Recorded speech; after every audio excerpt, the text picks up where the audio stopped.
Okay, we'll call this meeting into order. Roll call, please. Councilmember Rivas. Present. Councilmember Green. Present. Councilmember Beltran. Present. Vice Mayor McCurvey. Present. Mayor Meister. Present.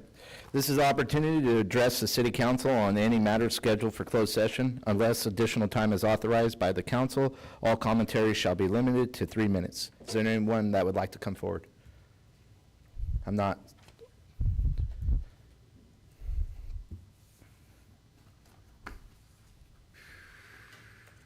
I apologize. I'm a novice at this, so if this isn't the right time, I just would like to speak on Route 6. Is that okay to do that at this point, or is that coming later in the meeting? You know, normally we would have a conversation before closed session and on those topics, but I don't mind hearing it right now because I don't want to hold you hostage all night. So go ahead and. I appreciate that. Yeah.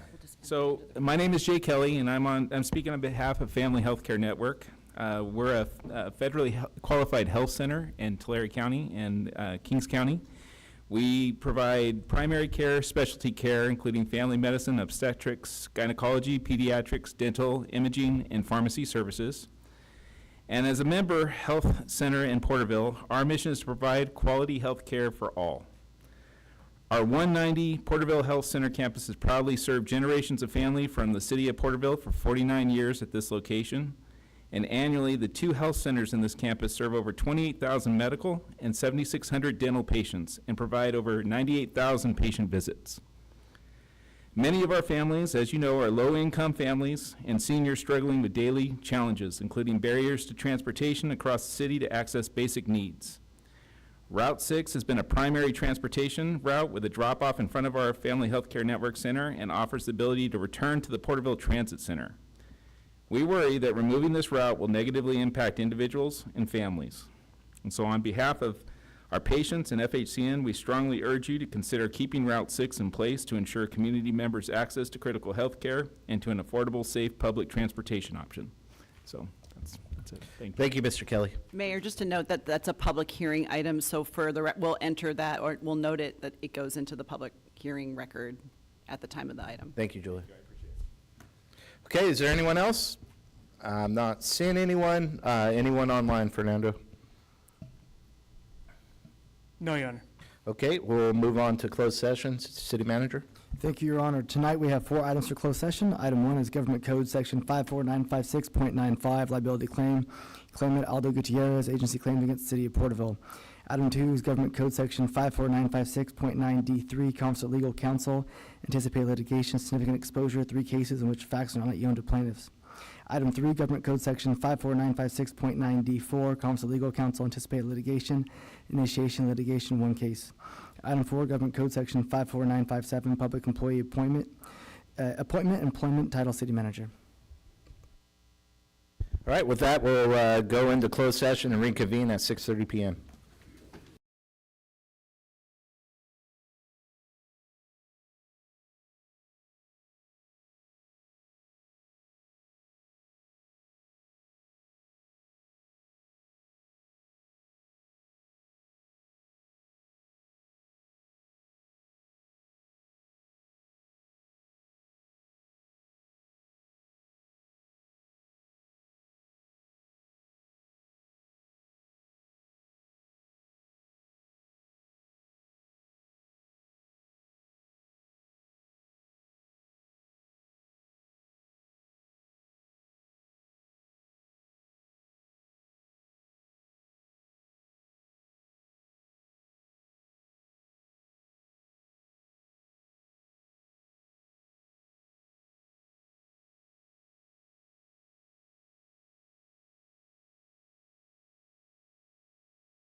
Okay, we'll reconvene to open session. Is there any reportable action? Just one item, Mayor, on the item 1, the claim of Aldo Gutierrez, on a motion by Vice Mayor McCurvey and seconded by Councilmember Green, and a 5-0 vote, that claim was denied. Thank you.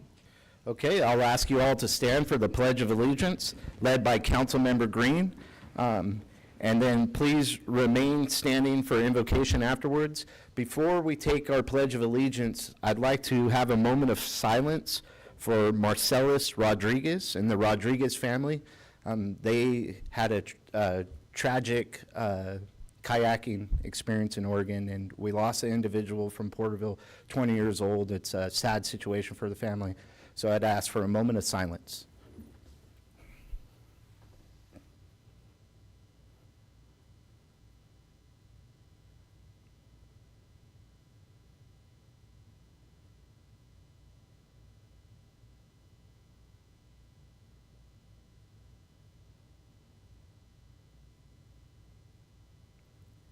Councilman Green?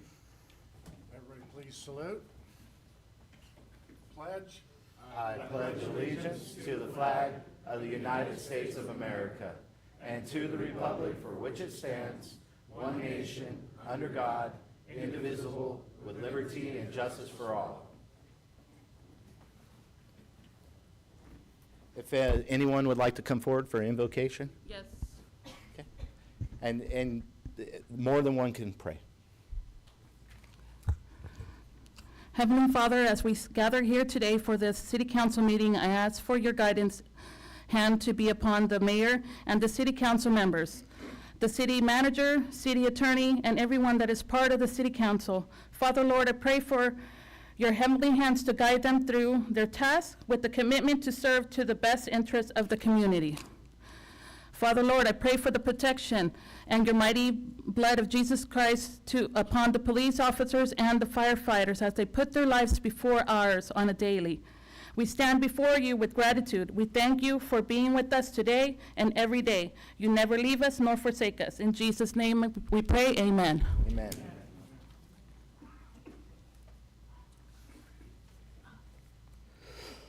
Father, I'm so thankful today for your mercy and your grace and your love for all of us. And I pray, God, in heaven tonight that you can just touch our city council, touch all of our brave people that serve our city, firefighters, our police, all of our first responders. And I pray for everybody in this room.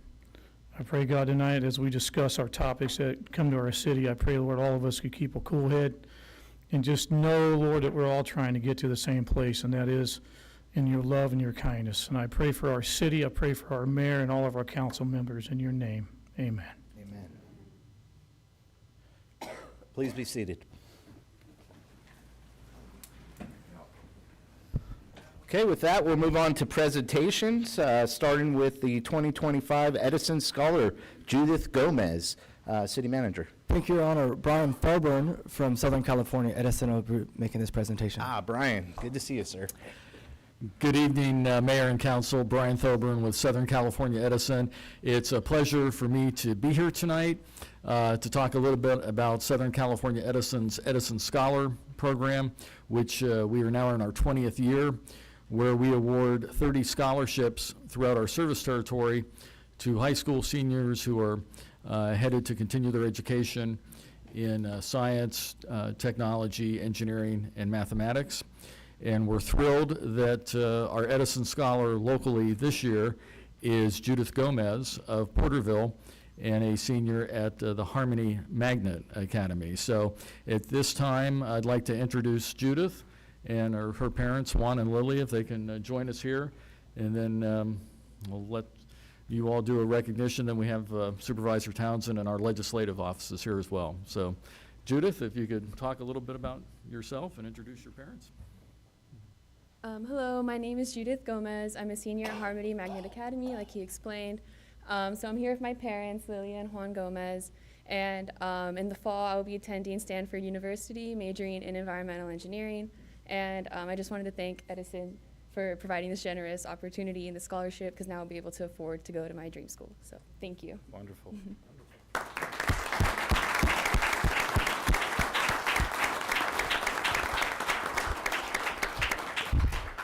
And Mayor, I defer to you all in terms of how you want to handle the presentations, but we You know, appreciate your.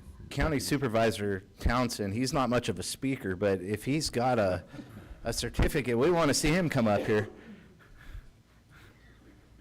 I really appreciate the confidence.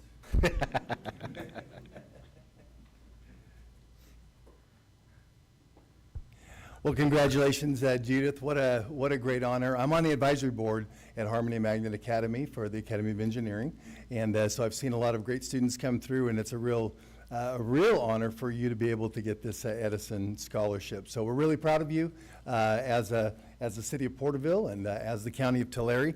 I brought a certificate of recognition from the Board of Supervisors. It says County of Tulare Board of Supervisors Certificate of Recognition presented to Judith Gomez. Congratulations on your selection as an Edison Scholar by Southern California Edison. We are proud of you across this county. And it's signed by Supervisor Macari, our chairman, Pete Vanderpool, our vice chair, Amy Sheklian, Supervisor Valero, and myself, Supervisor Townsend. Congratulations.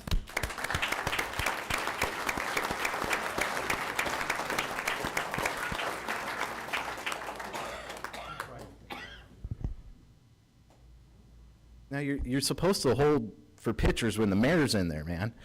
Well, think about that. Is there anyone else, the room's packed, representatives for, oh, here we go. Would you guys like to come forward and say a word? Yeah, Mayor, we have Senator Hurtado's office here, Assemblywoman Macedo's office, and then Congressman Valadeo's office here to also share in the recognition. Wonderful. Well, good evening, Judith, and congratulations on winning this wonderful scholarship. My name is Ashley Olivas. I have the honor and privilege of representing Assemblywoman Macedo of Assembly District 33. She is excited to see where your career goes in STEM, and she is elated about your big future that you have ahead of you. And if you ever need anything, please lean in our office. And again, congratulations.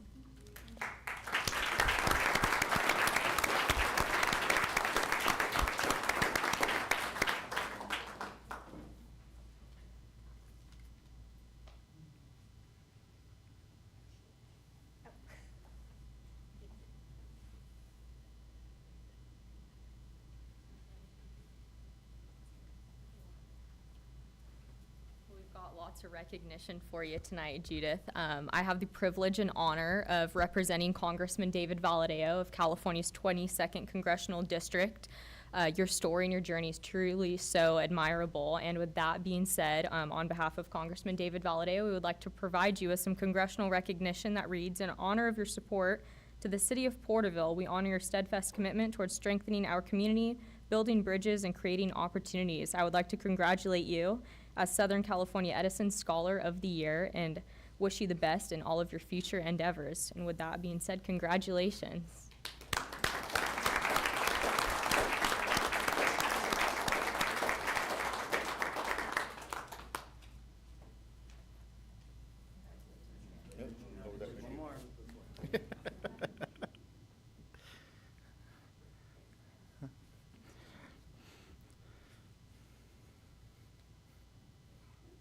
Well, it's a tough act to follow these people, but I know that the senator, I just learned the second one from Harmony, but we're hoping when you go off and you come back certified smart, that you'll think about working here somewhere. We've got places, we've got jobs, we have opportunities for people with the pay scale that you're going to aspire towards.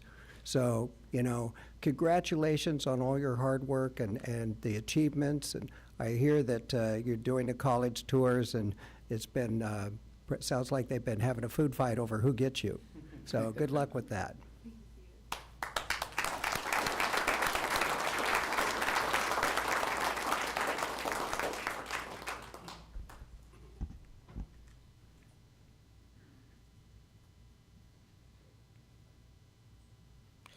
Well, Judith, I get the honor of giving you a certificate as well, but one thing I'm excited in seeing youth like yourself here in Porterville and achieving such high goals already so young in life, and to your parents, outstanding job on raising what's going to be a great citizen for the state of California and hopefully Porterville one day. Hopefully your roots bring you back. That's not wishing evil on you, but we'd like to see you back in Porterville.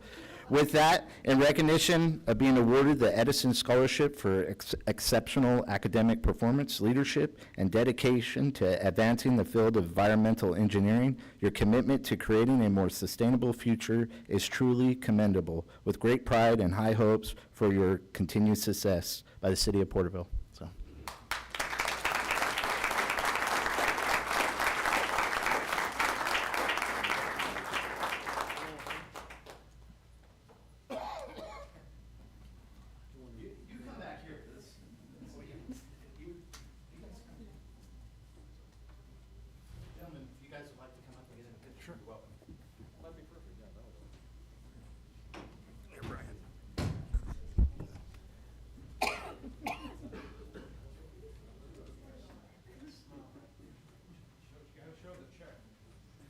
I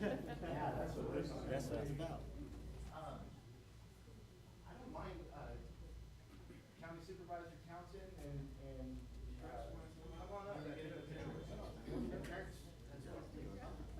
Yeah, you got to support. The parents can hold the check.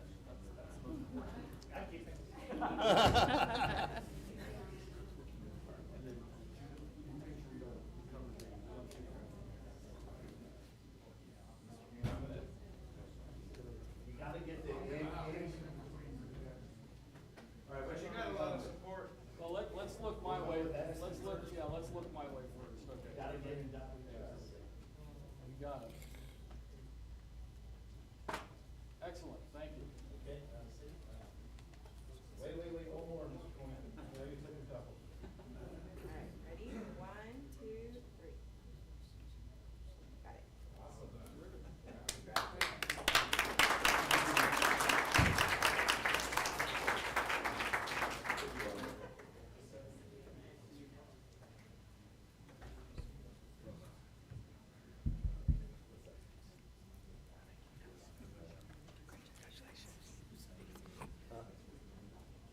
Now she needs to build you a hybrid to go in your car.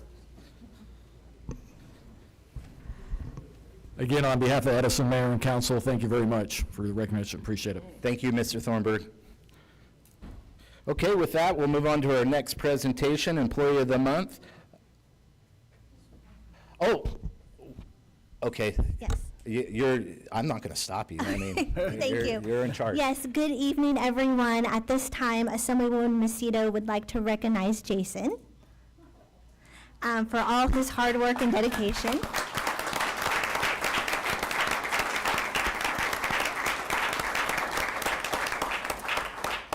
And she left this note, and she would like for me to speak it to you. Your 13th year of outstanding service to the City of Porterville, during which you served with dedication, numerous roles including Deputy City Manager, Interim City Manager, and other essential city leadership positions. Your unwavering dedication, professionalism, and contribution to local government have had a lasting positive impact on the lives of Porterville residents. You have demonstrated exceptional leadership, commitment to excellence, and a deep sense of civic duty.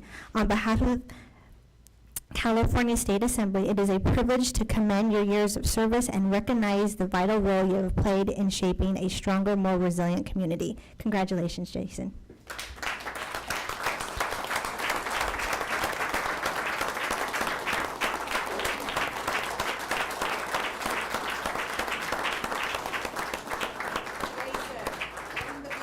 You gotta take a picture. I know. What's he gonna do, fire me?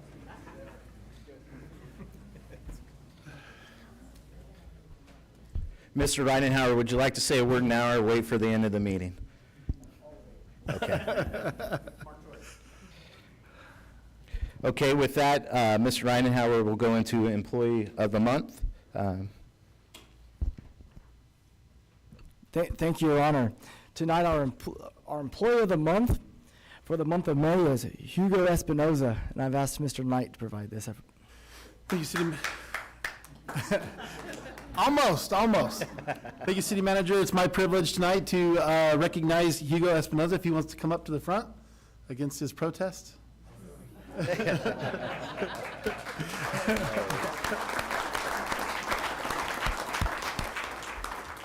Hugo Espinoza began his career with the city of Porterville in March of 2013 as a field services worker 2 for the refuse department. Over the course of a 13-year career, Hugo has gained the skills necessary to operate a front loader, commercial service truck, and roll-off truck for the city of Porterville.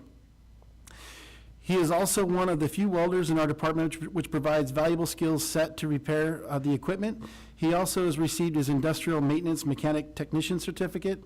Hugo has been married for 14 years, and he and his wife have 2 children, 13-year-old daughter and 11-year-old son, whom are his pride and joy. In his spare time, he enjoys traveling with his family, boxing, football, soccer, fishing, and supporting his children at their school and other extracurricular activities.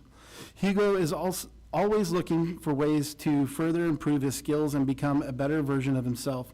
He takes pride in his work and says the most enjoyable part of his job is relationships that he has built not only with his coworkers but with the customers that he serves on a daily basis. Hugo is dependable, always willing to help when the department needs him, maintains a positive attitude, and is a role model for everyone within the refuse department. Thank you, Hugo, for being a team player, a leader, and for all your hard work. We appreciate you and everything that you do for the city of Porterville. Congratulations for being chosen as the Employee of the Month of May.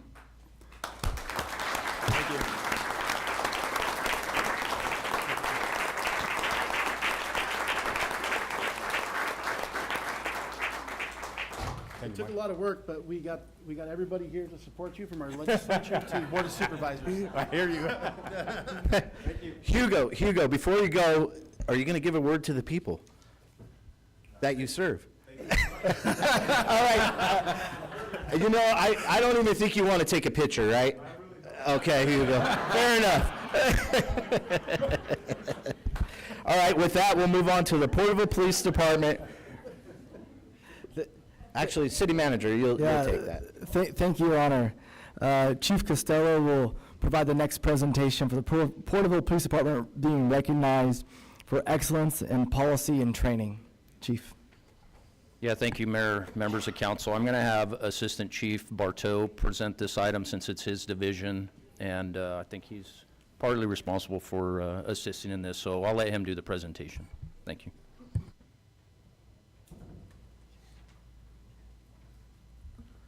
Good evening, Mr. Mayor and Council. Thank you very much for having me this evening. If I could have Sergeant Laura join me in front of his adoring crowd. In April of 2025, the Porterville Police Department was contacted by our policy and procedure management company, Lexipol, the nation's leading provider in policy training and wellness support for first responders and public servants. The Porterville Police Department has been recognized for the 5th year in a row for excellence in policy management and training. The police department is committed to fair, equitable policing for every member of our community, and in order to do this, we must make certain we are keeping up with changing legislation, expectations, and training requirements, while also keeping our officers safe and healthy. This responsibility primarily lands on the desks of the Porterville Police Department's Professional Standards and Training Unit, comprised of Sergeant Enrique Lara and Officer Jesus Gallardo. With the assistance of Lexipol, Officer Gallardo and Sergeant Lara provide our officers with a full library of customized, state-specific law enforcement policies that are updated in response to new federal and state and court decisions. In addition, as part of our ongoing training efforts, which include de-escalation and crisis intervention, Lexipol continuously issues policy updates and daily training bulletins reflecting state and federal laws and best practices. To ensure our personnel have the information they need to operate safely and legally, Sergeant Laura reviews and issues these updates and training bulletins regularly. The Lexipol Connect program tracks performance on 5 metrics proven to measure success in policy management.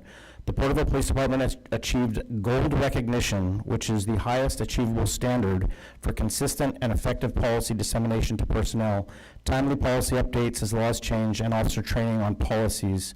In fact, I was contacted by our Administrative Services Director, Yuli, as she was recently at a regional risk management conference, and Porterville was described as a shining example of policy management and training. The Professional Standards and Training Unit dedication to policy maintenance and training is impressive, and we wanted to make sure that you and the council and all of you in the community know exactly how hard they've been working for you as well. So with that,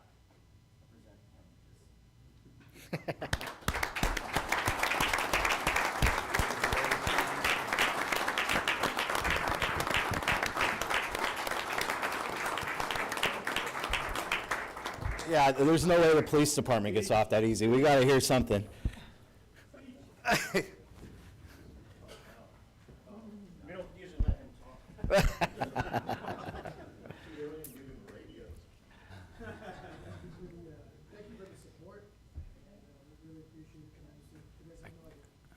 No, of course. I don't know. There it goes. Thank you, gentlemen, for the support. We really appreciate it tremendously. You guys have no idea how much that means to us. Thank you again. Of course. Thank you.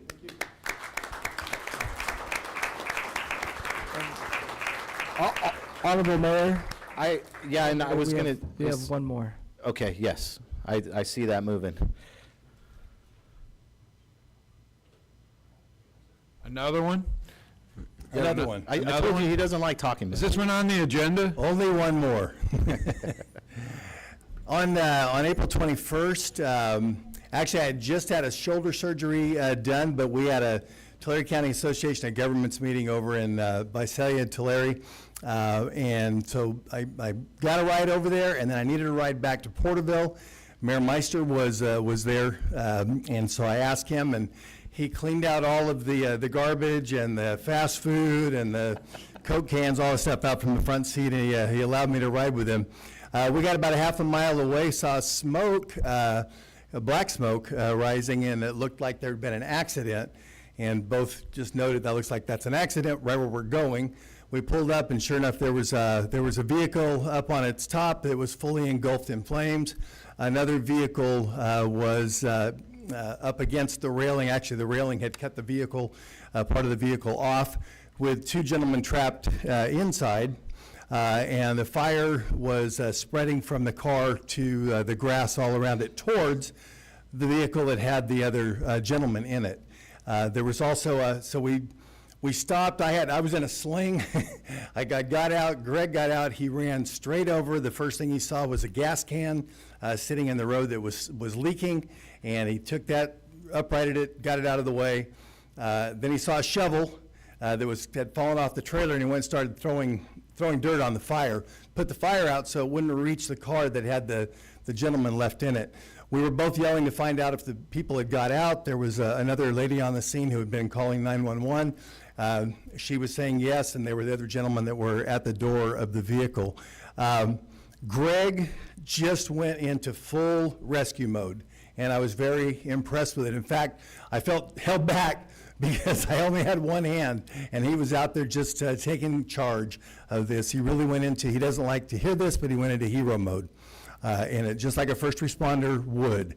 And he went in, and once he got the fire sort of dying down a little bit, enough where it wasn't coming straight for the vehicle, he ran back to the other vehicle, and when it was funny, we said, okay, we got to cut the airbag away.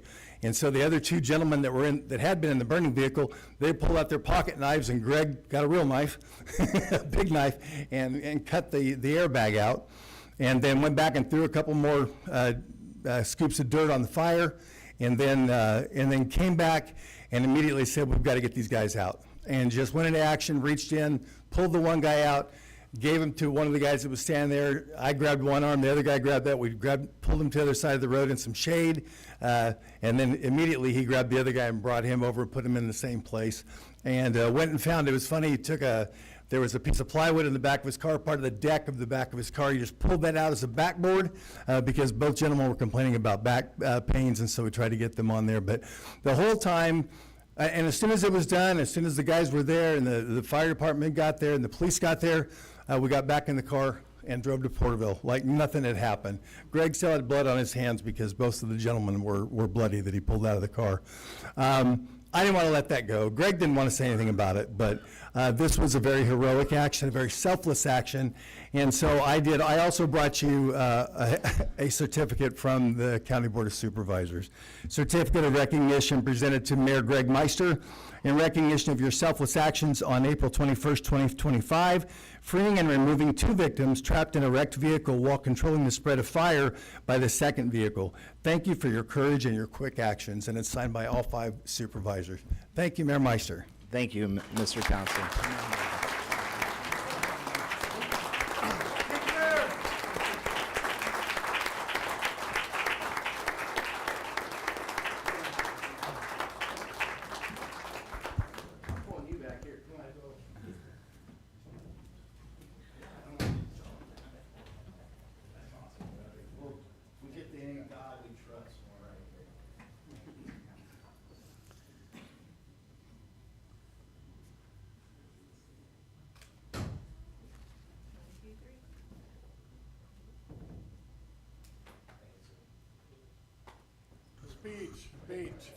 Hey, I really want to thank you, Dennis, for coming in and telling the story and getting it on the record. It's just a great story, and I really appreciate you being the assistant there. You deserve a lot of credit, too, for being in that process and taking care of business, even though you're a one-armed man. Thank you for coming in, and thank you for the recognition for our mayor.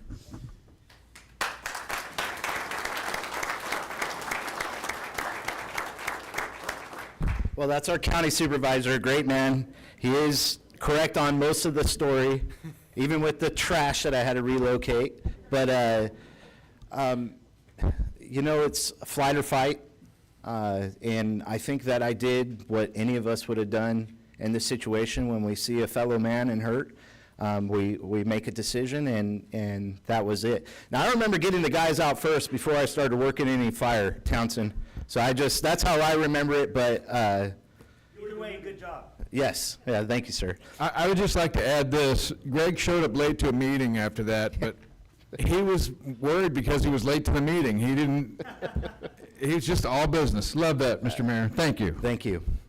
Okay, with that, now I'm lost track. I wanted to take a picture with our officer. Maybe we could, would you be open to that? And council, would you join us with that? I think we got to recognize him. This is the real heroes. What I did was just one day. These men and women do it day in, day out. Our fire department, our police department, they have the hardest jobs in society, and we support you guys deeply.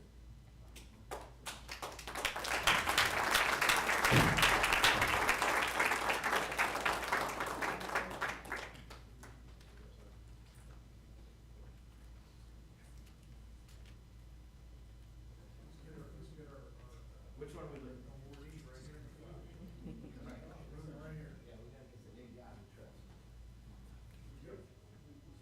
Which one are we looking at? Are we going this one first? Go here first. Ladies first. 1, 2, 3.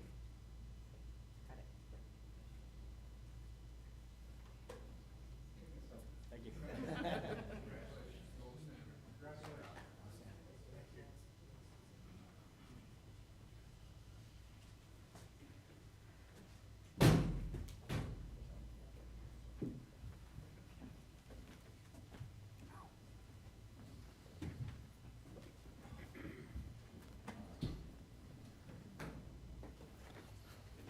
All right, with that, we'll move on to oral communication.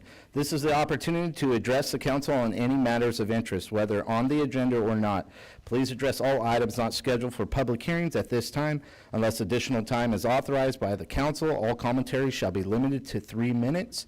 If you are here for the public hearings, please hold your comments for the public hearing so it goes on record with the public hearing. And with that, anyone like to come forward, please do at this time.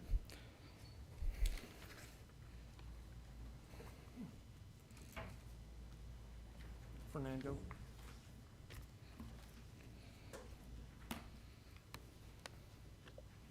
Council, my name is John Coffey, and my contact information is on file. As you can see from my cap, I am a Vietnam veteran.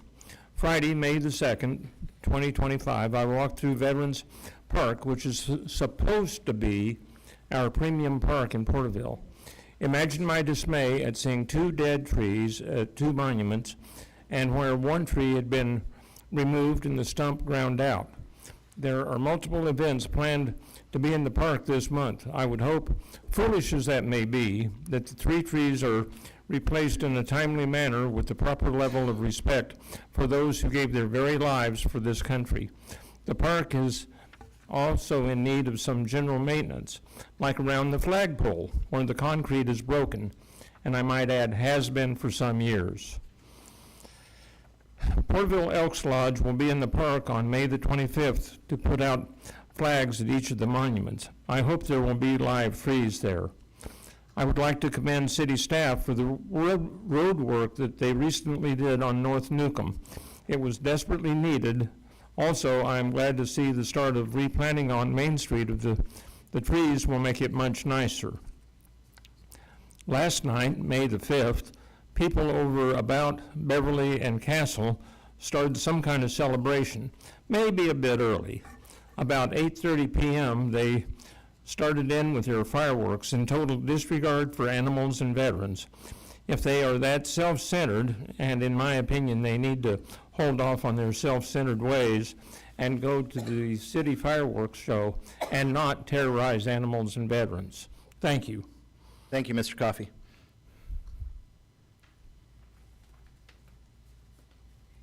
Hello, I'm Rafaela Woods, and my address is on record. I've come here because we had a fantastic first event for Redo It, the Revitalize Downtown Task Force. We had the salsa and chip contest.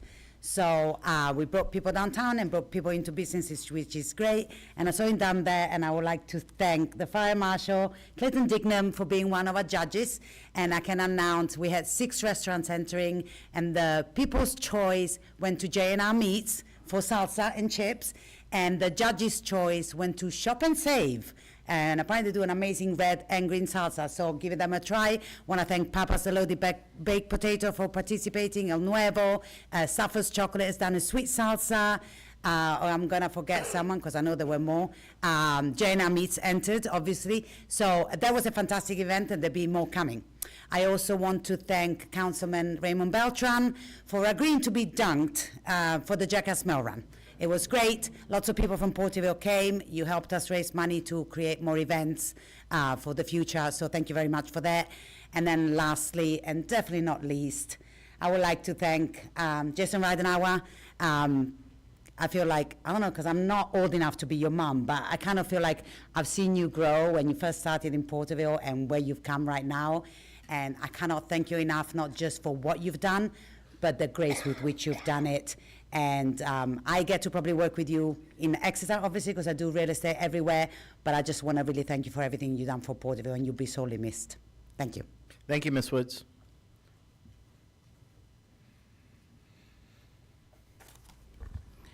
Hello, my name is Evelinda Medina, and my address is on file. I am here from Springville Ranch Adult Day Health Center. I have invited you guys a couple times, and I will continue to come until you guys accept our invitation for a tour or a lunch or a breakfast with us. Arthur and Hamlet are really waiting for all of you to come and join us so we could get to know each other. I have an invitation here for everyone, so hopefully this will work to have you guys come and enjoy a lunch or a breakfast with us. Thank you for your time, and I'm sure you guys have seen the flyers. And I don't mean to say you guys, somebody has already told me that, don't say that, but I apologize. I'm growing in this area, so I really appreciate for your time, and I hope everyone accepts this invitation once again. Thank you, ma'am.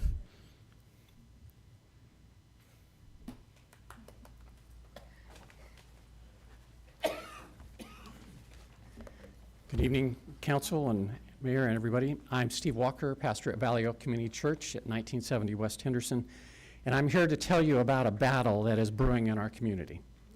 It is between 4 different groups that are each well-trained, and they are outfitted with the essential tools that they need to do battle. And they are vying for the top spot in our community and have invited the whole community, in fact, to battle with them in this coming battle on this coming Saturday. There will be blood drawn. Mine will be among them first. What battle is this that I speak of? It is the Battle of the Badges blood drive. And it gives you and everyone in our community an opportunity to support, as our old Western movie used to say, support your local sheriff and police department and fire department and CHP by donating life-saving blood in their name, and you become the hero to someone whose life you saved. Every 7 to 8 minutes of every day, someone in one of our 20 hospitals in the Central Valley needs a blood product to save their life. This amounts to between 5,000 and 6,000 units of blood needed every month. One blood donation can save up to 3 lives. There are benefits to your health too when you give. It will lower your blood pressure, it will lower your risk for heart attacks, and it will burn calories. There is a constant need for blood. To fill those needs of that 5,000 to 6,000 units, every month the Central California Blood Center is currently having to contract with blood centers in other states to try to have enough blood. In Central Valley, only 1.4% of our population donate blood. This turns a compassion thought into an action difference, making a real difference by giving blood. 97% of us will have someone that we know in our lives that will need a life-saving blood donation. Come out this Saturday to Valley Oak Community Church, where the Central California Blood Center Bloodmobile will be there at 1970 West Henderson from May the 10th from 10 to 2 p.m. to support your favorite first responder organization and save a life. Those who donate blood will also receive free mini banana splits and other organizations will be there to offer their services and information and get some really cool takeaways. And the first responders that win that donation amount will get some prizes also. So thank you, and come on out to save lives. Thank you, Mr. Walker. I also have a poster that I can leave with you that advertises the donation. Thank you, sir.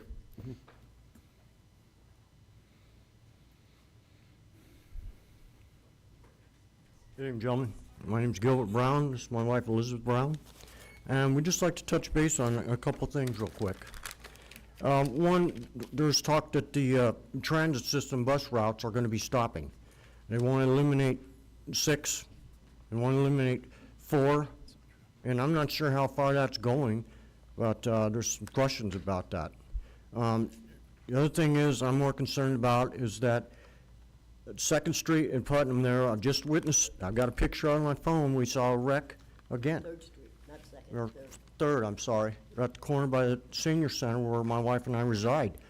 And, you know, the biggest concern I have is that a lot of people will not show respect for the elderly could cross there right at the crosswalk.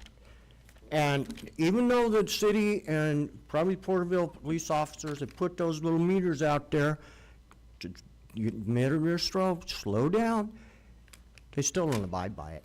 And isn't there a way we could put some kind of cameras up there to get these people to say attention? I know they do in some cities where they target them and they send them a traffic ticket and say, you know, make people wake up. Because they go speeding down there like, like it's Indianapolis 500. I mean, you can't even get across. I mean, there's still good people out there that'll let you go by, and there's quite a bit of them. For these clowns that come through there, they don't even want to wait, you know. And I have to stick my neck out to guide some of the elderly ladies that live there. I'll take my bike and I'll say, go ahead. What are you going to do, hit me? You know, I'll sacrifice myself to guide the elderly across. I mean, it's ridiculous. There's got to be somewhere we can get that, because there's too many wrecks, too many close calls right there at that corner, where that barber shop and that insurance place right there on the corner, because people don't want to slow down at that light a second and just want to take off and burst there and head east. Or they're coming the other side, heading west. You know, there's got to be some kind of resolve there, gentlemen, ladies. We definitely need help at that corner, because I will go and sit there and they just keep going, they look at me and just keep right on going. They won't even stop for me, and I'm in a wheelchair.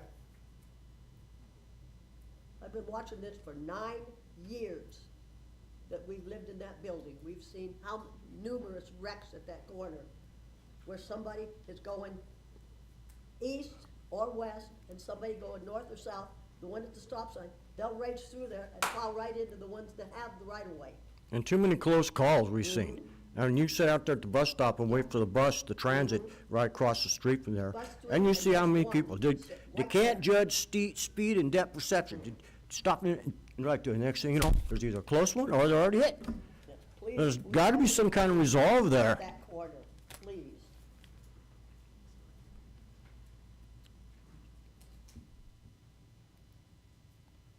Anyway, with that, folks? If that's all you guys have, thank you, Mr. Brown and Ms. Brown.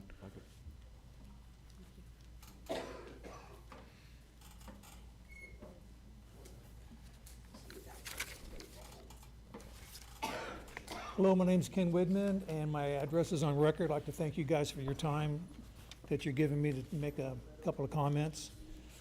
You know, the reason I'm here is basically the sign violation, code violations.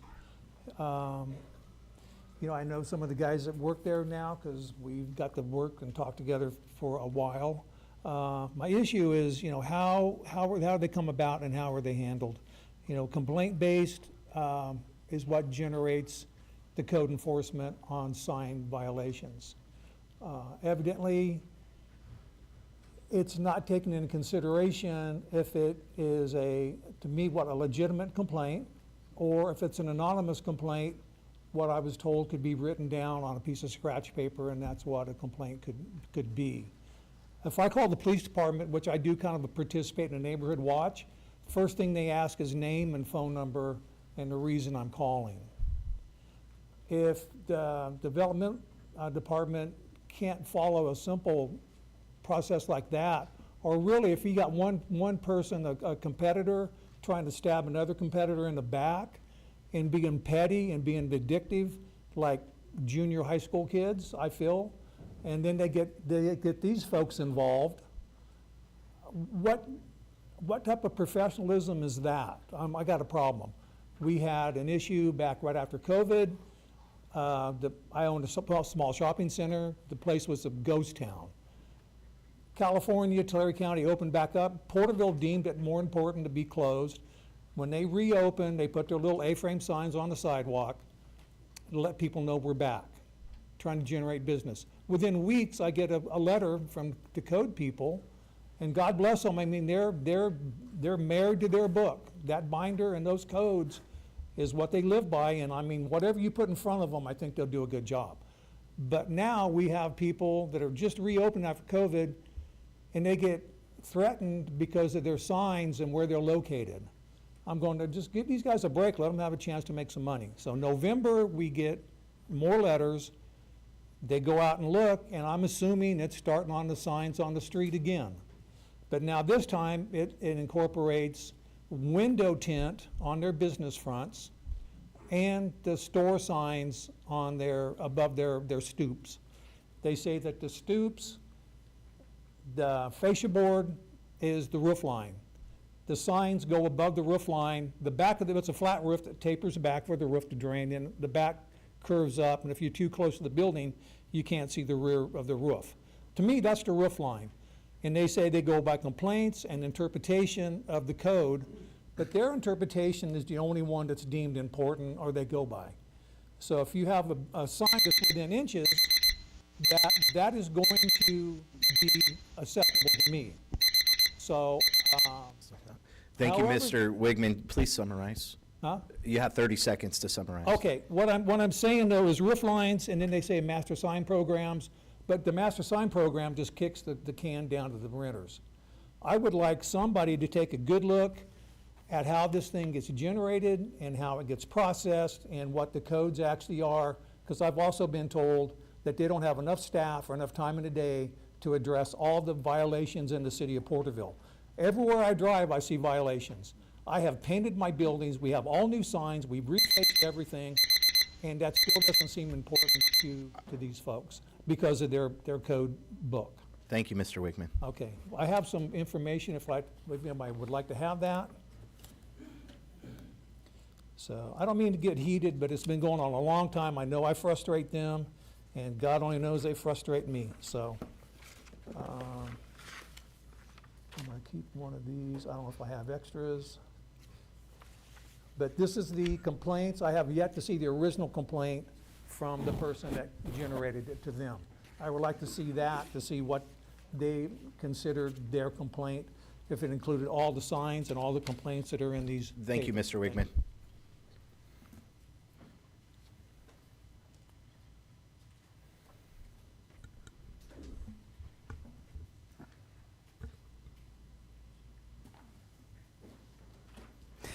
Good evening, Mayor and members of council. Martha Flores, address on file. It is without any reservation I address you this evening to make public comment. Though it is bittersweet, I would like to take a brief moment to simply state, as a former councilwoman and mayor, I worked with Jason Ridenour while he worked as the Economic Development Associate, the Economic Development and Housing Manager, which he was very instrumental to me in housing under the REAP program. to the Community Development Director, then to the Assistant City Manager, Deputy City Manager, and Interim City Manager, an asset to all of us. His strength in strategic and operational planning, leadership, budget preparation, council operations, community and communication involvement, he will be missed.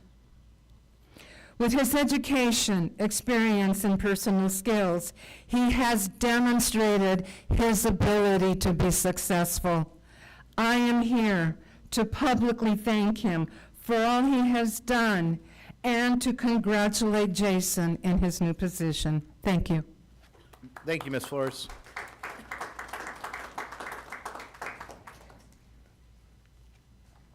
I have some flyers I would like to have the city council have. My name is Yolanda Bocanegra, and I believe my address is on file. And it is my pleasure to be here before the city council to extend a heartfelt invitation to the city council on behalf of the Elks Lodge and the Flag Day Committee, along with support of the Porterville Chambers, the Fire Department, law enforcement agencies, VFW, American Legion, various club organizations, city personnel, and private citizens to the 44th Flag Day ceremony event on Saturday, June the 14th. This year's theme is United Under One Flag, and we are dedicating this year's event to all POWs. Please make a note that the event falls on a Saturday this year, and we will be changing the time from 6 p.m. to 10 a.m. in the morning. This is a long-running Porterville celebration, and I would like to invite the city council members, and the Porterville community to attend this event, and not only to attend, but to be inspired. Thank you. Thank you, Yolanda.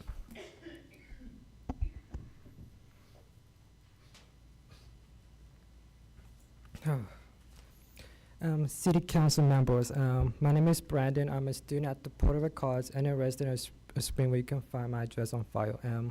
Thank you for giving me the opportunity to speak with you tonight. I came here to address the council proposed decision on 2025 public transportation service changes that will affect students who rely on Route 4 to get to college. I grew up in Porterville as a child. I watched my grandmother ride the bus often. My mother, a single parent raising 3 children, relied on every tool available to support us, and public transportation played a key role in that. For many families like mine, a bus ride isn't just a convenience, it's a necessity. I first took Route 4 in January 2025 to attend a Bible study. On that ride, I noticed something important. The bus was for the students carrying backpacks, lunch bags, and hope. Since then, I come to understand just how many of us rely on Route 4, not only to get to campus, but to reach work, appointments, and opportunities. One of my closest friends depends on this route daily. He wakes up early, walks long distance, and coordinates his whole day around a single bus schedule. He doesn't have a car, he doesn't have a backup plan. When the bus doesn't come, he's left without options, and yet he continues to show up because his education is that important to him. This shows how important the bus is to the community because it's dependable, convenient, and trustworthy means of transportation. Another person I know who also relies on Route 4 is my writing mentor at the Porterville College. She helped me improve my grammar and building the writing skills I need to succeed in college. Thanks to her, I've gained more confidence in my writing, and I'm now able to pass my English course. Her support and ability to rely on the bus to meet with me is a direct example of how important this service is. I understand that public budgets require hard decisions, but I ask you to consider this. The consequences of losing Route 4 will not only cause irreparable financial damage, it will also directly cause societal hardships. It means students missing class, workers missing shifts, and students being cut off from the very things that could help them move forward. If the route cannot be fully preserved, ask the council to consider a compromise, maintaining service during peak college hours and during key events like the Porterville College swap meet. It will make a real difference. This is not about transit, it's about access. It's about giving people, regardless of income or zip code, the chance to participate, to grow, and to contribute. Thank you for your time and patience, not just to me, but to those whose voices are often the quietest in the room, yet who stand to use the most. I ask you, the council, when was the last time you rode the bus? Thank you. Thank you. Yeah.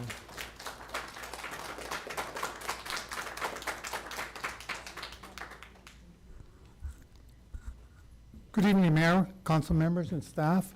My name is Vincent Salinas. I reside at 1247 East Sunnyview Avenue, Visalia, California.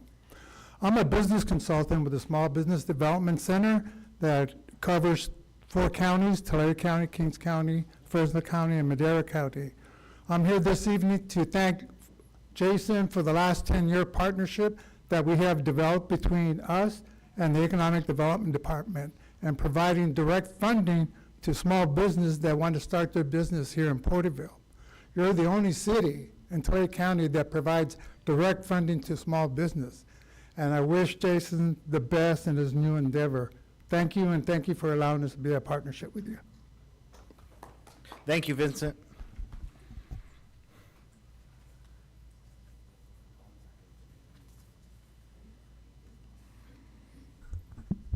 Good evening, Josh Flowers, address on record. Today, unfortunately, I have to remind you of a dark time of Porterville. And it was an article that came out 2 weeks ago, and it was with a 76-year-old grandmother who was arrested in this very chamber during the times of COVID. This is when the city overreached and went too far and violated people's rights. The issue I have today, and the reason why I want to remind you this, is that we all believe that we will have the right to be, if we have a grievance that our peers will have the right to hear us and we'll have our day in court.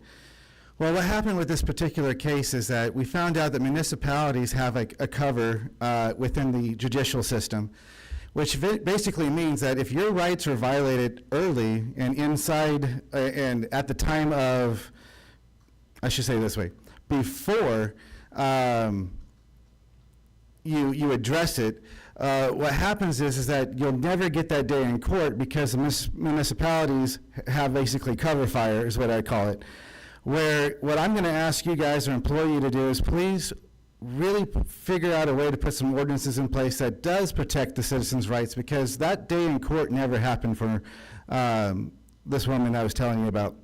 The U.S. District Court charged her $9,000 in fees for paperwork that was processed to hear her case that never got heard by her peers, and it was ruled behind the closed door by a single judge. Again, I don't know what she was going to say that day. I don't know what she was going to come up here and tell people. Maybe she had some critical information that was going to help the citizenry. Maybe she was going to tell us that these masks maybe don't work. It's all coming out in the news now, but the point is her voice never got heard, her rights were violated, and for that she got a $9,000 bill. If you guys can do this for the citizens and put our civil rights first and protect us at this level to keep that overreach from ever happening again, we would be greatly appreciative, and we don't have to worry about somebody coming in and infringing on us. Thank you. Thank you, Mr. Flowers.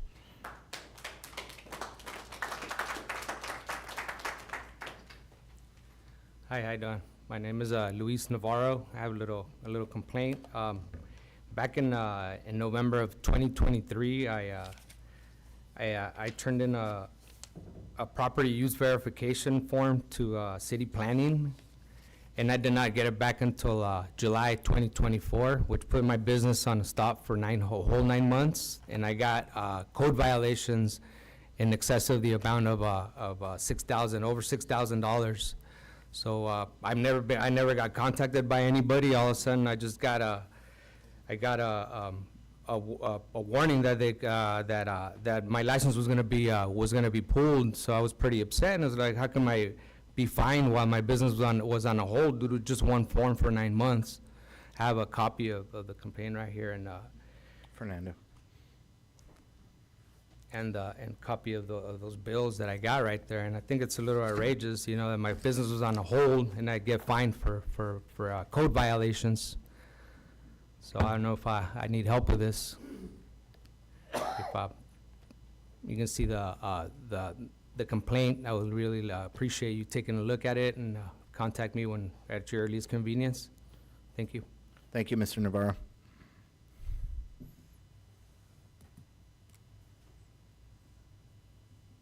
Good evening, worthy mayor and council. As director of Empower Medical, Porterville's new pregnancy resource center, thank you. Thank you for the opportunity. Could you state your name for the record, please? Yes, Becky Fernandez.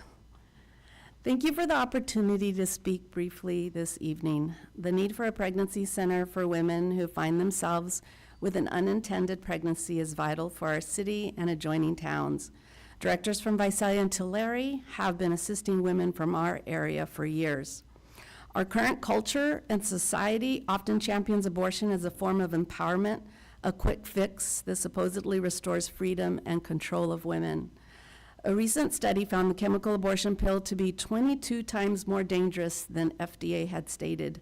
Women deserve to hear factual truth before making a health care decision.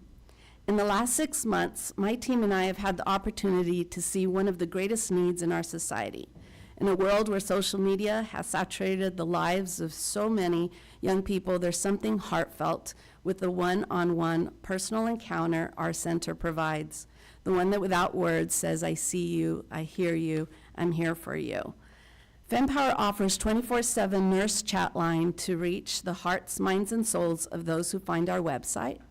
Their goal is to bring calm in her storm, assessing her situation by asking and answering questions right when she needs it the most. If she desires continued support, she can now be transferred to our pregnancy center as a scheduled appointment. Our advocates meet clients, providing medically accurate information, a pregnancy test, options guidance, referrals to a limited ultrasound, resources, and so much more at no cost. We offer her a non-judgmental, safe space, and 100% confidentiality. We all share the same common good, to serve our community, not only well, but with excellence. While our services are free, the incredible tools we use are not. As a nonprofit, we are fueled and strengthened by the involvement of our community. I humbly implore you to always keep us in mind when talking to others, especially in prayer. I humbly implore you to see the difference that we are already making. We are building a strong foundation. We will become one of the most valuable ministries in this town, impacting women and families' lives with truth, compassion, and care. Our hope is she will make a life-affirming decision. Our promise is to walk beside her, whatever decision she makes. We understand that everyone has a story, so thank you, and God bless you. Thank you, Becky.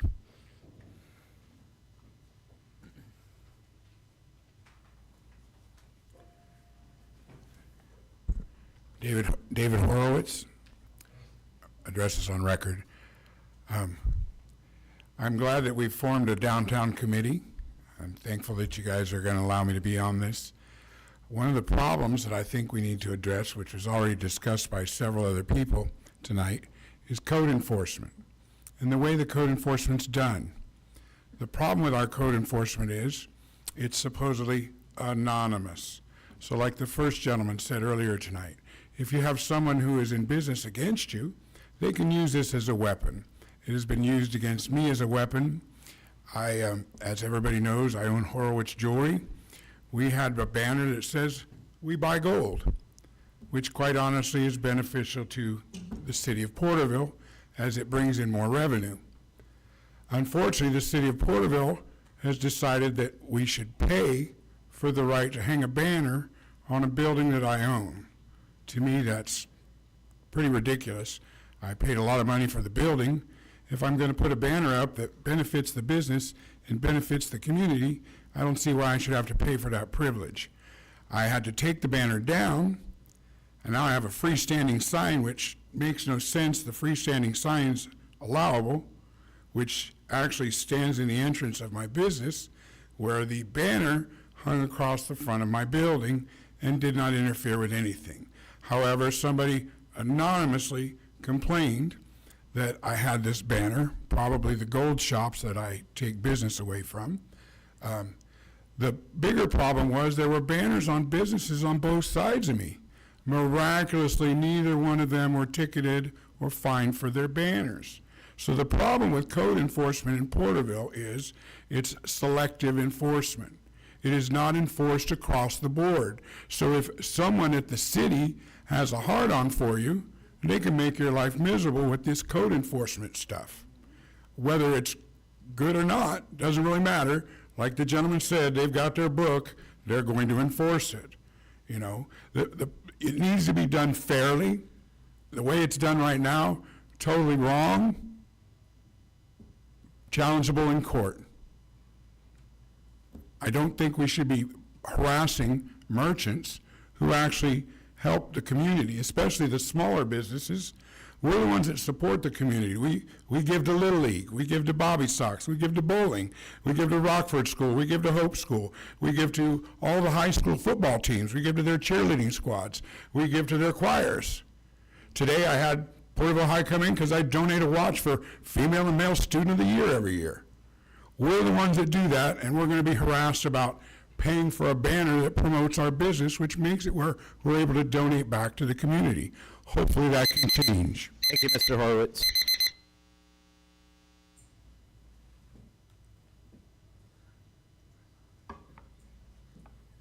Yeah, my name is Ray Sandoval.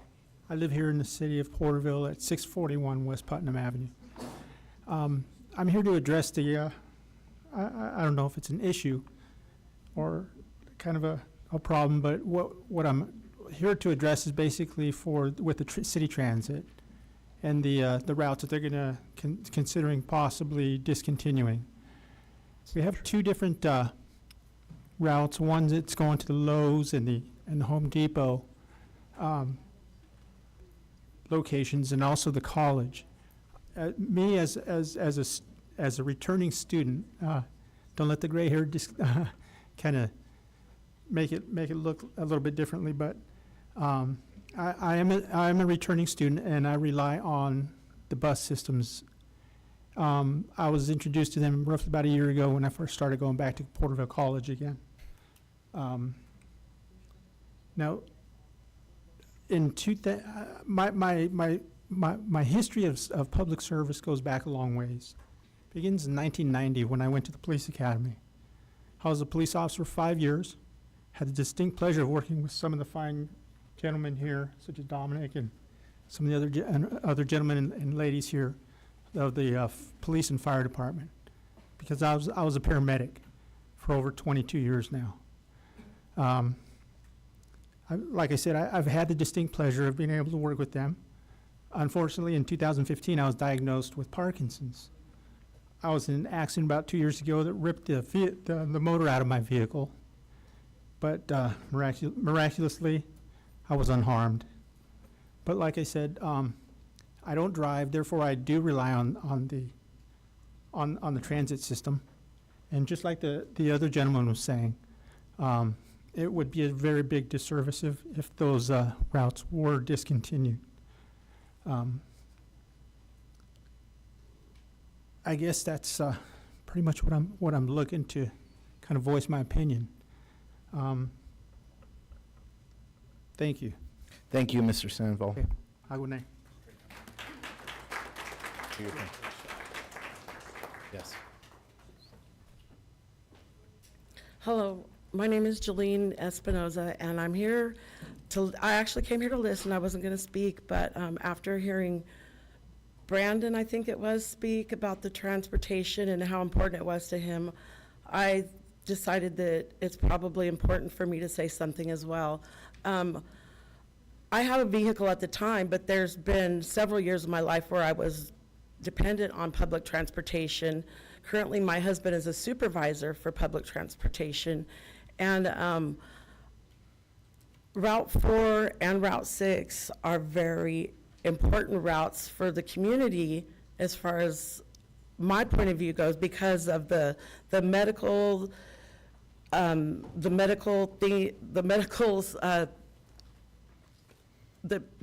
treatment is available on Route 6, and a lot of people go to the clinic out there.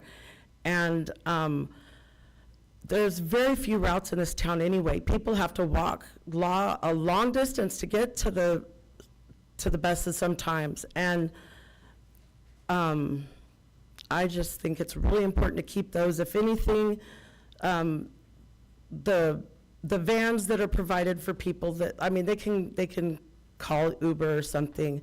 If you guys, you know, really think about what the community needs. Now, I don't know if there's enough people to keep the buses there, but the people that, you know, need them, they really need them. They have no other way to get places. And it's just really important to, I feel, to keep the buses for the public. Thank you. Thank you.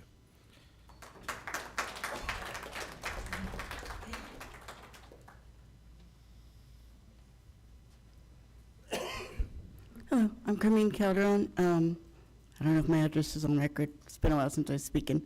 It's P.O. Box 1714, Porterville. I also ride the buses. I've been riding it for now. This is my 19th year riding the buses.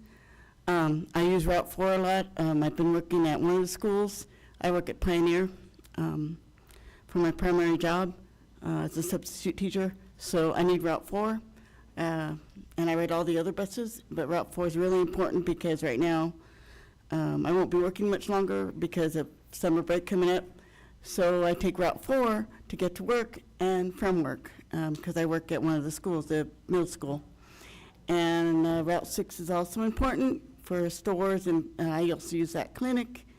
And the vans shouldn't be gotten rid of because we don't have Uber. They are the other, like I'm gonna have to take the van home because the buses are stopped now. So yeah, we need the vans and we also need Route 4, and that's all I wanted to speak to. I wasn't planning on it, but just to give my input. Thank you. Thank you. I would just like to state real fast that if you look at the agenda packet, there's disinformation going around on the internet. So we are looking at maybe consolidating, looking at different options, but there is microtransit that will pick you up at your house. There's options to serve still. We have to look at this budget. So we're, just in that sense, I want you to know that we're not trying to strip your transportation from you. It's disinformation going on the internet. So I'd just like to state that. Mr. Stafford's, go ahead, sir. I shouldn't have done that to you. That's okay. City Council, Mayor, City staff, my name's Rob Taylor, 443 North Ryan Terrace. Probably the only guy that's going to come up here and talk about the modification to cargo shipping containers.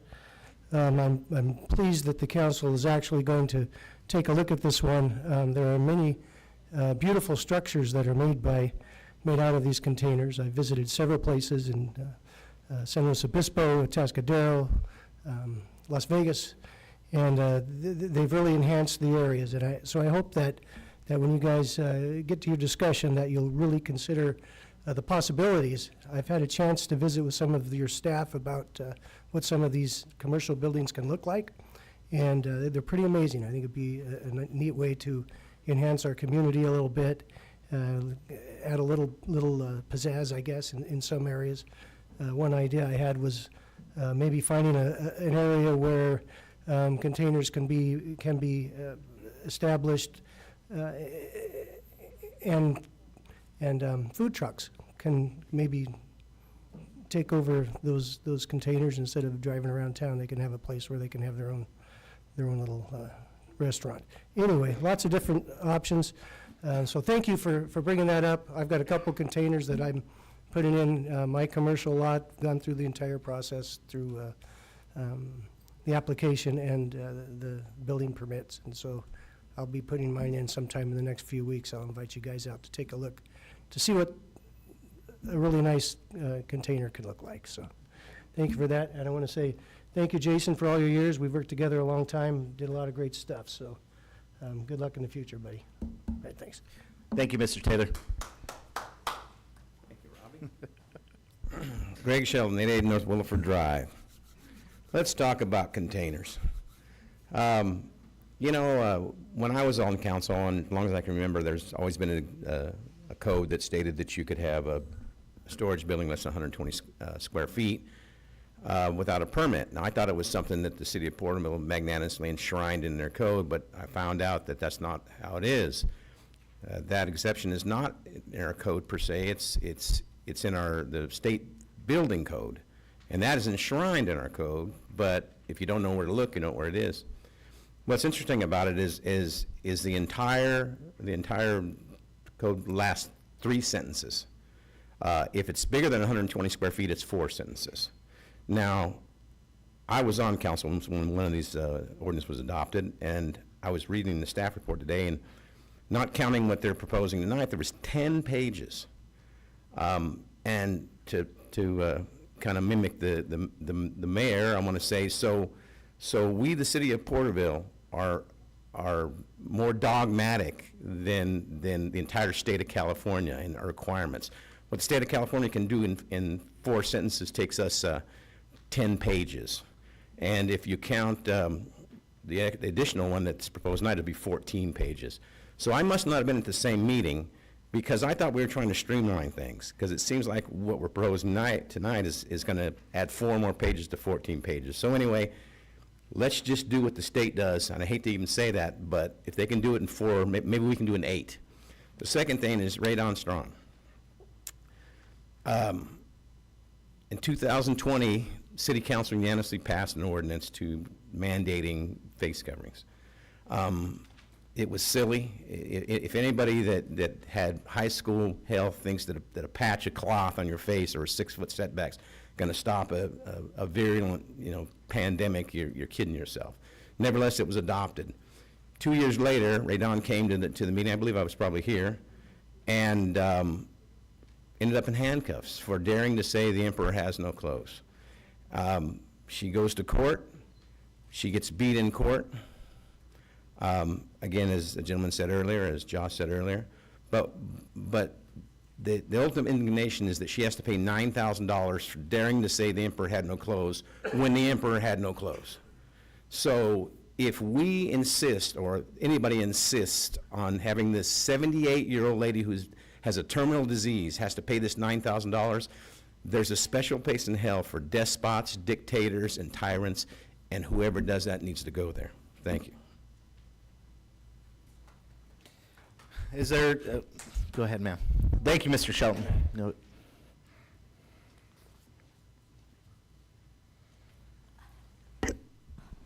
Thank you.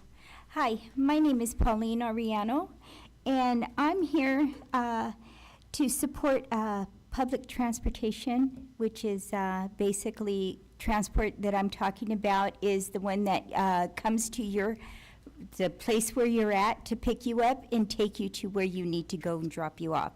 Well, I've been hearing that they may take that away. Okay, yeah, a lot of people say yes and a lot of people say no. I have 3 things that work against me. Number 1 is I have a lot of medical issues. 2, I am disabled. And with that, number 3 is I am on a fixed income, okay? I cannot go a block without feeling the pain and being incapacitated the next day, okay? With transport, that they come and they pick you up at your place of residence or wherever you need the ride and take you where you need to go is a blessing for me. All right.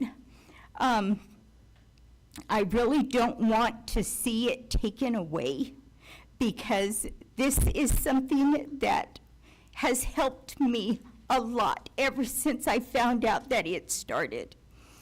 They come, not only are they the drivers, but they're really sweet people that I have learned to care about and love and refer some of them as my family members. It's been a blessing to have transport come to my house and take me, whether it's in the summer or during the rains, to pick me up and take me to my doctor's office on time. If it weren't for transport, I would have to walk maybe it's not a big distance for a lot of people, but when you're disabled and you have a lot of medical issues, walking a block, 3 blocks, 5 blocks is a lot. And it does take a toll on me. I really don't want this to be taken away. And, you know, a lot of people say, well, you could take Uber. Well, being on a fixed income, I can't necessarily pay $15 one way. And then they want a tip. With transport, it's $5. And that sure as heck beats $15 one way.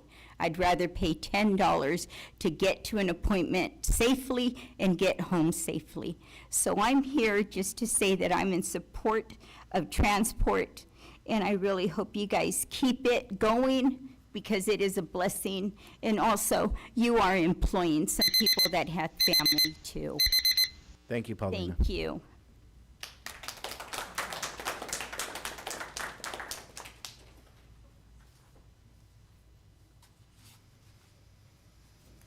Good evening, gentlemen, council, and its members.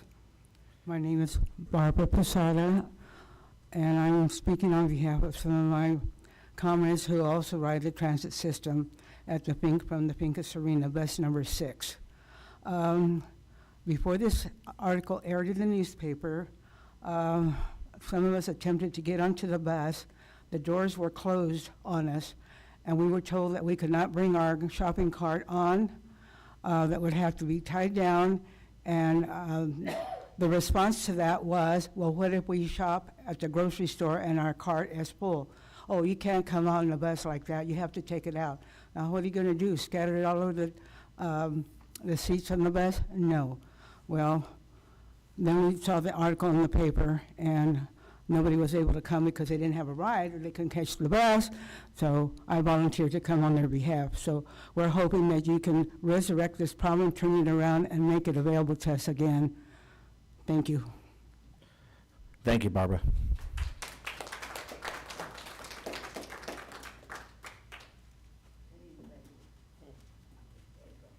Go ahead, sir.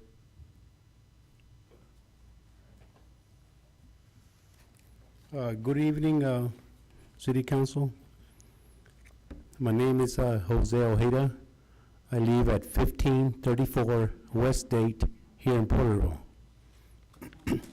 And I'm here today because I'm concerned about it's been through the years, I mean, 20, 30, 40 years that I observe bridges. For example, I have a concern about the bridge over at Westfield, where there's no off or exit to go in and out, and also Morton Bridge, and plus we know the college has been there for years. When you come from Springville, you can't get out. You have to go all the way to J Street and make a U-turn. What I don't understand, why is that when engineers and I guess the city council approves it, how can you make a bridge where there's no entrance? To me, it is better traffic control and flow of the going to city of Porterville. It's growing. Why should we go all the way to Olive or Henderson and get off there? I mean, we need to open our eyes. How long have we been here in Porterville? I've been here since I was 5 years old. And I see this, nobody brings this issue, you know, about that. And also, there's some roads that need to be, I've seen some roads for 7 or 8 years and never been touched. Until recently, some were touched, but we still have on 65, Main is by Boot Barn and the Health Clinic, a little section there, and plus Morton and Henderson.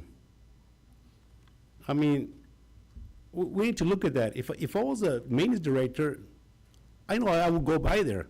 I would go by there and I look at it and I see, well, we didn't get it fixed. But I don't know where he goes through. He might fly. I don't know what he does. And I just want to say, there've been great projects here in Porterville. You know, soccer complex, great. Fairgrounds, you know, casino. One thing about the casino, I know it's that casino is a country with their own rules, regulations. But let me tell you something. I worked there before. It's not good. A lot of red flags.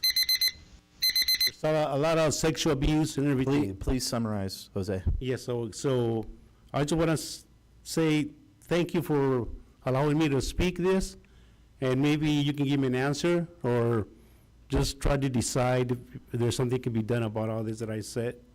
And thank you again. God bless you.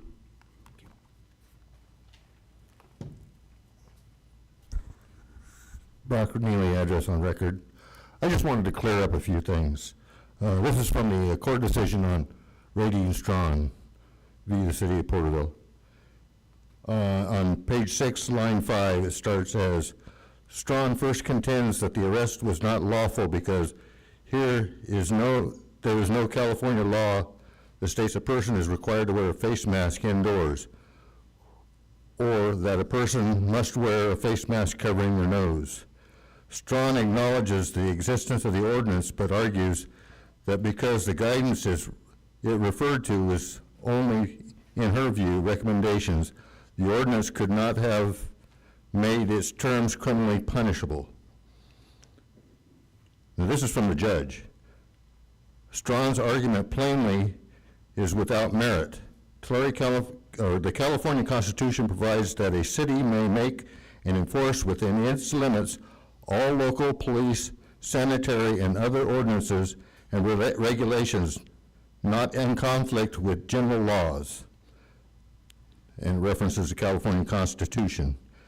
An ordinance is a local law which is adopted with all the legal formality of a statute, and it prescribes a permanent rule of conduct of government.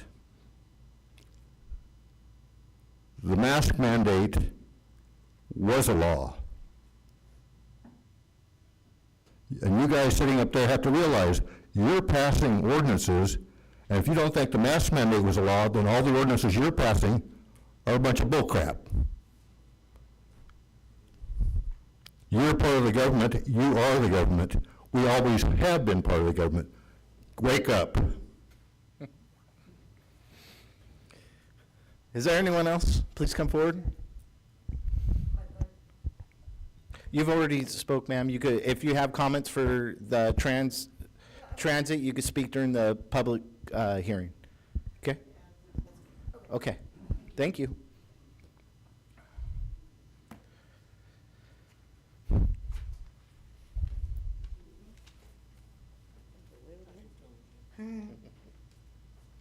Hello, my name is Holly Bella. I'm from the Chuli Rivers Tribal Reservation. I'm kind of disappointed that my own tribal isn't here speaking on what's going on, because I came all the way in my wheelchair, all the way from the reservation. They just started a TCAT, and now I find out they're trying to get rid of a lot of bus route, and I think it's not a good thing, because like I said, we're getting bigger. Porterville's getting bigger. We're not getting smaller, so we need a bigger transportation service. I know the casino and the tribal thing is something different that we have to do with the county. I understand that, and it has to come through the council also. I know they should be here talking for our people. So I'm here as a tribal member, advocating for my own people that we need some kind of transportation for our people. Because they got buses go all the way to Springville, and we got the little transportation that goes to that goes from there. But all I'm saying is I don't think it's right for Porterville to get rid of some of our bus service. I don't use all of them, but I do use some of them, and I know some people use them a lot. So I don't think it's right that we're getting bigger, we want to get smaller bus service. We're getting bigger Porterville, we need to make a bigger service. Okay? Thank you, guys. Thank you, Holly. Okay, with that, is there anyone online, Fernando? No, Your Honor. Okay, we'll move on to reports. City Manager. Thank you, Your Honor. There are 6 staff information reports tonight. staff is able to provide a report or answer any questions you may have. Okay, bringing that to council, do you guys want to go one by one, or are you guys fit? How are you feeling? We could talk, actually, I'll go ahead and start with code enforcement. You know, there were some comments about the signage, things that we could do different in the city, which I think we should hear and look into. But one thing, a good bragging point, with the homeless encampments, we're at a 92.55% rate on cleanup. I want to thank code enforcement on that and continue the efforts. I know it's the police department, public work, or Parks and Leisures, and I'm sure Public Works has their hands in on it as well. And code enforcement, it's a collaborative effort in dealing with this issue, and I just want to commend you and keep pushing forward. I like seeing these numbers, so I just want to say that. Is there any other comments on code enforcement? I'm not seeing any. We'll move on. Building permits, any comments? Not seeing any. Do you guys have any streets? Okay, one I'll go with is the golf course. We're seeing activity is actually up compared to last year, which is good. But what I'd like to just state for the record is, if you would like to keep your golf course here in the city of Porterville, we must use it. We must get out and golf and continue that effort to keep our golf course. And with that, I also would like to throw an idea out as far as putting out advertisement. I don't know if we could do that through Parks and Leisures, if we could create a budget when we go over the annual coming up, but some kind of advertisement on social media or maybe in the paper that promotes the golf course so that we can continue to grow the revenue for the golf course, so it's not such a big loss every year. Is there any comments to that? No, I would agree, and it's nice to see that it's up, Mr. Mayor. As a golfer myself, I grew up on the golf course. It's a great family event, and I think it's a staple in the community, and I think your comments are on the money. We need to advertise it, we need to do some special events, and we need to make sure that we can maintain it and improve it. And I think it's moving in the right direction, but your comments about using it more are spot on. Okay, thank you for that, Vice Mayor. With that, if there's no other comments on reports, we'll move on. I'm not seeing any at this time, so we'll move on to the consent calendar. All consent calendar items are considered routine and will be enacted in one motion. There will be no separate discussion of these matters unless a request is made, in which event the item will be removed from the consent calendar.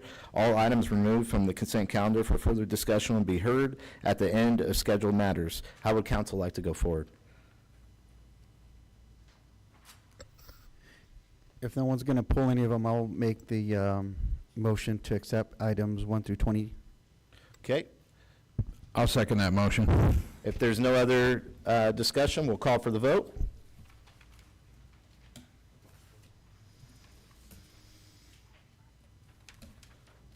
Passes 5-0. Okay, moving on to the public hearing. City Manager. Thank you, Your Honor. Tonight we have two public hearings. The first public hearing is regarding proposed 2025 public transportation service proposed changes, and I've asked Mr. Tree to present the item. Thank you, Mr. Radnauer. Mayor, Vice Mayor, members of the council, on April 1st, 2025, the City Council authorized staff to schedule and notice a public hearing in response to an anticipated $1.2 million reduction in combined federal Transit Administration Section 5307 and Local Transportation Fund, commonly referred to as LTF, allocations for fiscal year 2025. These funding reductions are the result of external fiscal pressures at the federal and state levels and are not related to any local budgetary decisions. To proactively respond to the funding reduction, staff conducted a comprehensive performance-based analysis of all transit modes, including fixed route, dial code, and the city's on-demand service, commonly referred to as transport. That analysis we've prepared for you tonight, a presentation. Thanks for pulling that up, Fernando. And get to that real quick. The presentation tonight outlines a critical set of decisions for our public transportation system. With anticipated reductions in federal and state funding, we're facing a fiscal challenge that requires us to think strategically about how to preserve services, respond to community needs, and position our system for long-term sustainability. Tonight, we'll walk you through our current service model, funding sources, system performance, and 3 proposed service change options. Our goal is to present a path forward that protects riders, saves money, and supports the broader needs of the community. This is our roadmap or agenda. It outlines tonight's presentation. We'll start with a look at transit funding challenges across the country and how those relate to our situation here in Porterville. Then we'll provide a clear picture of our revenue and expense trends and project where we're headed without intervention. We'll also look at our current service structure, fixed route, ADA paratransit, and on-demand, and how those services compare in terms of cost, coverage, and the rider experience. Then we'll present the 3 service change options for your consideration. This is a public hearing, and we look forward to receiving community feedback. We've received some tonight already.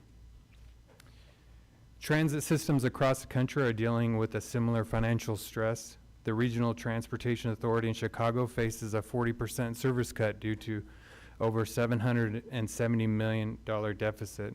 Portland's TriMet system is short $74 million, and San Francisco's Muni faces a $322 million gap. In California, the transit industry in total is in need of approximately $2 billion in funding from the state. These stories mirror our own experience in Porterville. These are not isolated events. They are part of a broader shift in how transit is funded. And these pressures trickle down. Local systems like ours must adapt or risk deeper cuts that affect riders and the public trust. Our system is largely funded by the Federal Transit Administration and local transportation funds. Each account for 38% of our revenues. State transit assistance, commonly referred to as STA, I think that's that the brown color, adds 14%. Passenger fares traditionally make up 8%, and Measure R provides the final 2%. State transit assistance funds is restricted exclusively to transit uses. Local transportation funds, or LTF, on the other hand, must first support transit operations, but any unspent balance may be reallocated to streets and roads.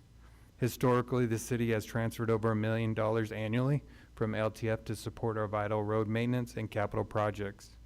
This makes it critically important to operate our transit system efficiently, because every dollar saved here can be reinvested in our broader infrastructure. On the expense side, 60% of our costs are tied to purchased transportation. Those are contracted services that operate our 3 services: fixed route, ADA paratransit, and on-demand service. Administration accounts for 23%, and preventive maintenance, which also includes our fuel and electricity, that's 17%. These figures reinforce that the bulk of our expenses are in direct service delivery, which is also where we must look to achieve savings. This is our 5-year trend for revenues and expenditure. It's a snapshot to our transit system's financial trajectory. As the chart shows, our expenses have steadily increased, driven by rising service delivery costs. At the same time, our revenues are not just flat, they're declining. Federal and state funding reductions are projected to continue, and local revenues like fares and Measure R remain limited. This widening gap between revenue and expense is not sustainable. If we do not take corrective action now, we will face increasingly difficult decisions about what services we can afford to provide. This slide underscores the urgency of aligning our operations with our financial reality. In regards to our operations 5-year trend, this slide gives a more detailed look at how our operating costs have been distributed over the past 5 years. The majority of expenses, again, are focused on purchased transportation. Again, that's service contracts for fixed route, ADA, paratransit, and transport. Administrative costs and preventive maintenance have remained stable as a percentage, but purchased transportation has continued to climb. The projection pulls together all components of our financial outlook, operations, maintenance, and capital needs. When we compare total funding requirements to available federal, state, and local revenue, we're projected a shortfall of approximately 1.2 million. Unfortunately, we cannot close the gap by raising fares or trimming minor costs. The only feasible way to align our operations with our budget is to modify how and where we provide service. Our current transit system consists of 3 service types: fixed route, ADA paratransit, commonly referred to as dial-a-colt, and on-demand, which we call transport. Fixed route service accounts for 68% of our transit operating budget. Transport makes up 24%, and ADA paratransit represents the remaining 8%. It's important to note that ADA paratransit is a federally mandated service. We are required to provide it at the same level and coverage as our fixed route system to ensure accessibility for individuals with disabilities. Transport, on the other hand, is not required.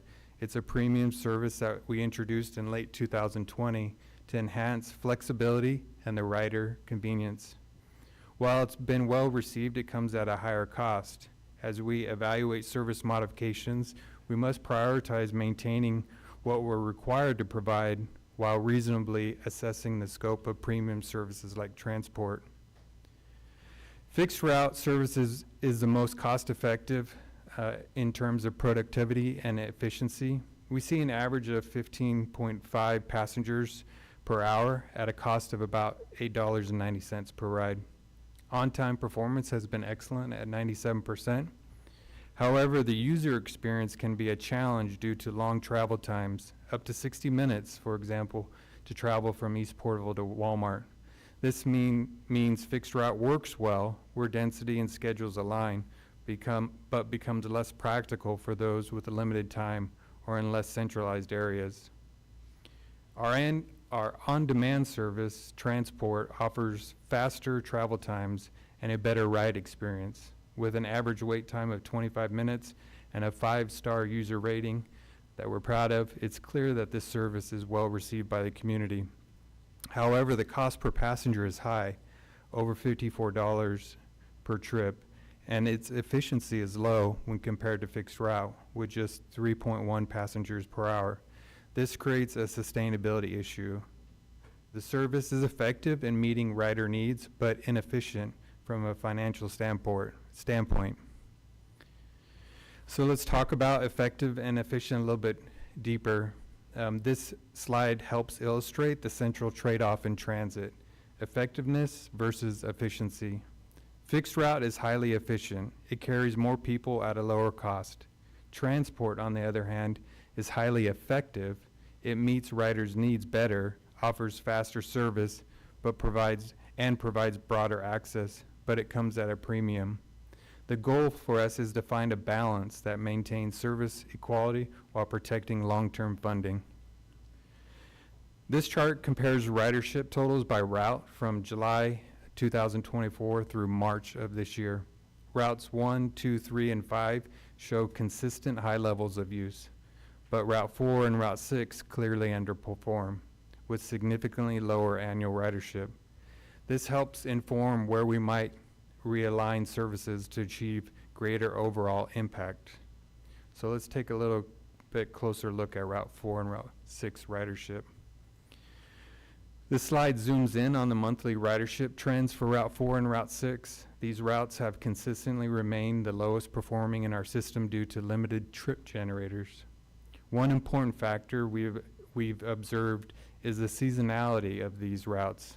Ridership tends to drop significantly when school is not in session and then rise slightly during the academic year. While this suggests some value for student transportation, the peaks are not strong enough to justify year-round investment.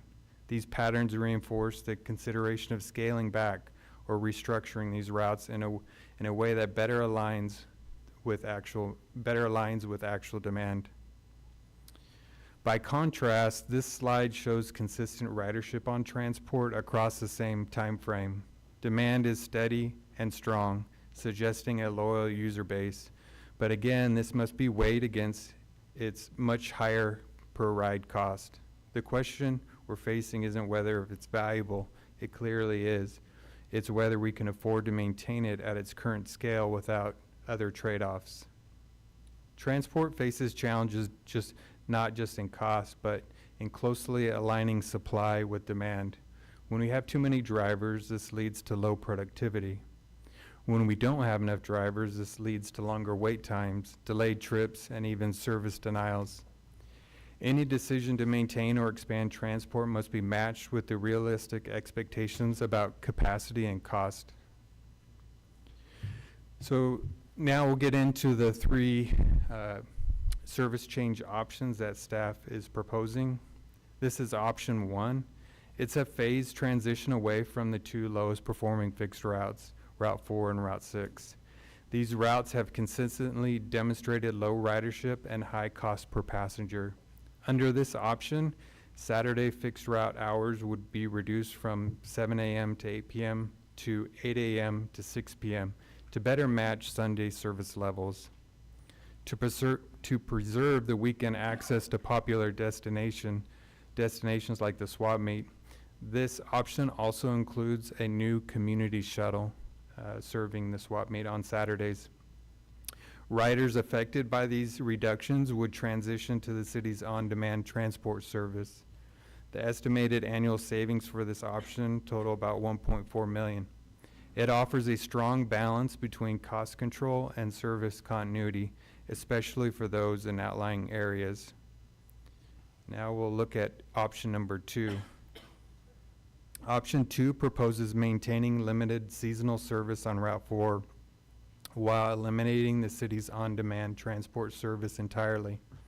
While this allows some service continuity in areas historically served by Route 4, it significantly reduces geographic coverage and flexibility.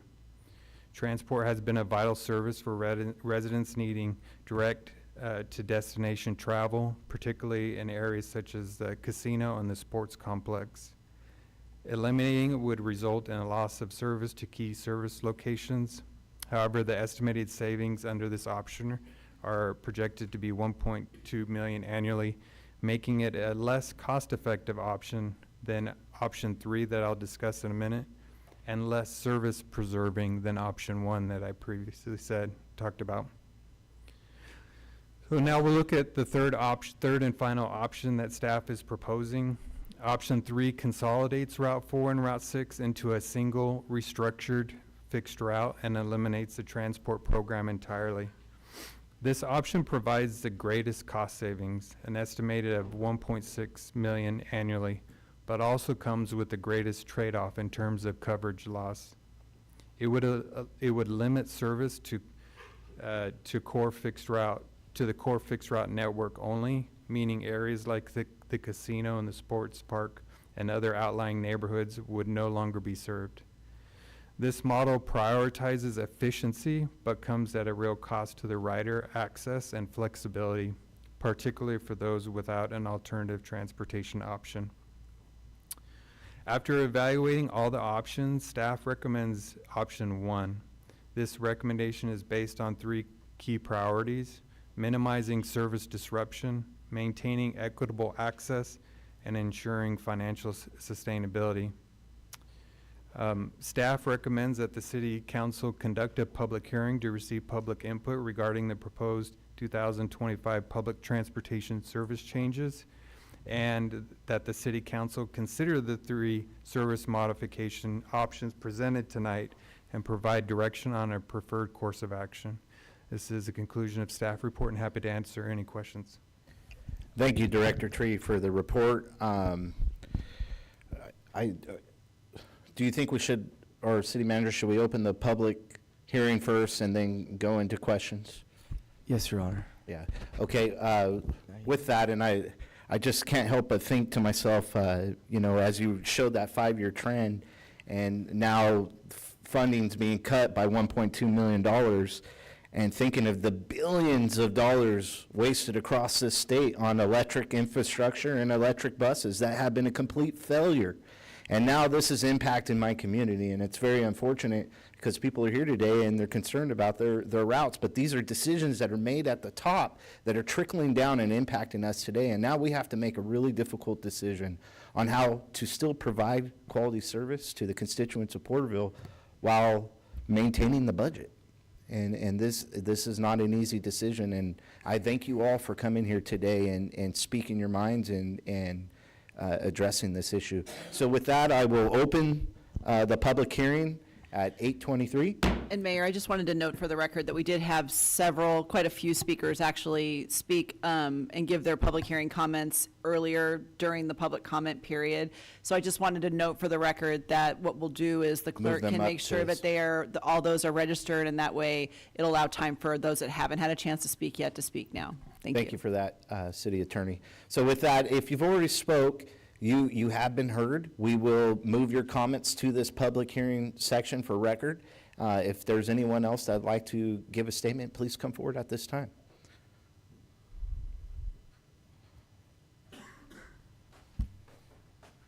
Stephen Mayhem. I use the bus. I have 3 vehicles. I even have a transport vehicle the same size or a little smaller than the transport vehicle itself. Costs a lot of money to operate. But I'm able to use the bus and get around to take care of people. In fact, I took the bus while I was here and I forgot my wallet at the house. I got to 7 o'clock, got to the house, got back on the street and ran to the hospital to catch the #1 bus on the way back. They're quite efficient. Problems with 4 and 6 are 4 goes over to Family Health Care Network. If you're in part of that situation and you use that network of medical facility and help, people need to get from point A to point B. You know, if you live on those areas where the buses 4 and 6 go, you need to get to an appointment, maybe on Hockett Street. To go get any x-rays done, you got to go over to I-90, or not I-90, but 190 to go get an x-ray. I don't know if any of you have ever tried to get across 190 these days at the J Street. Anybody? On foot? You see how much of a problem it is?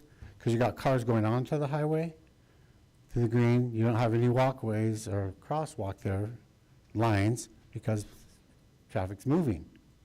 Coming the other way, if you're coming back across from J Street, same thing. You're going to have a little bit of dangerous thing then. I can run fast, but a lot of people in chairs, kids, how are they going to get across 190? Not to mention, Family Health Care Network is down the way a little further in a smaller neighborhood. How are we going to get down there? Or along the side of 190? Bike it? I'm not only talking about kids, mothers, pregnant, all ages, all different levels of finances, but they still need to get places. So the recommendation to where you can still use those two, that's probably a help.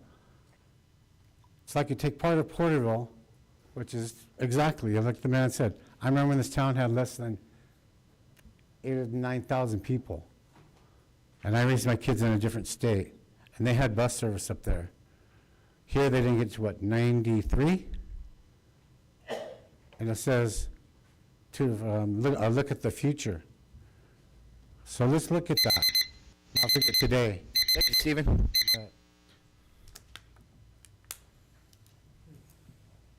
Hi, my name is Farron Driver. I'm here to talk about the cutting of Route 4 to the college. So I want to ask, why do people go to college? And for a lot of people, it's because they want to, oh my God, they want to work their way up because their family, see their family is struggling financially, and they want to have a better opportunity for themselves. And they want to look for a job in nursing, teaching, criminology, or ag science.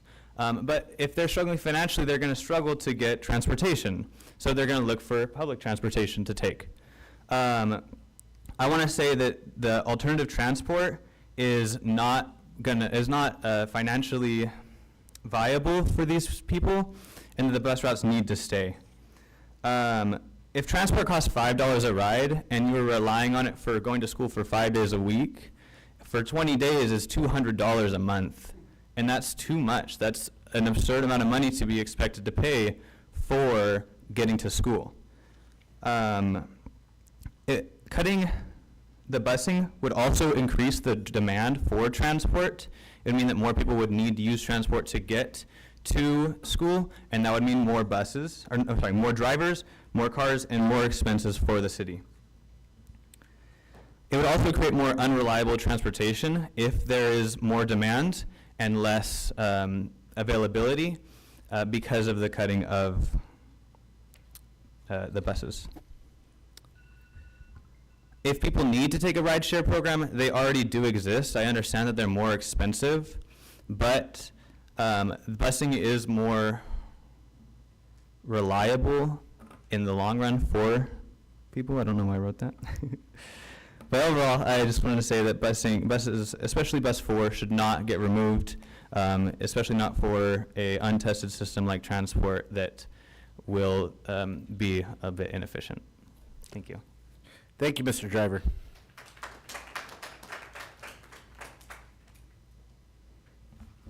Council members, community members, my name is Dwayne Hi, Ms. Mian, and I'm here tonight to strongly oppose the proposed elimination of bus 4 and 6 and the replacement with the e-van transport. While cost saving is the stated goal, this plan is deeply flawed and will severely hurt our community. Route 4 is a lifeline for students in all ages, connecting Pioneer Middle School, Vandalia, Santa Fe Elementary, Fallen Hero Park, and the Porterville College campus. Discontinuing it would disproportionately burden lower-income families who have children attending those institutions, forcing unexpected costs and eliminating students' academic and extracurricular opportunities. For college students, many already juggling work and family, and some needing up to 4 buses daily to and from just to attend class. Losing this reliable transport can mean dropping classes or even abandoning higher education altogether, widening the opportunity gap. Consider students forced to choose between work and their education simply just to afford transportation. Crucially, it would also hinder the significant amount of 9th to 12th graders accessing vital dual enrollment programs at the college.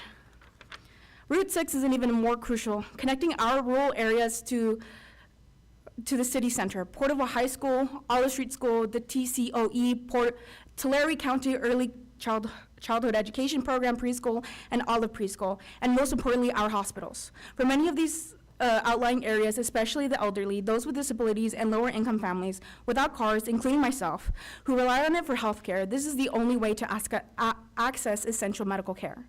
And eliminating it is not only inconvenient, it's a direct threat to their health and their well-being. Imagine someone with a chronic condition unable to reach regular appointment, or those in dire need unable to reach regular appointments, or those in dire need unable to afford an ambulance. These proposed van service transport these proposed van service transport is not a viable replacement. It's already overbooked and unreliable. My own experience trying to use this van system daily to get to my previous high school, Harmony Magnet Academy, often resulted in lateness, making it too expensive and unreliable. Expanding this flaw system to cover the entirely of Route 4 and 6 guarantees failure. Furthermore, the ever-changing service areas of the van makes them an unsustainable alternative. This isn't an expansion, it's an abandonment of outlying communities, creating transport deserts and furthering marginalized vulnerable populations. Vans simply cannot match the capacity, reliability, and accessibility of fixed bus routes. Buses can accommodate multiple wheelchair users, but unlike single capacity vans. Thank you, ma'am. Please summarize. Thank you.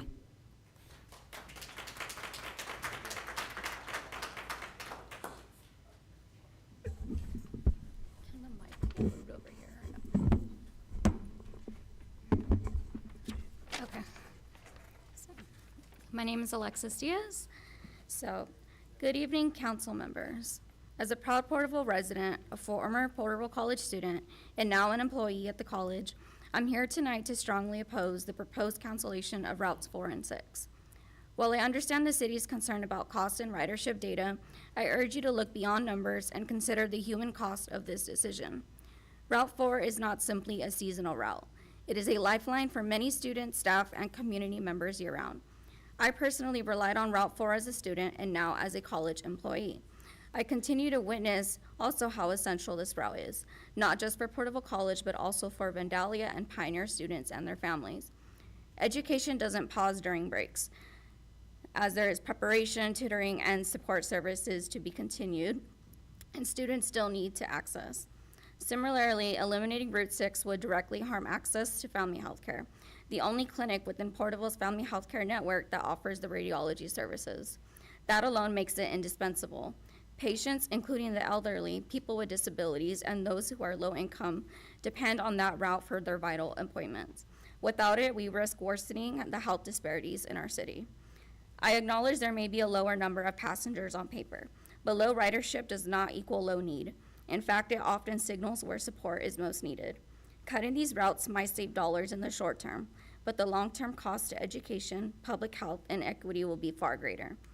Instead of eliminating these routes, we should invest in better outreach, improved schedules, and transportation equity. Let's not let short-term savings jeopardize long-term success for Porterville students, workers, and patients. I understand the city is facing a $1.2 million reduction in transportation funding and unfortunate consequences of state and federal pressures, but we cannot allow external budget decisions to result in local actions that disproportionately harm the most transit-dependent members of our community. Option 1 eliminates routes 4 and 6 entirely and moves riders to on-demand transport services. This assumes that students, seniors, and low-income riders can afford a $5 fare and rely on a system that is already overburdened and inconsistent. This is just not a financial shift, it's a removal of access. Reliable public transit is a basic need, not a luxury, and the added shuttle on Saturdays doesn't compensate for the massive weekday losses. Option 2 reduces 4 and eliminates transport altogether. It sounds like a middle ground, but it cuts access to employment and educational opportunities while weakening one of our educational arteries. Further reducing service in key areas is not cost control, it's opportunity loss. And for option 3, it sounds mostly efficient on paper, but bundling 2 critical routes could create delays, overcrowding, and gaps in coverage, especially for those needing timely access to healthcare or education. Public transportation is not a life item. It's a commitment. Please summarize, Ms. Diaz. It's a commitment to educational equity, public health, and economic opportunity. I urge the council to look beyond ridership numbers and ask who will be left behind if these services disappear. Let's not balance the budget on the backs of those who depend on us most. Some recommend actions: preserve routes 4 and 6 as independent, targeted lifelines for education and healthcare access. Pilot a modified frequency model for low traffic periods rather than cutting entire routes. Even reduced but predictable service is better than none. And engage local institutions. Thank you. Thank you.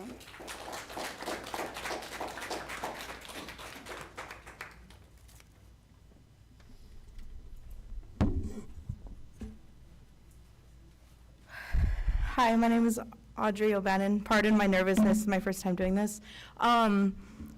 Basically, I'm a college student as well, and I think that taking off Route 4 is kind of hard on a lot of us college students that rely on the buses. And I think that most of us, we usually get a monthly pass. It's a lot cheaper than having to spend on the transport daily. I mean, even I think just the reliability of the buses are way more reliable on us and to get us on time to our classes than for us to go on the transport. I personally have taken the transport from here to Lindsay, and I'm always late all the time, and it's really, really hard. And it's also just not user-friendly as well for those that have disabilities as well. I think that it's just more nerve-wracking, if anything, to try to plan a bus or plan a time through transport and then it not come, and then you're nervous and you're already anxious, and it just makes everything worse. Toppled onto the fact that we're broke. I mean, let's be real, we're broke. Like, a lot of us were spending money on our books, on our schooling, on our children half the time. Like, I have a child as well. Even though I drive, there's times where I need the bus to take my child to school. And for you guys to try to take the bus away, I mean, I understand money, but in the same sense, you guys are affecting us. And it does, like, a lot of us, we don't appreciate it. And I think that you guys need to focus on more how we feel and how, like, what we need for the buses, specifically for bus 4, specifically. And that's just talking about the schools that are nearby. All the schools that are nearby, all of them are low-income schools, specifically the preschool, Pioneer, Vandalia, and even the college. A lot of us are low-income individuals that rely on the buses. Speaking about Route 6, I mean, I use Route 6 to go to family health care all the time. I'm always at the doctor constantly, and I would rather not have somebody try to walk across the highway than, I would much rather them take the bus to get them there safely than to have to try to make it safely across the highway. That's not safe at all. Yeah, I just deeply oppose, I'm really nervous, sorry. I deeply oppose the removal of Route 4 and Route 6, and I hope that you guys can, or I hope the city can think about how they're affecting us. Thank you. Thank you, Audrey.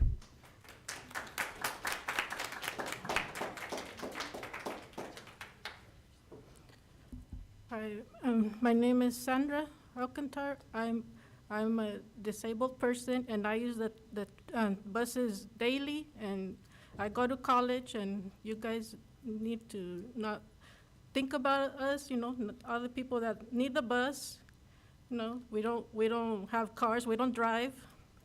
And also Route 6, I use it all the time. My mom lives on that side of town, and I don't have no way to get there. And also, I've in the past, I've done those surveys you guys provide to see what we recommend, and I've told them so many times to put a closer bus stop right there where Route 6 passes by, and that never happens. You know, I need a closer bus stop. The bus stop, you guys moved it far from the apartments on Southeast Street. It's too far. I always had to walk to my mom's. And the transport, it's always, you know, it's too expensive. You know, I'm on low income, and sometimes they take forever. It just says, you know, oh, you need to try again. There's no drivers available. Well, if there's no drivers available, you guys need to hire more drivers, you know. And because on Route 4, you guys need if you guys want more passengers, you guys need to put Route 4 the way it used to be, and I'm sure you would have more passengers. You guys already took away Route 7 and Route 8, and a lot of people live on that side of town, and they don't have a way to get back to or from wherever they need to go. Thank you. Thank you, Ms. Sandra.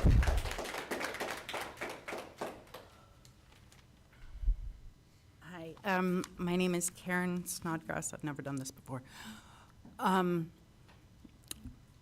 Some of the option 1 would be the best, I'd say, after listening to everything, but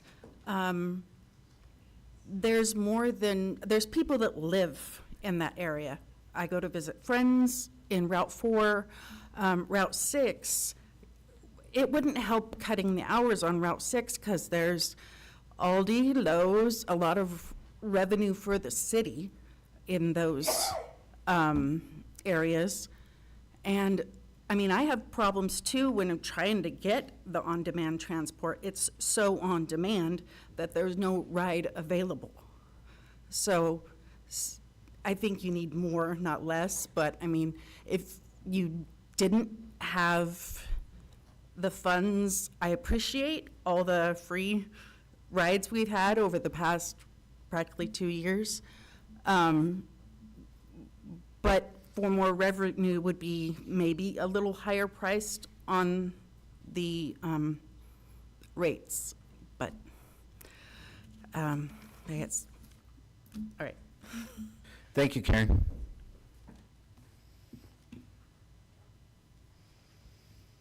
Hello, my name is Ricardo Guerra Jr. I'm here to talk about the healthcare loop, Route 6, as it's known. I would pretty much ask Could you speak into the mic, please, sir? Oh, sorry. It's Can you hear me now? Yes, sir. Okay, my time starts now. I'm here to talk about the healthcare loop, Route 6, as it's known. I'm asking for it to be kept and not to be modified even more. As you've seen today, many people have come before you, very nervous, very awkward, but asking you to please consider them. While the numbers don't look great, we can't see things purely just for the stats. You saw people, you seen them in their eyes today, and ask that you keep the route. Same with Route 4. With students going to college, they help. You could see them as an investment in this town. Earlier on, you saw a young woman gonna go off to college soon. Maybe one day she'll come back, I really hope so, and help out the town. Cutting the Route 4 or reducing its hours will greatly affect any of that happening in the future for students here. I ask that you take all this into consideration. Thank you. Thank you, Ricardo. I'm not seeing anyone else at this time. Is there anyone online, Fernando? Oh, we got one more. Hi, my name is Veronica Garza. I work at the transit as a transport driver. I've been there 3 years. I've saw a lot of a ridership increase, even though they decreased our employees. I think it's very important that we keep the transportation. I take a lot of people to where they live nowhere by a bus stop. I have a lot of passengers. I have a car, but I'm speaking for what I hear on the transport, and I think it's very important to bring it to your guys' attention. A lot of people with anxiety, I want to say 75% of the people, older generation, they're scared to drive because of the crazy drivers that are on the road. So they feel confident with us. They say they feel safe with us. It's clean, and we provide great service, which I'm glad that I work somewhere where they can say good feedback about that. I also think that taking away transportation would hurt a lot of people. How are people going to get to college, and when they miss the bus? We take teachers to school. We take nurses that come here from out of state that, they don't even know about Porterville, but they hear about the demand transportation, $5. They're here for 6 months, and we have been very convenient for them, and they're very appreciative of it.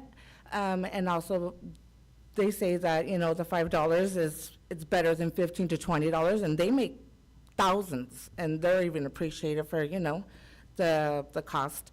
I also think that as an employee at the transit, if they fixed the software and it wasn't so cheap, then maybe we would have a better, like how they were saying, so much money to go get one person to the next destination. Half of the time I go to one home, and then I just pass the one that's on my next schedule. Why didn't I just pick them all up on the same route? Why do I have to come back and forth, back and forth, back and forth? Yes, I've only worked there, like right now, I only work 4 hours a day. It's lucky if I even get a 10-minute break, because that's how busy I am. And then I'm going back and forth, and it doesn't let me pick up the next person. I have to drop them off at the college, drop them off at the casino, and come right back where I was just at. So if the software was better, then I think that maybe, the numbers would be different. But that's all I have to say. Thank you. Thank you, Veronica. Okay, Fernando, is there anyone online? No, Your Honor. All right, we'll close the public comments at 8:47 and bring it back to the council. I'll go ahead and start this, Director Tree. Just some questions and concerns from our constituents. And one, there is communication with Porterville College and some of the low income or people in need of transportation. Can you talk to maybe some of the conversations there? I know you can't speak it into existence, but there is communication, and if you just communicate that, please. Sure. Mayor, Mr. Knight and I have met with the president of Porterville College to discuss these options. Through the conversation, it appeared that there's potential for a partnership to form where they can support low-income students still getting a ride, even on transport. I think the general sentiment was that they're appreciative of at least some type of transportation, either the fixed route or the transport service, but that they were willing to open up a discussion for partnership. Thank you for that, Mr. Tree. And then as far as PUSD, Vandalia, the schools, the students, they have buses there with PUSD, correct? That is correct. Okay, and then moving on to the family health care, they provide a transit as well for low-income community members? Yes, Family Health Care Network does provide their own transportation. My understanding is you do need to have an appointment to take advantage of their free transportation, but they do provide it. So if there's an appointment made, then you could communicate that you need transportation, and the Family Health Care Network will come and pick you up and then get you to your appointment, and I imagine they prioritize those to make sure you're on time to keep that moving forward there at the Family Health Care. That's correct? That's my understanding, Mayor, yes. Okay, thank you for that, Mr. Tree. And then, this is not an easy decision for this council. We have received $1.2 million in budget cuts. We still have to maintain the city. We would like to build a library. We'd like to build a community center. We'd like to maintain our parks, build our roads, continue to, hire police officers and firefighters and the city staff that continues to run the city behind the scenes. And so this is a difficult decision, and so there has to be some kind of cut, unfortunately. But we're working with our partners in our community to make sure we're still providing services. I would just state, some of the stuff going around on the internet, Porterville FYI, it's a lot of noise that was not true. And so I understand some of the concerns, but we're going to continue to supply quality services here in Porterville. Now, it may be different, but if you stay in touch with our city staff, you will know how to get those services going forward. And all three options somewhat lay out a option for services as far as transit. I'm leaning towards option one. I'd pass it off to the council. Councilman Beltran, do you have any comments? No, thank you again, and Director Tree and Mayor for clarifying a lot of that miscommunication that's out in the community. That's part of the problem that we deal with is, the panic. And I understand hearing all the speakers today, that is a fear that their needs will not be met. There is a challenge with this job. It's not all fun and games with the awards that we got to do earlier and take pictures. This is where it gets to the real guts and hard part of these decisions. I know a lot of sentiment is we know there needs to be cuts because there's not money. However, and there's no however, it's something has to be adjusted. The other part to this I want the community to understand is these aren't permanent. This is an adjustment that will be evaluated constantly. I don't know if it'd be like a 30-day cycles, 2-week cycles, but the Director of Transportation, Tree, along with the interim city manager and all the staff, will continually evaluate this and give us feedback on what's working, not working, as it was spoken about, communicating with the Porterville College, communicating with Family Health Care Network. And a big part of this is just educating the riders that however way we transition this, we will have, I'm sure, these in English and in Spanish, either on social media, on flyers on the buses, QR codes, whatever that might be, to educate those riders on what that adjustment will be, so that we can help with that anxiety, any of that fear that can be mitigated, that we do not want to impact those. We understand that those who are utilizing the transportation system are the most vulnerable, the people that are in financial hardships. So we don't take these decisions lightly. We hear all of you guys. I'm blessed to not be in that position to have to rely on that, but one day I may. And so as I see you individuals out here, a few of you I do know, I take that into account, that if I did not have my vehicle or my health, how would I get to my job? How would I get to my medical needs?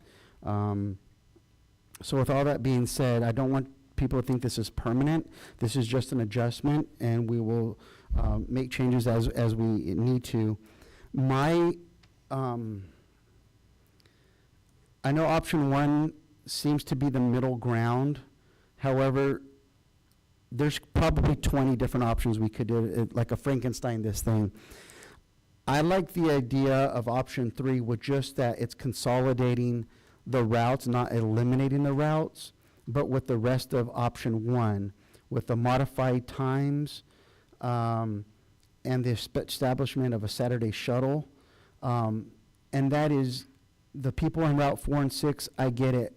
When you need to get to the Family Health Care Network, when you need to get to college, it's time sensitive, but that's what transport is for.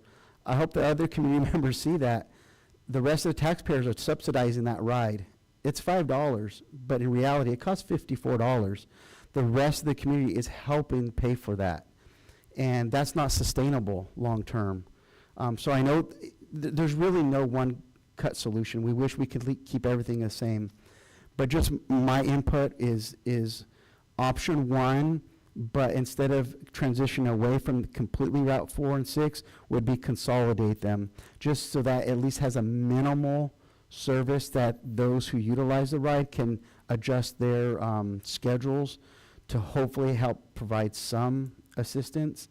So that would be my recommendation, is combine Route 4 and 6. It's going to be a longer drive, however, it will be available. And then the rest of, like I said, option 1 with the modification of times and what have you. Thank you, Councilman Beltran.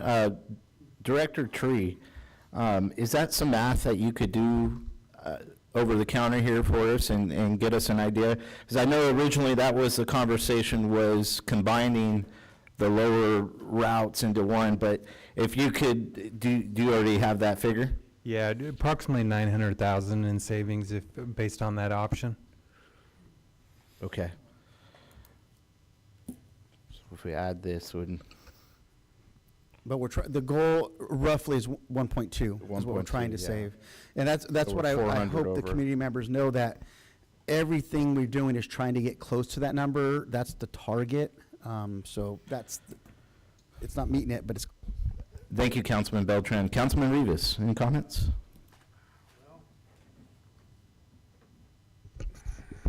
Thank you all for coming out and expressing your concern on this issue. Like Mr. Beltran said, it is a hard decision that we have to face, but in reality, we have some changes that we might have to do. And with that, Route 6 goes through my district. And that to me is very alarming, and I know that the Family Health Network is there, and I know there's some low-income people, residents there that need it and depend it, but if there is a way that we can work something out or hash something out and to get 1.2 million in savings where we can alternately use other routes to mitigate that, I would be open for suggestions. Because other than, we have a responsibility to our stakeholders and our residents. And I would hate to lose Route 4 and 6 because of the college and the health network and the Highway 190. But in reality, we have to make some tough decisions here. So, if there's any other way other than these 3 options, could we mitigate something else where we can converge Route 3 with Route 6 or vice versa? I have an idea, Councilman Rivas. If we took out of option one, the established a new Saturday community shuttle to service the swap meet, and we have that in the consolidation of 4 and 6, can you run those numbers as I know I'm asking you to do a lot over the counter here, and I know they're kind of guesses, but just a thought, what that shuttle's gonna cost, and if that is added on to that 900,000 of savings, Yeah, just for clarification, if we consolidate Route 4 and 6, there really wouldn't be a need for a community shuttle. It would, because Yeah. Route 4 and 6 already, or at least Route 4 serves the swap meet. Yes. So it's duplication of service. They're gonna be a little bit longer wait time. The headways are gonna be about 80 minutes, as it's gonna be like a figure eight. So it'll, for example, Route 4 will operate, come back to the transit center, and then it'll switch to Route 6, operate its route, and come back to the transit center and do this figure eight together. To your point, Councilman, and also to Councilman Beltran's, is we will evaluate this periodically. So that could be a good approach where we go with this modification, and then on a quarterly basis, we can give you our financial report to see where it's projected, and then if we need to make a decision, we can do that at that time. That's and to hear that to consolidate and an 80-minute wait, I mean, the transport is gonna be faster in that sense. Okay, Councilman Green, any comments? Well, about the only comment I would make is to tell the folks out there that depend on those routes, don't despair, because we got some great minds here working on the situation, and things can always change. It's fluid. You know, what may sound frightening and disheartening at the moment could change next week, next month. So please, folks, just relax. Let us work on it. Like I say, we got a great mind sitting over here, and Mike, Mr. Knight, got a brain too, and we all up here all do also. So we will rub his head for good luck. Thank you. Anyway, please, folks, just give us a chance. We'll try to do the best we can. I promise you. Thank you, Councilman Green. Vice Mayor McCurvey. Stan, thanks for keeping it light. I appreciate that.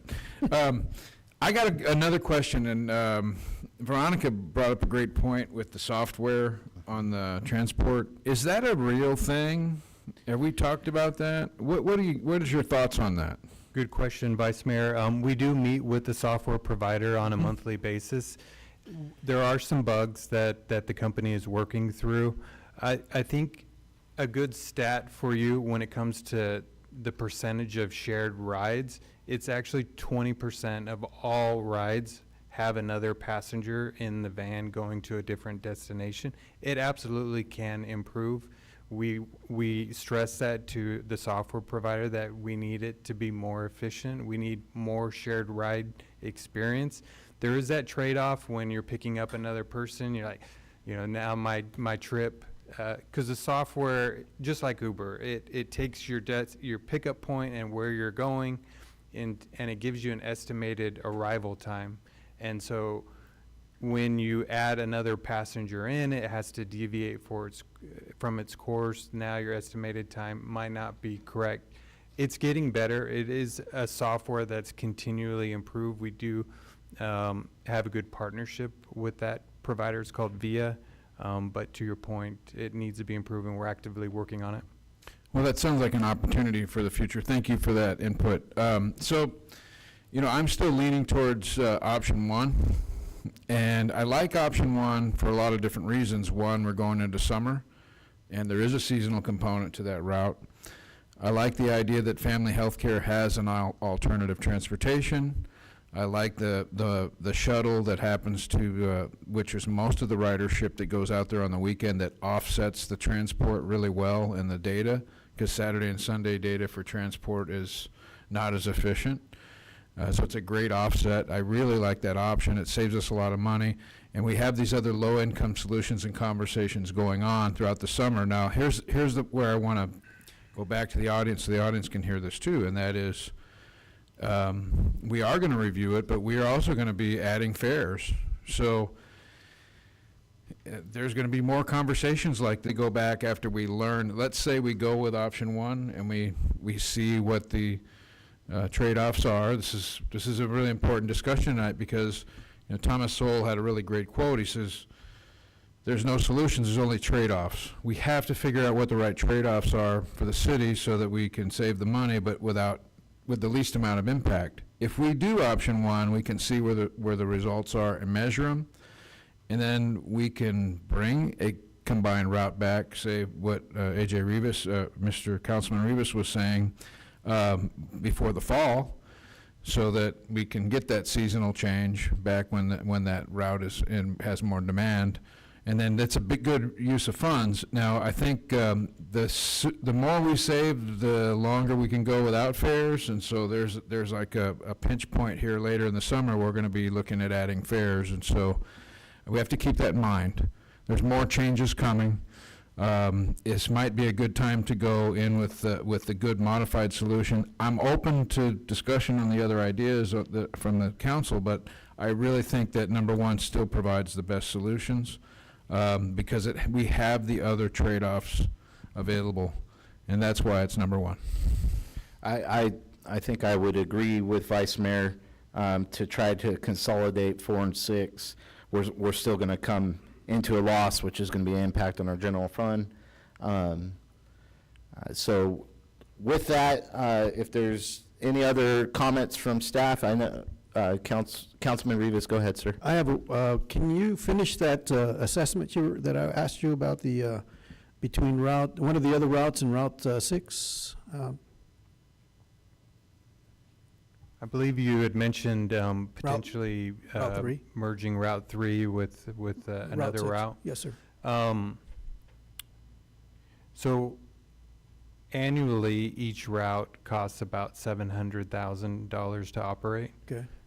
Anytime we combine 2 routes together, essentially you're cutting the service in half, so it's $350,000. So if I understood you correctly, as far as combining Route 3 with another route, or With Route 6? with Route 6, there would be a savings around $350,000.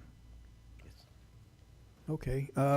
Okay, with option 1 then, how many vehicles are going to be running? Are you going to be adding new vehicles to that route to maintain the services, or you're just going to maintain the same vehicles that you have already?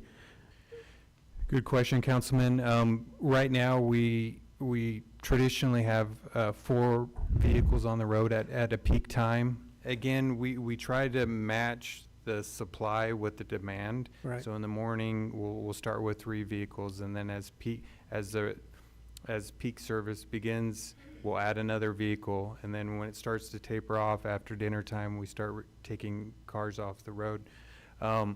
Based on the information on transport, there is some capacity for additional riders. That's where we felt strongly that transport can help and provide a solution. We do have the ability to add another driver for a couple hours. That was in our factor when we came up with analysis on the cost savings. So just adding 1 or 2 drivers for a couple hours is not going to affect.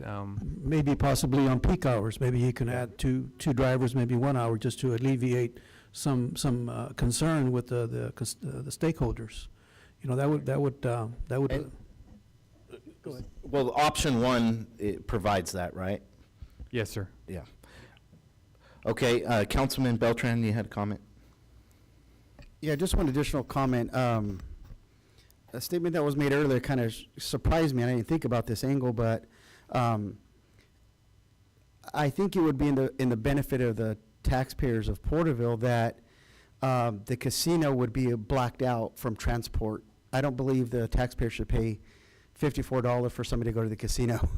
There's Uber, there's other ways. Maybe the casino can provide their own type of transportation for that. But I think if we could look at that and kind of black out that option from being able to be utilized to the casino. I don't think that would be in the taxpayers' interest for that ride to be allowed. So just a question and for clarification, would the sports complex or the airport be cut off as well? No, I wouldn't do that necessarily. So somebody, if they wanted to manipulate the system, they could, but I wouldn't feel comfortable saying, here's a ride directly to their front doors. You want to walk the No, nets. it's fair. In fact, it's a conversation I had with staff as well. And possibly there's a chance for partnership with the tribe and the new casino and helping bring funds to provide some of these services, right? So I think that's a conversation that needs to be had. Maybe going and punching and giving black eyes isn't the right first step. I know how you like to roll, Councilman Beltran, but strategically, I think let's have the conversation, then we can start punching. With that, I'd like to add one more thing. That's an excellent idea, Mr. Councilman Beltran, about the blacking out of the casino. That's an excellent idea, and hopefully we can provide some communication with them to provide more transportation for our constituents, and they won't be so panicked that we're taking things away, because we are in a budget fall, and we need to make some hard decisions, but we're not going to leave you hanging dry. We have some great minds here that will perceive and check with us on a quarterly basis. Hopefully we can bring them back and make it more convenient for you. But at this point in time, I'm kind of leaning towards number one, but with options. So with that, I'll turn it back to you. Thank you, Councilman Rivas. Is there any other comments from staff? I'm not seeing any, so I'll go ahead and go with, I'll bring a motion for option one, and consider a second. I'll second. Okay, we have a first and a second. Are there any other comments? Okay, we'll call for the vote. Passes 4-1. Okay, moving on, or how are you guys, would you like a recess? Where are you at? Yes? Okay, we're going to take a 15-minute recess, and then we'll come back to open session.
Okay, we'll reconvene to open session. And next, we'll have the public hearing number 22 for the Delaware Farms Residential Development. City Manager. Thank you, Your Honor. For our final public hearing tonight, it is the Delaware Farms Residential Development, and I've asked Ms. Calderon to provide the staff report. Thank you. Good evening. And I have asked Mr. O'Neill to give the staff report. Thank you, Director, City Manager. Honorable Mayor, Vice Mayor, City Council, we have before you the Della Farms Residential Subdivision, which consists of consideration of an environmental document prepared pursuant to the California Environmental Quality Act. It includes a general plan amendment, a conditional use permit, a tentative subdivision map, and a request for the Tulare Local Agency Formation Commission to initiate annexation. The project consists of 2 parcels totaling 25.47 acres. It's bounded by East Morton, Henry Street, and North Leggett. It is actually in an unincorporated island, so it's entirely surrounded by the city of Porterville, while itself is in the county of Tulare. The properties have been pre-zoned RM1, which is the low-medium density residential zone, but one of the parcels has a general plan land use of parks and recreation, and the other has a planned land use of education. Under this project, the general plan land use of both parcels would be changed to the low-medium density designation, which would make the general plan land use diagram consistent with the zoning map. The project would be developed in 2 phases, and it includes 160-lot single-family residential development, along with a 0.88 acre park. The lots would range from just under 4,000 square feet to slightly over 7,000 square feet, and external connection would be provided to Morton, Henry, and Cleveland, with improvements being made to those abutting streets. The project build-out would be about 6.25 units per acre, which is below the maximum allowable density of 9 units per acre, according to the general plan, or 11.3 units per acre consistent with the zoning. There are 2 tribal notification requirements that this project is subject to. One is related to the general plan amendment. The other is related to the California Environmental Quality Act compliance. City staff did initiate those tribal consultations back in October of 2024, and no comments were received from the affected tribes. Due to the urban services that would be required, the project needs to be annexed into the city. Now, annexation can be requested or initiated by the city, but has to be considered and approved by Tulare LAFCO. The project site is within an agricultural preserve and is subject to a Williamson Act land conservation contract with the county of Tulare. When that was established, the city did protest the execution of that contract due to its proximity to the city at the time, and LAFCO found the city's protest valid. So accordingly, if LAFCO approves the annexation, as simultaneous with recording the annexation, LAFCO would record a certificate canceling the Williamson Act contract, which means that that would be done at no cost or expense to the applicant or to the city. The project is subject to numerous findings outlined in Series 600 of the Porterville Development Ordinance for each of the entitlements that are being considered, the conditional use permit, amendments to the general plan, an environmental review, and then again, it's also subject to standards and findings contained within Article 400, which deals with the subdivision of the property itself. The project would contribute more housing units to the city's efforts to meet its regional housing needs allocation, or RHNA, particularly important because the land use designation of these parcels, which again is Parks and Recreation and Education, indicates that it was not included in the city's housing inventory of available land. So providing housing on those sites is an extra bonus that potentially means the city would get closer to meeting its RHNA than it might otherwise. The development pattern proposed within the project is consistent with what's in the area, and as mentioned, it does fall well within the maximum densities prescribed by the general plan and zoning. Now, the RM1 zone has a minimum lot size of 6,000 square feet, but the development ordinance allows for the development of smaller lot sizes with reduced dimensional standards, provided that the city council approves a conditional use permit. The findings for that are contained in PDO section 604.04, and staff does believe those findings can be met.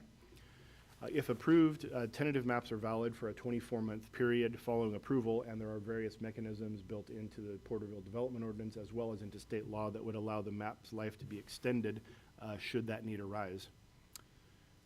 There are certain findings prescribed by the Subdivision Map Act of California, as well as contained within the Porterville Development Ordinance, indicating that the City Council cannot approve a tentative map if it makes certain findings, and staff does not believe that any of those findings can be made in order to deny the map. As mentioned, this is outside the city limits. However, there is a provision of government code that allows the city to approve a tentative map on land outside the city with the condition that the final map, which is the recordable document, cannot be approved until annexation of the site is complete. So if approved by the City Council, staff will work with LAFCO and the applicant to facilitate the submittals to process the annexation. Importantly, General Plan Policy PUI 8 requires that agricultural water rights be assigned to the city when ag land is annexed to the city for urban development. And the environmental document, which will be discussed in a little more detail momentarily, did note that the conversion of farmland to a subdivision of this size does increase the water usage fairly substantially. So the city contracted with an environmental consultant to prepare an initial study under CEQA to analyze the potential for environmental effects from the project. Based on the results of the initial study and its technical studies, the city made a preliminary determination that with the incorporation of mitigation, the project would not have a significant effect on the environment. Mitigation was identified for biological resources, cultural resources, geology and soils, and tribal cultural resources. The CEQA initial study and proposed mitigated negative declaration was sent to the state clearinghouse and filed with the county clerk for a period of 30 days running from March 18th to April 16th, 2025. The city did get a comment letter from the California Department of Conservation, which provided the agency's position about the potential impact to agricultural land and did note that the site was subject to the Williamson Act contract. During all of this, the CEQA analysis and receiving the comment letter from the Department of Conservation, it was discovered that the initial study incorrectly stated that the Williamson Act contract had already been canceled. That was initially part of the project, but once it became evident that the city had successfully protested the contract in the first place, and thus it would automatically be canceled upon annexation, the need to apply to have it removed was no longer necessary. So that information was incorrect in the CEQA document. However, the information was corrected in the document that made it to City Council, and the environmental coordinator determined that under the CEQA guidelines, the document would not need to be recirculated because this change of information was a minor change that did not constitute a substantial revision. There was no additional significant environmental effect noted. There was no new mitigation, and there was no revision to the project itself resulting from the change. So currently, the estimated water use of the parcels for citrus would be 90 acre-feet per year, while the proposed subdivision, based on information from the city's urban water management plan, would be 141 acre-feet per year, which is roughly 157% of the water that would be used under ag. Considering that the city then would be obligated to provide all of the urban water for the subdivision, is another consideration in acquiring the shares of the water shares that are associated with the project. So staff would recommend that the City Council opens the hearing to the public to get any comments on the project itself, followed by adoption of the draft resolution adopting the determination under CEQA and the Mitigation Monitoring and Reporting Program, adopting the draft resolution amending the General Plan Land Use Diagram, adopt a resolution approving the conditional use permit, adopt the resolution approving the tentative subdivision map with conditions of approval, and finally adopting the draft resolution requesting that Tulare LAFCO initiates proceedings for annexation. Staff would be happy to take any questions from the council at this time, and the project applicant is also in the audience to answer any questions as well. And Mayor, before we start, I just did want to state for the record that Councilmember Green has recused himself due to a potential conflict of interest involving the proximity of his property. Thank you. Thank you, City Attorney, and thank you, Mr. O'Neill. At this time, we'll open the public hearing at 9:38. If anybody would like to come forward and give comments on this topic, please do at this time.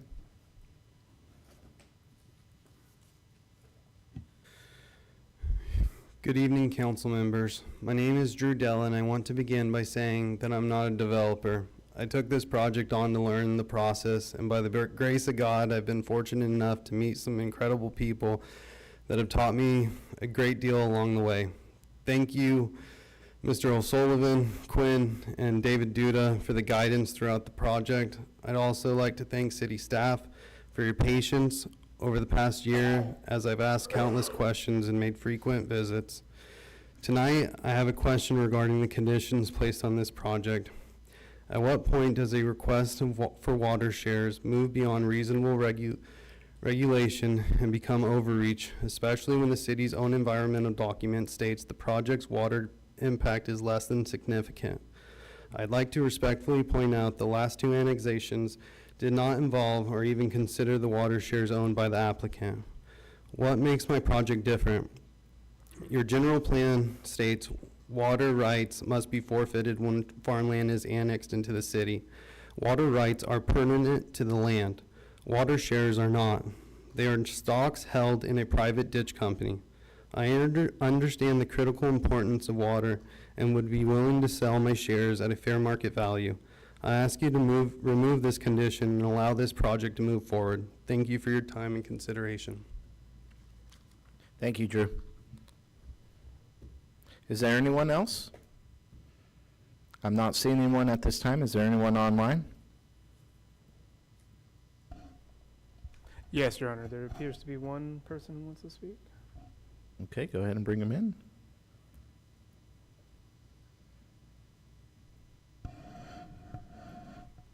Hello, can you hear me? Yes, David, we can hear you. Great. Good evening, Mayor, City Council members.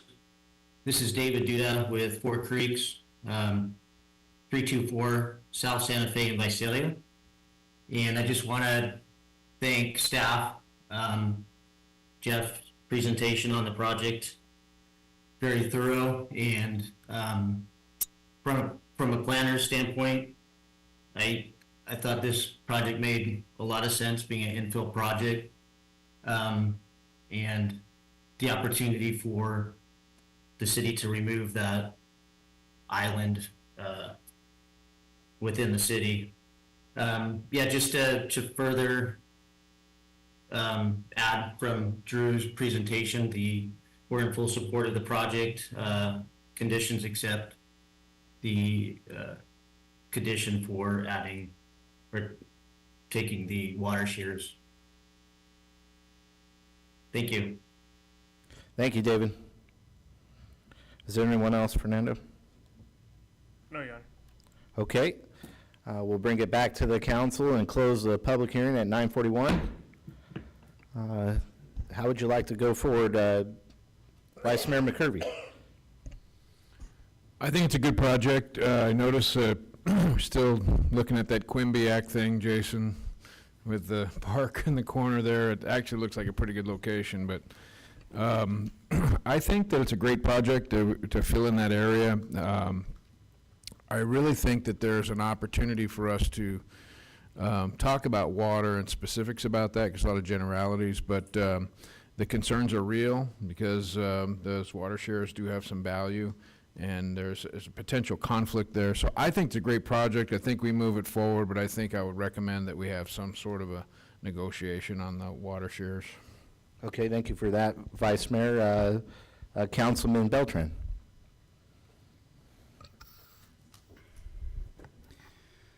Just like the last public hearing with transportation, this is another one for the community to understand the difficulties of these types of decision.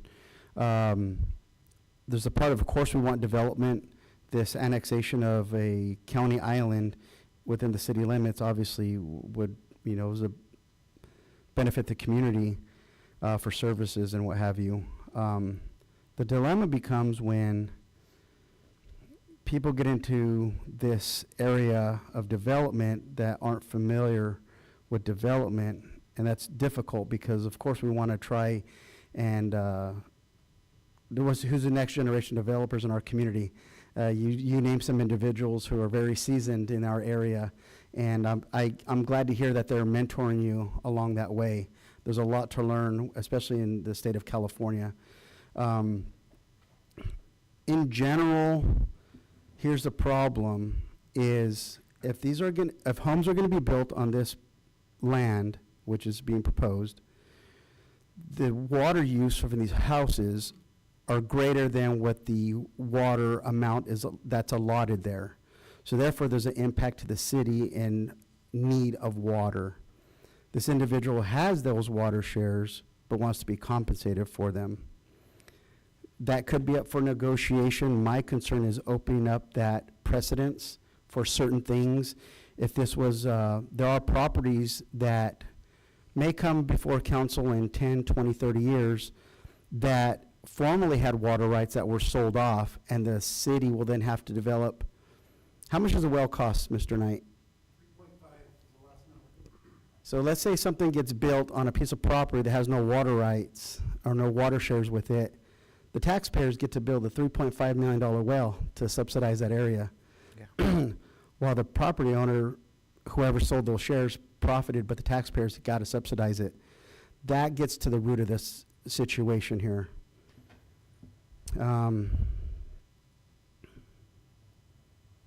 We don't want to discourage development, but how do we not impact the taxpayers like we did earlier with subsidizing rides that are $54 and they're only charged $5?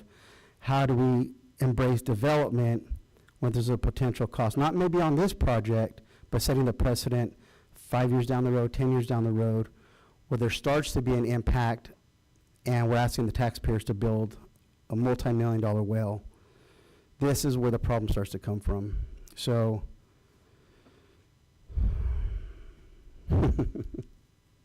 it's not fun. And there's livelihoods on the line. I get that.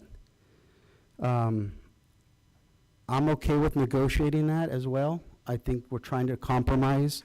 I think this goes back to being a charter city and being flexible, but we need to be very careful at the impact to the taxpayers, that it's as evenly handled. If we're not satisfied and you're not satisfied, nobody wins. So where can we compromise on this? I think the recommendation would be giving staff or city manager authority to look forward and negotiating what this looks forward with the city attorney, giving recommendations on how that can be done going forward. Yes, and I have some ideas. If the council goes with the negotiation, I have some ideas, but we can maybe So do potentially I. talk and work that out. Okay, thank you. I'm gonna put an idea out tonight, but some things that were said, and just thinking out loud, and staff, please correct me if I am wrong, but we have took on developers that brought on land without water. That does happen. And so this is like a one-time, this is the first time in Porterville's history that this has happened, where a developer has come on with water shares through. That's not using the mic, Mayor. So it's just a little bit different. So we've had share exchanges with development. It's specific to this area. Because and- it's annexed. Correct, and the share type with this development. So we have had developments without share water, and then council had to make that decision on the impact at that time. But the last two developments came with share water because of the land and the location. So this is something similar, just a different type of share in this transaction. And so with that, there's rules for thee, but not for me, right? Some apply certain ways, and we've talked about certain impact fees that maybe we need to have for developers for any kind of development when there is no water in the future, and looking at that. But ultimately, I think of the airport, that last consultant we had with the airport, and there was some numbers that came out, and the way it was written up, we were going to raise the rates, and for the restaurant, for just the topic, it was almost 5 times we're going to raise the rates, right? And on paper, that's what we were going to put down, but then we said, well, we can negotiate, we can use discretion and maybe not push that. But then you hear other business owners come in and go, code enforcement only goes by what's in the books. And here is another example where we're going by what's in the book, what council in the past has put forward. And ultimately, I think to myself, I got to lay my head down in bed at night, and do I feel like I'm stealing a man's water shares in my position right now? I do. It's how I feel. As far as a precedent, as the council changes, they could set their own precedents. Councils have the ability to show discretion on these topics. They don't have to make the decision that we make here today. That depends on the council. For myself, I am open to also an option with negotiations. But something that, another thing I'd like to disclose is I have been in communication with Drew. We've communicated a couple times. Drew, could you come up to the mic, please? There was a couple options, and just talking, would you be open to, if we did negotiate and say, you know, we do pay maybe half the rate on that, but then we use the other half for a project in the city? Would you be open to something like that? I would be open. My initial plan when I started this project was to finish this project and sell the water shares and buy a home or two with that and rent it out for free. And so that was my goal since the beginning. And so I don't know if that's something that you guys would consider, that if you were to buy it, I would buy a home and lease it to you guys for $1 a year for 10 to 15 years. Not to interrupt you, well, Yeah. I guess I am interrupting you, but here's my thought. We have the Zalad House that the budget has ran dry. We had a donor for, how many years has the Zalad House been running, and now the budget is dry? It's going to start impacting our Parks and Leisures Department. Do you know off the top of your head, City Manager? I don't, but it's been many. Yes, so where I'm going with is, and you're talking about, that is a historical piece of property in the city of Porterville. Everyone knows the Zalad House. It's been on TV. It's something that is crucial in our community. And if we negotiate this right, of course, you're going to have to take this with staff, and I would have to have the support of my fellow council mates up here. But would you be open to, if we do that, putting that other half towards the Zalad House property? I'd be open to the discussion. Okay. Thank you, Drew. With that, that's kind of where I lie. I'd pass it off to Councilman Rivas.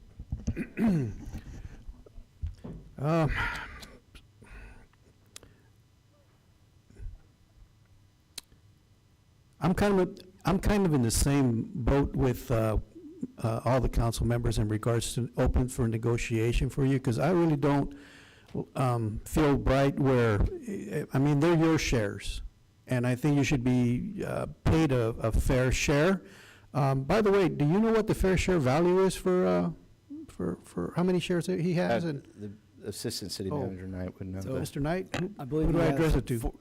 Well, I don't want to speculate, so if Drew wants to share the value that he purchased those. Would you like to share that with us, Mr. Drew? I don't have a price. You don't have a price? Okay. But you are willing to negotiate with the Zalad Park? The last around 40 shares have transacted for $35,000 a share, Okay. which would equate my 14 shares to $490,000.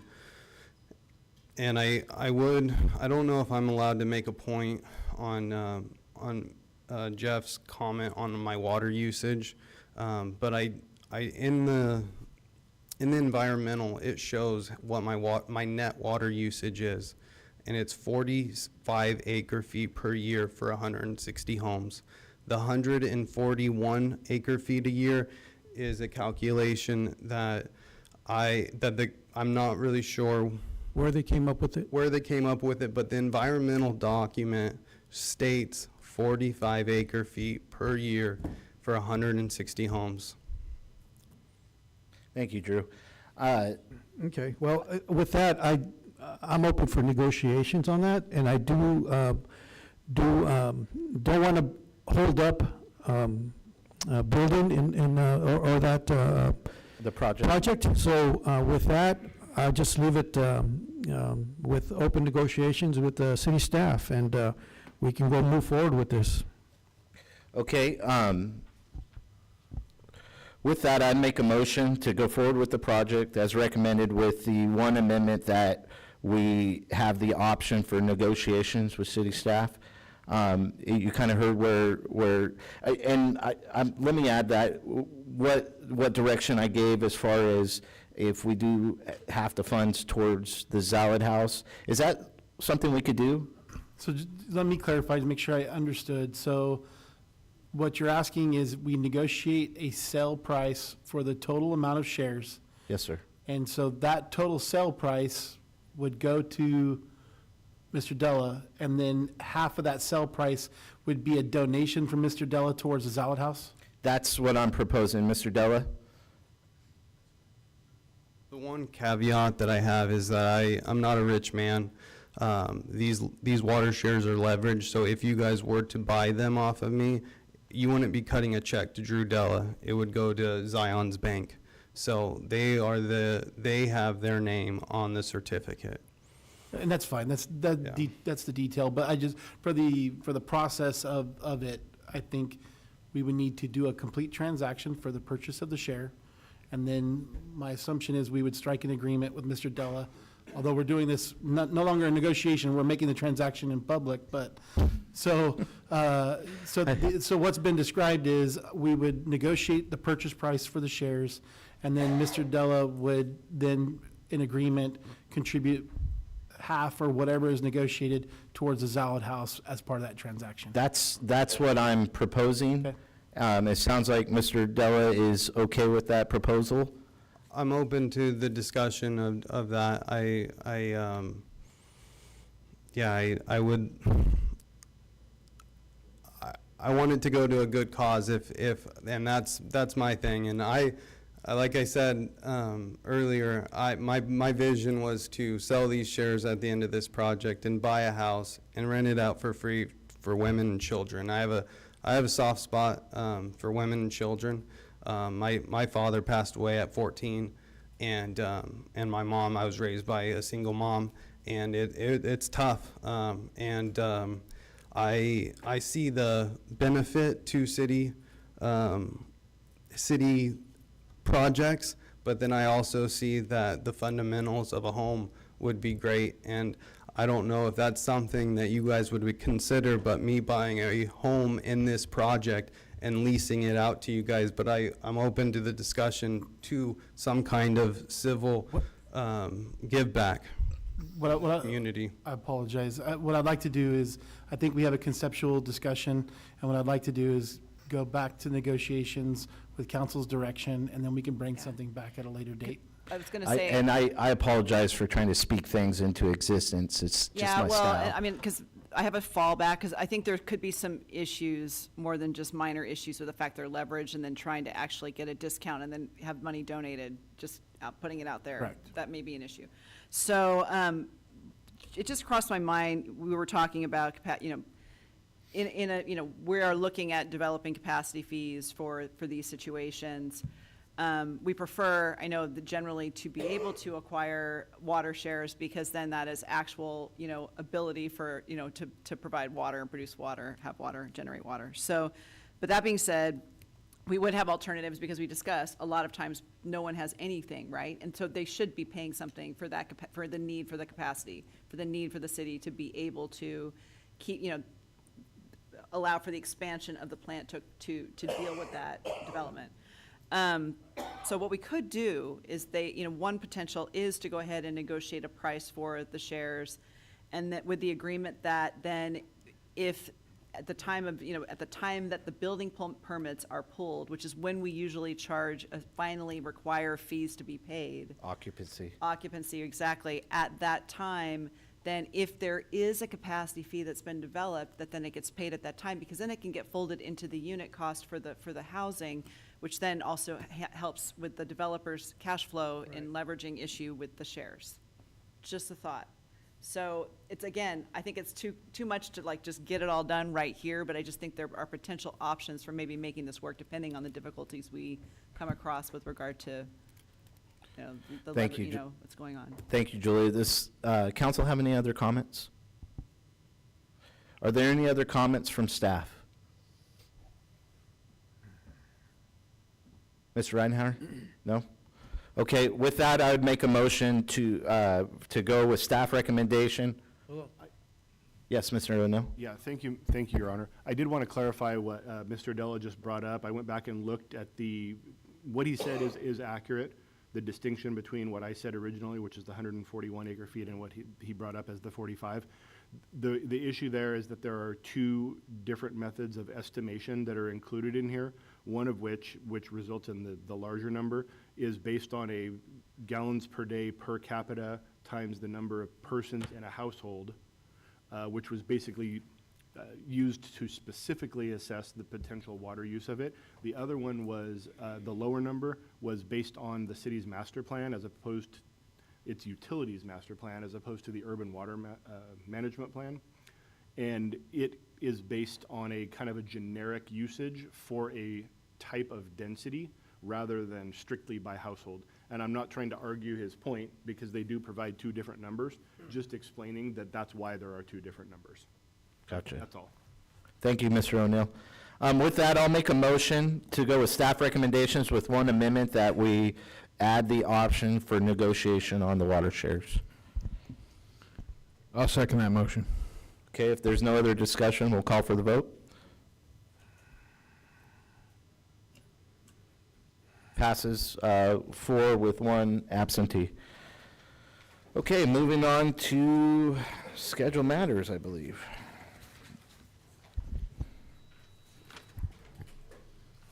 Okay, moving on to schedule matters, city manager. Thank you, Your Honor. Tonight, we have 3 scheduled matters. The first scheduled matter is the consideration of appointment to the CDBG Citizens Advisory and Housing Opportunity Committee. I'd ask Ms. Andrade to provide the staff report. Thank you, Mr. Ridenhour, Honorable Mayor, Vice Mayor, and members of the council. A Citizens Advisory Committee was established in 1981 to function in an advisory capacity to the council regarding program design, implementation, and assessment. This committee consists of 7 city residents who are appointed annually by the council. Currently, there are 3 vacancies on the CDBG Citizens Advisory and Housing Opportunity Committee with terms set to expire in February 2026. A request for appointment has been received from Ms. Guadalupe Ruiz, and the request is attached for the city council's consideration. Staff will continue to advertise and solicit applications from interested individuals to fill the remaining vacancy. Staff's recommendation is that the city council appoint Guadalupe Ruiz to the Citizens Advisory and Housing Opportunity Committee for a 1-year term. The staff is available for questions. Okay, if there's no questions, I'll make a motion to go with staff recommendations on this. I'll second it. Okay, is there any other conversations? Okay, call for the vote. Passes 5-0. Moving on to scheduled matter number 24. City manager. Thank you, Your Honor. The next scheduled matter is the consideration of appointments to the Porterville Municipal Airport Committee. I've asked Ms. Andrade to provide the staff report.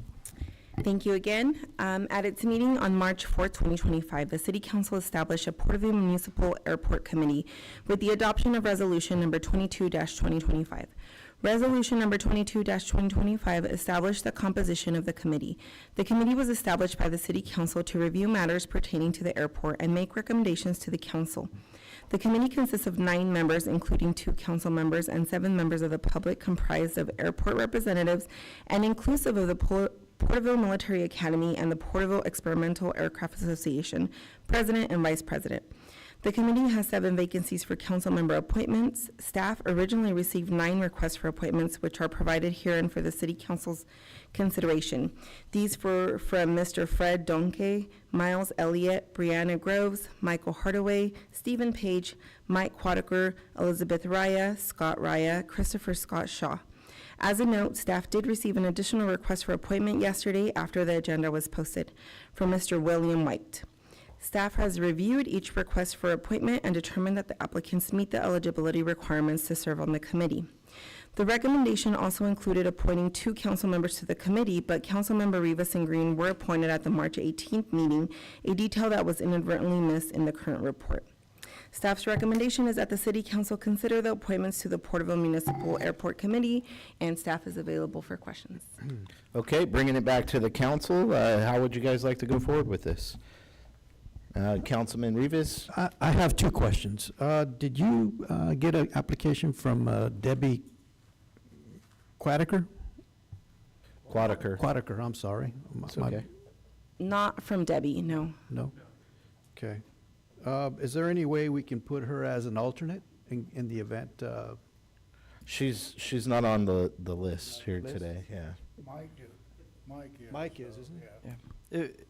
The council has the ability, if they would like to include additional individuals from the airport community to be considered. Well, I would like to consider Debbie as a alternate in the event one of them cannot make it. And that's it. I Okay. appreciate it. Okay, Councilman Green, you have any comments on this? No, sir, not at the moment. Okay, Councilman Beltran? Because there's so many seats that need to be filled, I'm not sure, I mean, just to get the quick round, I don't know if each council members want to nominate one individual, just so that off the top, we just have the 5, and then the 2 council members. I don't know if that's, because it's a lot of people to go through, and, I mean, we can go around this 10 times and making different packages of, I don't know if each of us want to select somebody, and then just, that's the number. It's a good suggestion. Let's listen to the rest of the council, and then we'll go forward from there. Vice Mayor McCurvey. Well, I was lucky in the last appointment. I just said here the ones I wanted, and everybody agreed we could try that. I really don't have a preference. I really like to defer to the 2 councilmen that are going to be running the committee to lead on what members that they would like to have if we go in that direction. Okay, I don't mind naming names, and one thing I need to disclose, Steve Page is my brother-in-law, but I will also pledge for him why he's qualified. He's the vice president, it's the EEA. He's a vice president of the EEA. He's also been he's a retired CHP officer for more than 20 years in our community. Owns an airplane and has a hangar, so I think he's more than qualified, and he's involved with the children and all the qualities that come with the airport, but I just want to disclose that is my brother-in-law. So here's the guys that I would suggest. One is Fred Donkey. We get pretty up and say Donkey, but Mr. Fred Donkey is at the military academy doing great things with our children, trying to get them out there. He's also the president of the EEA. I think he needs to be on. Another one, obviously, is that I already talked about, Steve Page, and then Mike Quadaker, owns hangars out there, is involved with the children, involved with the EEA, and is instrumental at the airport. And then I'm also going to suggest Scott Rea. So those are the 4 that I know that are involved, deeply involved. I apologize to the rest that I just don't know you. So now, the reason why I would leave out Elizabeth Reyes, obviously that's Scott Rea's wife.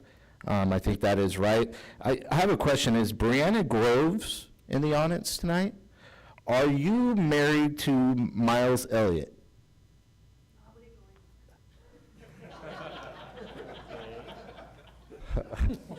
I'm not biting that hook. You're not going to get me. Okay, so similar situation. And so I just want to lay that out for the my colleagues. It looks like we're going to be going with 7 members, right? I haven't heard anything about shortening the list. And so with what I just suggested, being Elizabeth Rea and either or Scott Rea sitting out, and then Miles Elliott and Brianna Groves, one of them sitting out, that would be our list. And so really we just need to pick one of those 2, in my opinion, to be fair, because you have two couples that have applied for the committee, and I think it's only right. That's my opinion on it. Put it back to the council. And so I guess what I'd say is that, Brianna, we drop you, and Elizabeth Rea, we drop you as well. And then we have our 7 members. And reading over the list, the only thing I saw different was the Mr. Shaw actually, his situation is a little bit different as a business owner, not necessarily a pilot. I don't know if he has a license, but he has a license, okay. But just a different, he's looking at it from a different angle as a business owner. I know that was an angle that was very unusual, and I believe Brianna Groves, was that situation kind of similar too? Is it representing a business? I might be thinking of somebody else, sorry. Okay, okay. But overall, I think that's fine. I don't know, back to Councilman Rivas, as far as if anybody's going to be added as an Right. alternate for these individuals. Yeah. That would be the only other part. Well, thank you. Since me and Scott Stan are going to be the council members on there, I would like to have people who are part of the hangars that are going to have, that have a vital interest in it. I don't want nobody outside, in my opinion. That way, they know what they need, and they can, discuss, we can discuss, and what really affects them. So I know Fred Donachie, he's my number one guy. I was going to pick Brianna Groves. Steve Page, I was going to pick Stephen. Mike Quatiker, I was going to pick him, and the other one was either going to be Elizabeth or Thomas. So with that, I'm just going to have to, man. Well, we only need to drop 2 off the list. Right, but I'm going So- based on what you're telling me, so. Yeah, I mean, so if- and those are the ones I was going to pick. Now, the reason why, Brianna, are you a pilot? So this is why I dropped the women. It's not because I'm a misogynist. It's because Elizabeth Rea, you're not a pilot, and then Brianna, you're not a pilot as well. Your significant others are, and they have hangars, and they're involved in what's going on, and so that's why I took that route.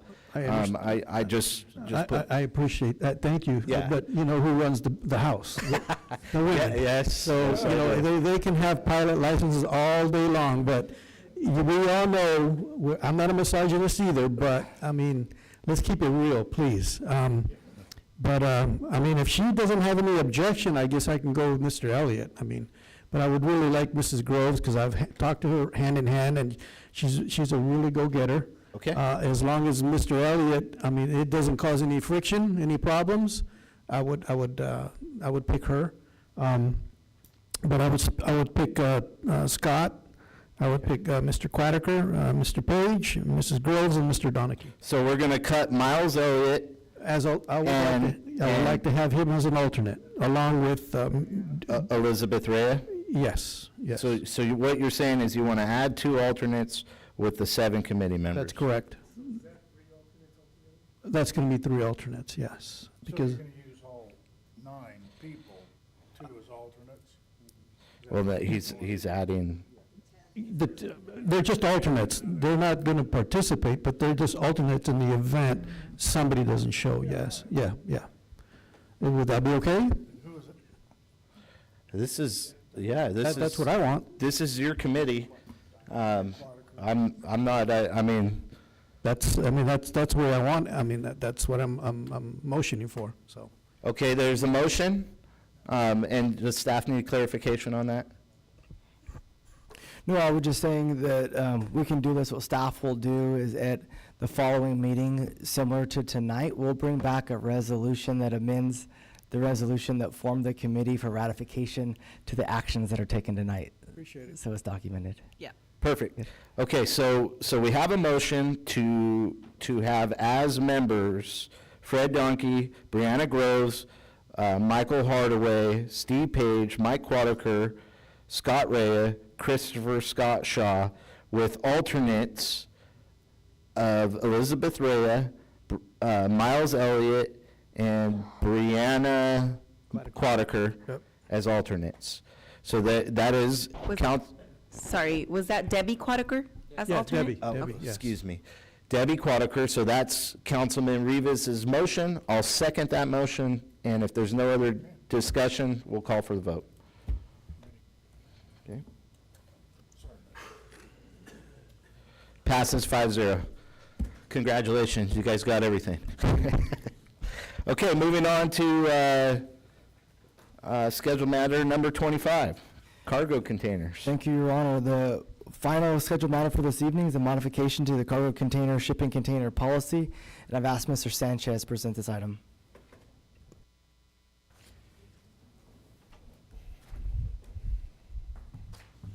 The moment we've all been waiting for, huh? All right, I'll try and keep it short and sweet. Thank you, Mr. Reitenauer. Thank you Mayor- for bringing a laugh. Yeah. Sanchez, thank you, sir. Members of council. So at our last council meeting, you directed us to present information regarding the implementation of a new policy based on council discussion and adjusting the existing policies for looking at long-term usage for cargo containers. Because what we have in place since 2014 was just temporary usage for business areas like commercial, industrial, but not allowed in residential zones. So the background with those resolutions that were implemented, Resolution 14, 2014 and 15, 2014, they were set forth to accommodate various time periods for temporary use of cargo containers and establishing fees for such applications. Resolution 15, 2014 was strictly about fees and cargo containers and their time usage. Oops. So based on looking at those old resolutions and the direction moving forward and our discussion that we had at the last council meeting, what we've are suggesting to move forward with is rescind and replace parts of resolutions 14, 2014 and 08, 2015, which reference cargo shipping containers, with the new resolution to have all regulations pertaining to cargo and shipping containers all in one location. The full, and then the full rescindment of Resolution 15, 2014, since that's specifically for fees of cargo containers only. The expanded usage of cargo containers for industrial, commercial, and residential zones as permanent structures, establishing standards for setbacks, lot coverage, screening, architectural articulation, would also are suggested to be applicable to cargo containers. Similar to those accessory structures that are also regulated in the development ordinance. We also suggest that the containers be located in the rear yard, just to help with the screening and masking the visibility of them from the street. And then the adoption of a local building code amendment to permit cargo containers for storage use only under a separate process. And I touch on that because the latest building code, which is 2022, established a section 3115 specific to shipping containers when it didn't exist before. And some comments that were previously stated at the beginning of our meeting are fully true. And we've seen a lot of usage of cargo containers as permanent structures and in housing developments. And they built a lot of Starbucks out of shipping containers. And they dress them up, and you can kind of still tell that they're boxy containers, right? But they do receive elements that allow them to blend in better. And because of that, to try and stimulate the usage of these cargo containers and to do something with them instead of just, melting them down and trying to reuse them. You got these boxes sitting all over the place. They're like, hey, let's put them to use as permanent structures. And so that was a reason for their implementation into the building code. And then because of that now, as you know, being a state regulation, it's passed down to us as an agency that's needing to follow the building code, that it involves a somewhat complex process. And so what we're going to suggest to the Building Standards Commission is a local amendment in order to simplify even further that process for storage only. And the one catch to that is that whether it's approved or rejected by the Building Standards Commission, they will document that and record that. So we're hopefully they're in favor of it, and if not, that finding would be documented, and then it'd be up to council if you'd want to, you know, what we'd be liable for in case you wanted to go against that potentially. So with that, the recommendation is that City Council provide staff direction on enforcement of current cargo container policies, provide staff direction on the language of attached draft regulations amending the policy related to the use of cargo containers as permanent structures in residential zone districts, provide a date for a public hearing to adopt a proposed local building amendment and resolution amending cargo containers as permanent structures and to be permitted in residential zone districts, and direction to amend through ordinance and include in the comprehensive development ordinance update, and recommend a date for a public hearing to adopt the resolution amending the building code to address the use of cargo containers as permanent structures. And staff's available for any questions you may have. Thank you, Director Sanchez. We'll bring it back to the council. Councilman Beltran? Yeah, you think this is just a simple thing. My only concern, and I didn't read through the whole building code.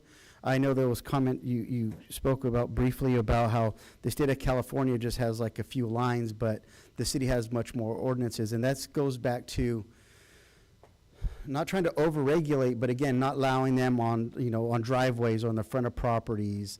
When you get into like a neighborhood or residential or commercial, I mean, then it gets a little more complicated trying to follow the California building code. My only question is on part of this was, I would imagine we're looking at suspending the enforcement of the cargo and shipping containers, unless noted how it said for health and safety, as this gets written and after we have the public hearing and what have you. But the other part, I'm more worried about that part, the safety part. So in our ordinances, are we going to have, like, they need to be on a slab, they need to be in some type of level foundation? That's more of what I'm stuck on. Right. Does the building code require that, or is that something we have to do in-house on our ordinances? So there are two processes that the building code regulates. One is if you plan to use it like for commercial and residential purposes, there's a slew of requirements that are needing to be met. You know, that it's got to be no older than 2 years old. It's got to have a certain stamp on it, and, you know, et cetera, et cetera. And so there's a lot of verification first of where that container came from, how it's planning to be modified, and then because it's not a simple structure like, you know, studs and walls and roofs and all that, a structural engineer has to evaluate that because it's not a typical And application. that's for a permanent structure, not a storage. Correct. Okay. Yeah. Right, and then so that's the most extensive process where you plan to modify it into like housing and then a commercial office and things like that.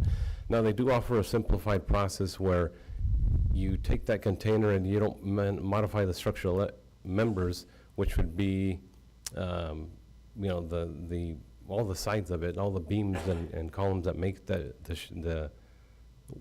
shell is welded to. Yeah. You can cut holes into it, but as long as it's just one single unit for that use, then they somewhat simplify the process. We want to take it one step further in that, you know, acknowledging that a lot of people like to use them for storage only. You just take this container, drop it in the backyard, and you're done. So at a minimum, we'd want to require a minimum 6-inch decomposed granite base, just so that it avoids shifting over time. And, you know, after a while, things will start tweaking and you may not be able to open a door and things like that. So the reason is just to give it a nice stable foundation that's compacted. We're not even going the extent of having to do a paved or poured concrete slab. Okay, so, yeah, going back to what the mayor was saying, there's a whole different part. If you're just doing it for storage, that's one issue, but if you're gonna do like permanent structure and some other stuff or modifications, that will trigger another aspect of state or city codes. But we need to go through that study first before we adopt that. Yeah. That we would follow just straight up the building code because Okay. now it is regulated through them. It's kind of off topic. Mr. O'Neill, are you a part of this? If you need to go home, you're more than welcome. I just want to throw that out there. But Oh, I thought, yes, I mean. you're stuck here with part- this. I'm stuck. Part of this. Okay, all right, fair enough. Relate to the development ordinance update, and so to the extent that we touch on that, yes. Fair enough, okay. Thank you, sir. I was trying to provide you an option. Okay, Councilman Green, do you have any comments? Not other than I don't think, Fernando, it's necessary to have, I mean, once you set those things like most Porterville soils, all these, you set those things on the ground, they're not going anywhere. They're not gonna sink, because I know we've used them extensively over the years for storage and farm shops and stuff, and, oh, excuse me, Mr. Mayor. And I don't think, never had a problem with them sinking, and I don't think that's something I think we need to necessarily be concerned about, really. Just a thought. So I think what you're stating is, because if we were to apply a 6-inch gravel base, then that would be a permitted process. And what you're saying is if a homeowner wants to take a chance on how they install their C-train in their backyard, how they want to do it, that's their right as an American? Is that what you're trying to say? Well, I don't know, maybe not exactly, but I just think it's not necessary to maybe go overboard. I mean, because I think if the purple's they're gonna set it, if the ground's level before they set it where they want it, it's gonna be there till cows come home. Okay. Director Sanchez, go ahead. Yeah, and if I may add to that, and it was a comment that was described early on in the opening oral communications, is that there are exemptions in the building code of items that don't require a permit. Right. If you bring in a structure, say a shed, that's one of the most typical applications. As long as it doesn't exceed 120 square feet, it doesn't require a building permit. It's still subject to compliance with setbacks and proximity to other structures, but we don't get involved. If there is an issue, we usually hear of it because somebody calls it in, or it ends up being noticed as a safety issue.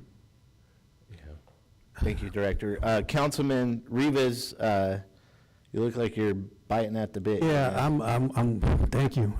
So let's not mitigate apples for oranges. We're not talking about a living condition. We're talking about a storage. And we're not talking, when you refer to C-trains, you guys think there's gonna be that C-train that is in the railroad. I'm talking about storage containers. That it's just used for that. It's storage, and I know, and I want to give you a little, can I share some background for you? Because I'm going to make some recommendations. I want to suspend it temporarily until we get this right. And here's what I'm going to say. I did some background, and I've been, the city of Porterville has adopted and adhered to the standards as they are set forth in the following sections of state law. In 2022 edition of the California Administrative Code, Title 24, Part 1, 2022 California Building Code, Part 2, Volume 1 and 2, 2022 California Residential Code, Title 24, Part 2.5, 2022 Energy Code, Title 24, Part 6, and also the 2022 edition of the California Historical Building Code, Title 24, Part 8. Also, 2022 edition of the California Existing Building Code, Title 24, Part 10. The 2022 edition of the California Referred Standard Code, Title 24, Part 12, hereafter to be referred to as the Building Code. All those sections are state law. Now, and I'm going to read what I've gathered. Section 105.2 of said building code is part states the following. Work exempt from permit. Exemptions from permit requirements of this code shall not be deemed to grant authorization to work or be done in any manner in violation of the provisions of this code or any other laws or ordinance of this jurisdiction. Permits shall not be required for the following: one-story detached accessory structure used as tool storage sheds, playhouses, and similar uses, provided that the floor or area does not exceed 120 square feet. It is permissible that these structures shall be regulated by Section 71A despite exemptions from permit. Section 7010A of the Building Code generally has to do with the fire code. Analyst, this is my analyst. It's just the most readily available and commonly used form of storage sheds come in 3 distinct styles and various sizes. Prefabbed, 100 square feet, metal, wood, plastic. Prefabbed, metal, intermodal containers. You know, we keep on referring to it's a living condition. When if we put a storage container back there and somebody starts to make a house out of it or a living condition, then it goes into a different aspect. I'm just referring to storage. And I like to extend the 120 to 200 square feet if possible. And that's what I'm going to recommend. But anyway, go ahead. Well, I would just, I think that the 120 square foot is state law. Yeah, but For a storage unit. But we can modify it to 200 square feet. We as a council can do that if we vote on it and we amend it. But let me. Yeah, go ahead and finish. Yeah.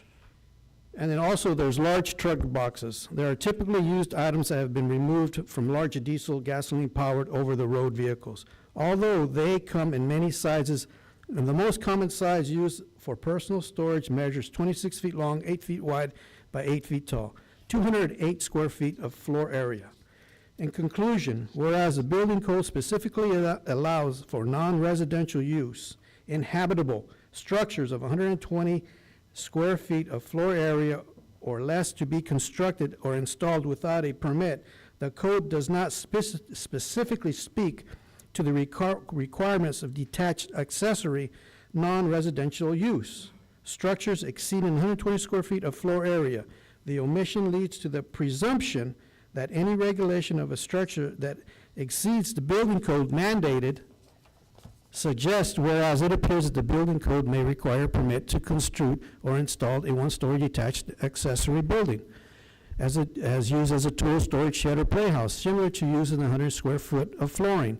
The building code does not specifically mandate any improvements that must be done, nor conditions that must be met in order to obtain said permit. Therefore, I suggest the following, that the city of Porterville change or amend the municipal code to contain the following language: one-story building detached accessory structure used as a storage tool shed or used for a playhouse or utilized for any other similar uses, provided that the floor area does not exceed 120 square feet, shall be allowed, but shall not be required as a building permit in order for the to build or installed. Furthermore, one-story detachable accessory structure used as a tool storage shed or used as a playhouse or utilized for other similar uses exceed 120 square feet for a floor area, but does not exceed 210 square feet. And that's why I recommend the 200 square feet, so we can play with it. And that's what I recommend this evening, is we can change, I would like to change the wording on that to 200 square feet. It's Without a permit. And then, let me finish. I'm almost done. The structure must not, and I'm not changing anything about where it's gonna be located, because that's still gonna apply. In the backyard, next, 5 feet from the fence, nothing's changed. It's gonna be in the backyard. It's not gonna be on the side. It's not gonna be in the driveway.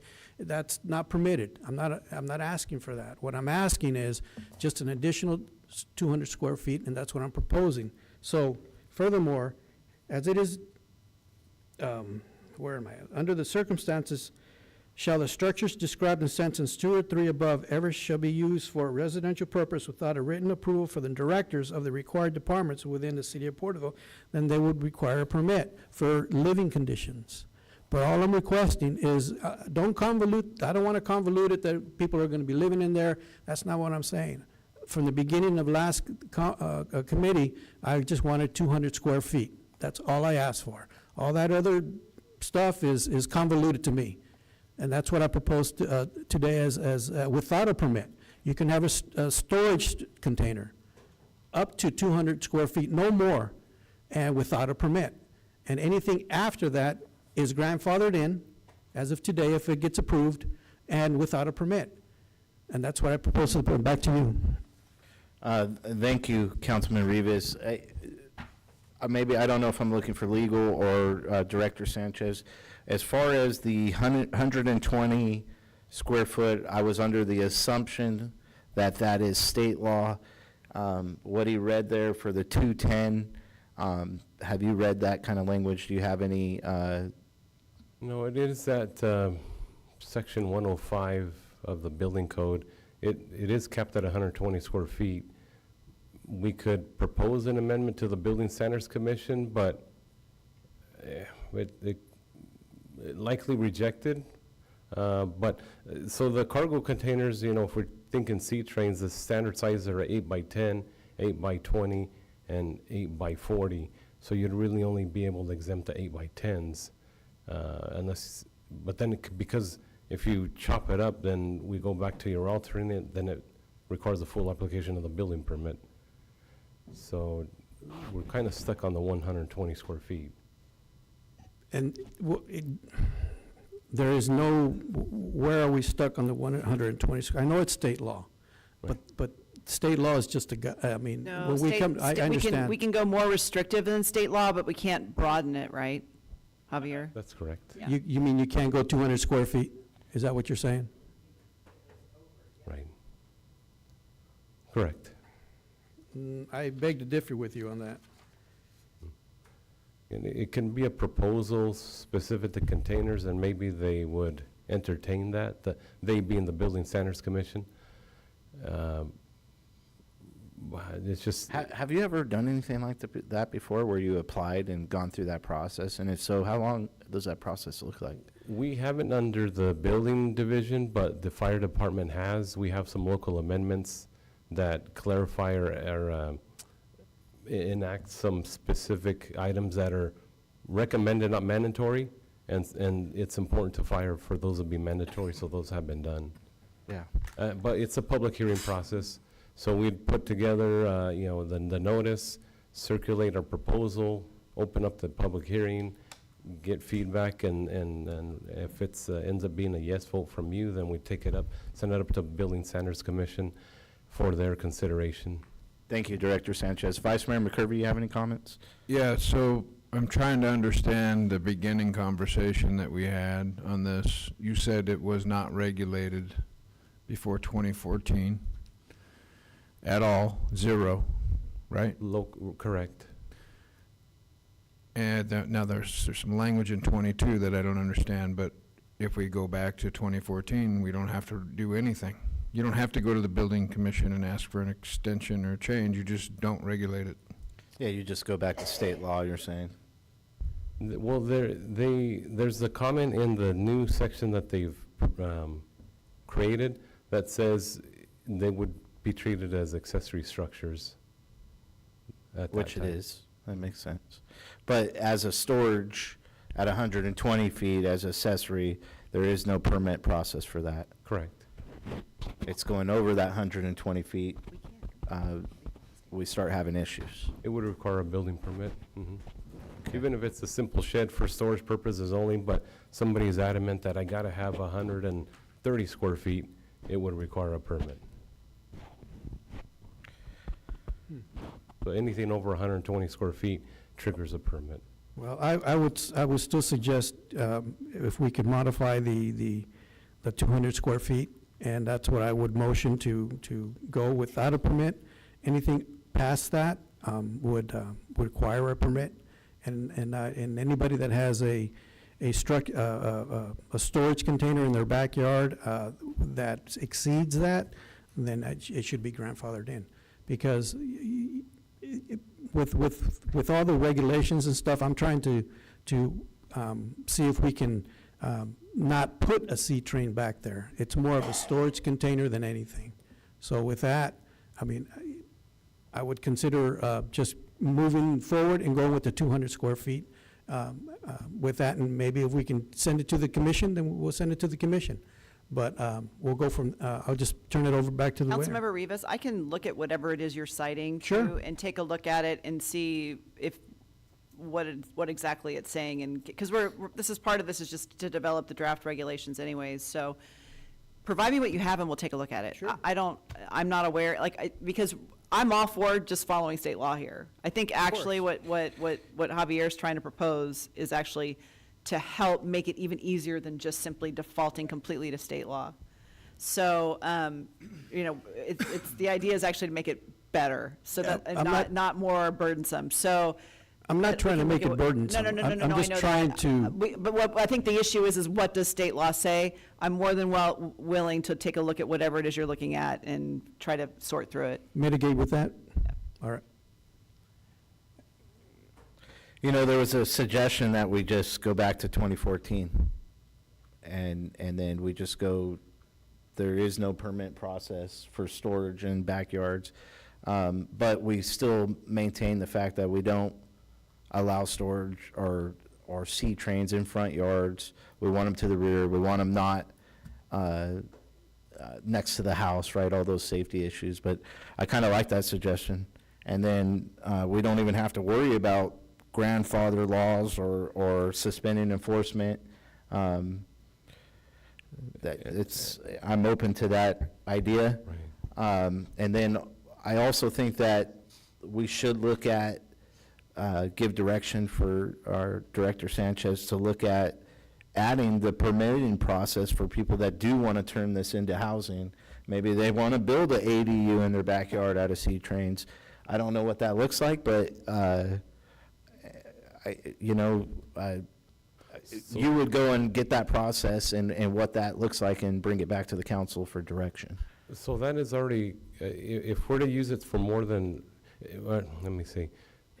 A cargo container used for any purpose is currently regulated under Section 3115 of the Building Code. So there really isn't, there was a comment made about going back to 2014. We could go, I guess we can't turn back time, right? The Building Code was silent up until January 1st, 2023 on cargo containers and their usage. But because it's now part of the Building Code, we are required to follow that. And it is a complex and a not so complex process. And like Ms. Liu had stated, we're trying to take it a third level and even simplify that more, because it just doesn't make a lot of sense to just to go through a lot of verification on that to just drop it in a backyard. But because now it's in the code, we have to follow it, because obviously we're past the January 1st, 2023 date. So there's two different sets of codes here. There's the local regulation, which is in the zoning regulation of this, of where the council wants to permit it. The prior council did not want to permit it in residential zone districts. So that local, obviously, like similar to like our development ordinance, our resolutions of the look and feel of where they can be located, that is the local aspect of it. Then the California Building Code. So prior to 2014, when the council at that time enacted the resolution 14-2014, at that time it was not in the building code, calling that out specifically. So it wasn't regulated at the state level nor the local level. So we regulated at the local level, the council did at that time. The council can remove the local regulations, but I think we would have to work with the state to present options if we want to amend for a local control of that. Yes, Mr. If I can add something too, just to Yes, Mr. clarify, the city doesn't have the option of enforcing an older version of the building code. Under the Building Standards Commission's provisions, if the city is required, any city, is required to either adopt or amend the current version of the California Building Code, or else it automatically takes effect as written by the state 180 days after it's adopted. The city can adopt provisions that are more restrictive than what the building code says, that account for local conditions. One that pops to my mind is a lot of places that have expansive soils will have enhanced requirements for extra heavy foundations for buildings, so that they don't have issues with liquefaction and, with expansion. So just to clarify, we do have to kind of deal with the current version of the building code, and then January 1st of next year with the version that takes effect then. I think the council understands that. What we're talking about is the local ordinance in That's fine. 2014. I just wanted to clarify, because the interim city manager just mentioned, a lot of the conversation, just by its nature, is going back and forth between the state and local regulations. So just wanted to make sure that we're all. Thank you, Mr. O'Neill. Does council have any other comments? How does council want to go forward with this? Well, if you just look at what, we're really dealing with 1 and 2, 3 and 4 will fall into place because we're just setting the public hearing. So number 1 is giving direction for the enforcement of the current cargo shipping container, if we're going to suspend that until this comes to public hearing and we make an ordinance. So we got, that's 1, if we're going to suspend it or continue on that. And the second one would be, Are you proposing a motion here? I can, I just. Keep Okay. rolling, Mr. Beltran. So I guess on number 1, I'll make the motion that we continue the enforcement until we have that public hearing and the new policy is written. And then on motion, or the second part of that motion is for number 2, is attaching the language to allow permanent structure in residential zone districts. So just for the number 1, you want to continue the regulation on city trains or suspend? Well, I thought about suspend, but discontinue, sorry. But I thought we might as well just keep it in place so there's not a gray area for staff and anybody who might have a citation, anybody who might have a fine right now. I think let's just keep it in place still. Aren't we creating a gray area No, currently? because we're just going to continue doing it until we have a new policy. Okay, so that's your motion? That's my motion. Okay, clarify it just one more time. That we continue with the enforcement as is in our code enforcement policy. And then on 2, we'll amend the policy to allow the permanent structures in the residential zone districts. And then the staff recommendations 3 and 4 to set the date and hearings. Okay. Does he have a second? Okay, looks like it dies with a lack of second. Is there any other motions that would be proposed?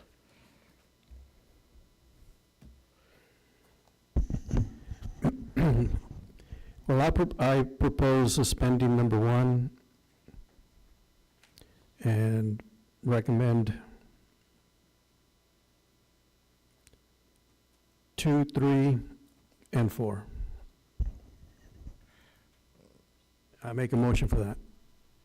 Okay, so you want to suspend enforcement with recommendation number 1 until we get further direction, and then provide direction and language attached.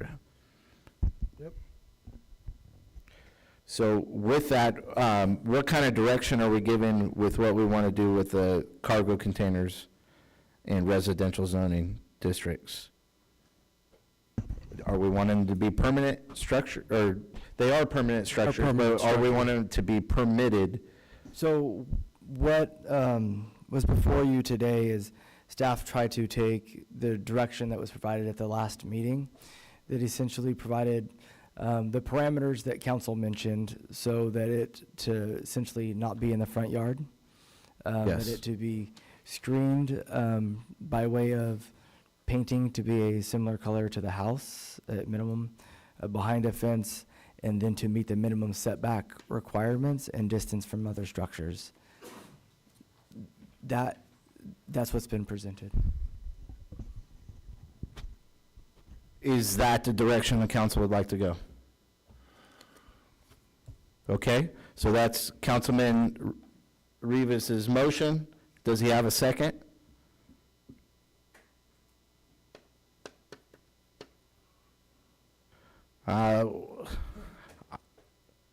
Go ahead. I'm just going to have a question, might be for either Mr. Ridenhour or legal counsel. If you suspend code enforcement for storage containers, people are going to run out and take advantage of it and throw one in the backyard, and then how do you enforce it later if they haven't adhered to so many, the proper It's a good question. It does distance create, from property lines? so it does create a difficulty with that. And some of the, even like the permitting process would be of providing that direction of where individuals could place them on their properties with a rudimentary site plan, if you would. So you could have people in this interim time acquire cargo containers and place them there. The caveat would be is if it creates a health and safety concern, are you being right next to another structure to impede public safety's ability if there's an emergency? But also note, we have code enforcement on a complaint basis. We don't drive around or use aerial maps to search for issues. So But if we've completely suspended enforcement. suspend enforcement, on them- there would be no enforcement. Yeah. Thank you. So is that a second for that motion? I think it's a second for Mr. Beltran's motion. Oh, are you're talking Councilman Rivas? Oh, I'm talking Mr. Councilman Beltran. Okay, So I'll bring it back around just to see if we can get past this. yes, So, please. Again, I'll make the motion that we continue the enforcement until we come back and have the public hearing and give clarification on that policy. And two, going back to city manager's comments about the language being no front yard, the standard setbacks, I think on the building code. I think the other thing that we talked about was the percentage of coverage on in the lot size. I think those were the three main ones, if I can remember right. The council also noted screening by way of painting Thank or you. behind a fence. Thank you. With that noted also. And then recommendations 3 and 4 as well. Do I need a second again? Yes. Yeah. I second that motion. Okay, we have a first and a second. As there's no other comments, we'll call for the vote. Any other comments? No? Nope. Okay. Oh, this one's new. We have a 2-2, we have a tie, and then I am the tiebreaker as a mayor. Is that correct? No, we don't follow that rule.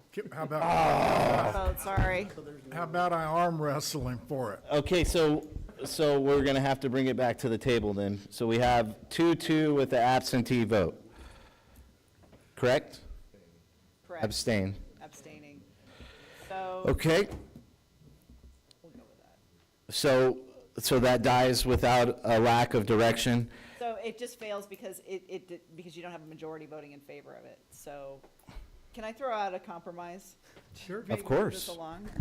So what if we'd suspended enforcement for any cargo containers that are contained in the backyard? Yes, that's a great compromise. During the pendency of the public hearing? And if it comes out that they have a public issue or it's in a spot where it's going to cause, I mean, that's when code enforcement's going to come in anyways. I guess that's reasonable. I could live with that. It's not going to be that long of a period of Is time. that a problem? If I may add just on timing, so we will be before council for the adoption of the 2025 building codes in October, November this year. If there's a desire to get something done sooner than that, then would just be 2 public hearings for the building code. So, but if you didn't want to take action until we have to, it'd be October, November of this year. Thank you, Director Sanchez. Is that a compromise on, well, I'll make a motion for that compromise. Clarify that compromise? The suspension and enforcement would be for cargo containers that are in the backyard. So that way, we don't have a situation, I think that was pointed out, of somebody dropping it in the front driveway and being able to say, well. There was, I never requested anything changed on the places of the side, the driveway, the front, that was always going to be the same. It was the size and in the backyard. That's always been my mention. Everything else has been convoluted.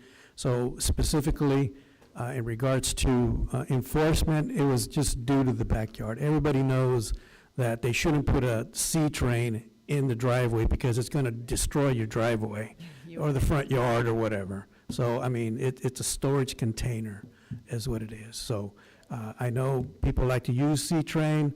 I know it's not a C-train, it's a storage container, only for storage purposes only. If they go with a different avenue of living in there, then you go into a different realm of enforcing. So I just want to make sure I'm clear on that, and that seems like a pretty good compromise, as long as, if it's already there, we'll suspend the enforcement in the backyard. And I'd just add some of the language that staff provided in the report, that suspend enforcement of the regulation, notwithstanding the enforcement of cargo containers that pose a health and safety threat to the community until new regulations are adopted. That's what So that's. I was never going to say suspend everything. I mean, people just read into it and they don't look outside the box. So that's in what regards to that, I mean, jay many crickets. Brought to us, that would be my motion. I'm sorry, can I get a clarification from the city attorney real quickly? In the effort to suspend enforcement on rear yard containers, I don't think we're going so far as to say that people who do put new containers in their rear yards in violation of a future ordinance are automatically grandfathered in either. No. That, just Right. so we're clear on that. Yeah. It doesn't. Agree. Well, we're not looking a at, free rein right, for people very to- good point. We're not looking at grandfather, and I mean, it'd be great if we could just simply say we're suspending enforcement on existing ones. The problem is we don't know. Right. We don't know if it was there or not, right? I've seen some of the Google Map technology. I was gonna say, we do have the There's technology. We might capabilities to know- we figure might out know ways. sometimes, but maybe not all the time. I've seen it firsthand. So, okay, that's the motion on the table. I'll second that. Okay, if there's no other conversation, we'll call for the vote.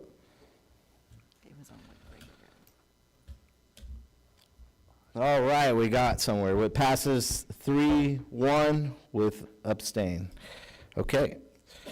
All right, with that, we'll move on to 1234 reports. Tulare County Task Force on Homeless, April 16th, 2025. I would pass that to Ms. Claudia, because I had to leave early that day.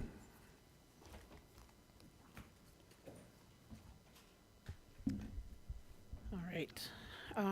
So the meeting was held April 16th, and Councilmember Rivas and myself attended. The agenda items started with the March minutes that were approved. Then there was a presentation on the Pathway Home 2024, which is a regional strategy for the homelessness, and they're doing an update to it.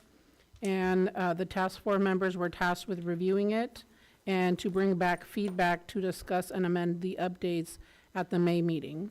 So this plan is a required part of an application for the HAP 6 round of state funding. So that's why they need to review it and update it. The next item was the Visalia Rescue Mission, and they provided a presentation on their services and also presented on a new amenity, which is mobile showers. So they brought them also to the meeting, and the committee took a tour after the meeting. And they plan to have them available 4 days a week, Monday through Thursday, alternating between men and women for 2 hours a day. And they plan to move them around and eventually make them permanent somewhere. Location yet to be determined.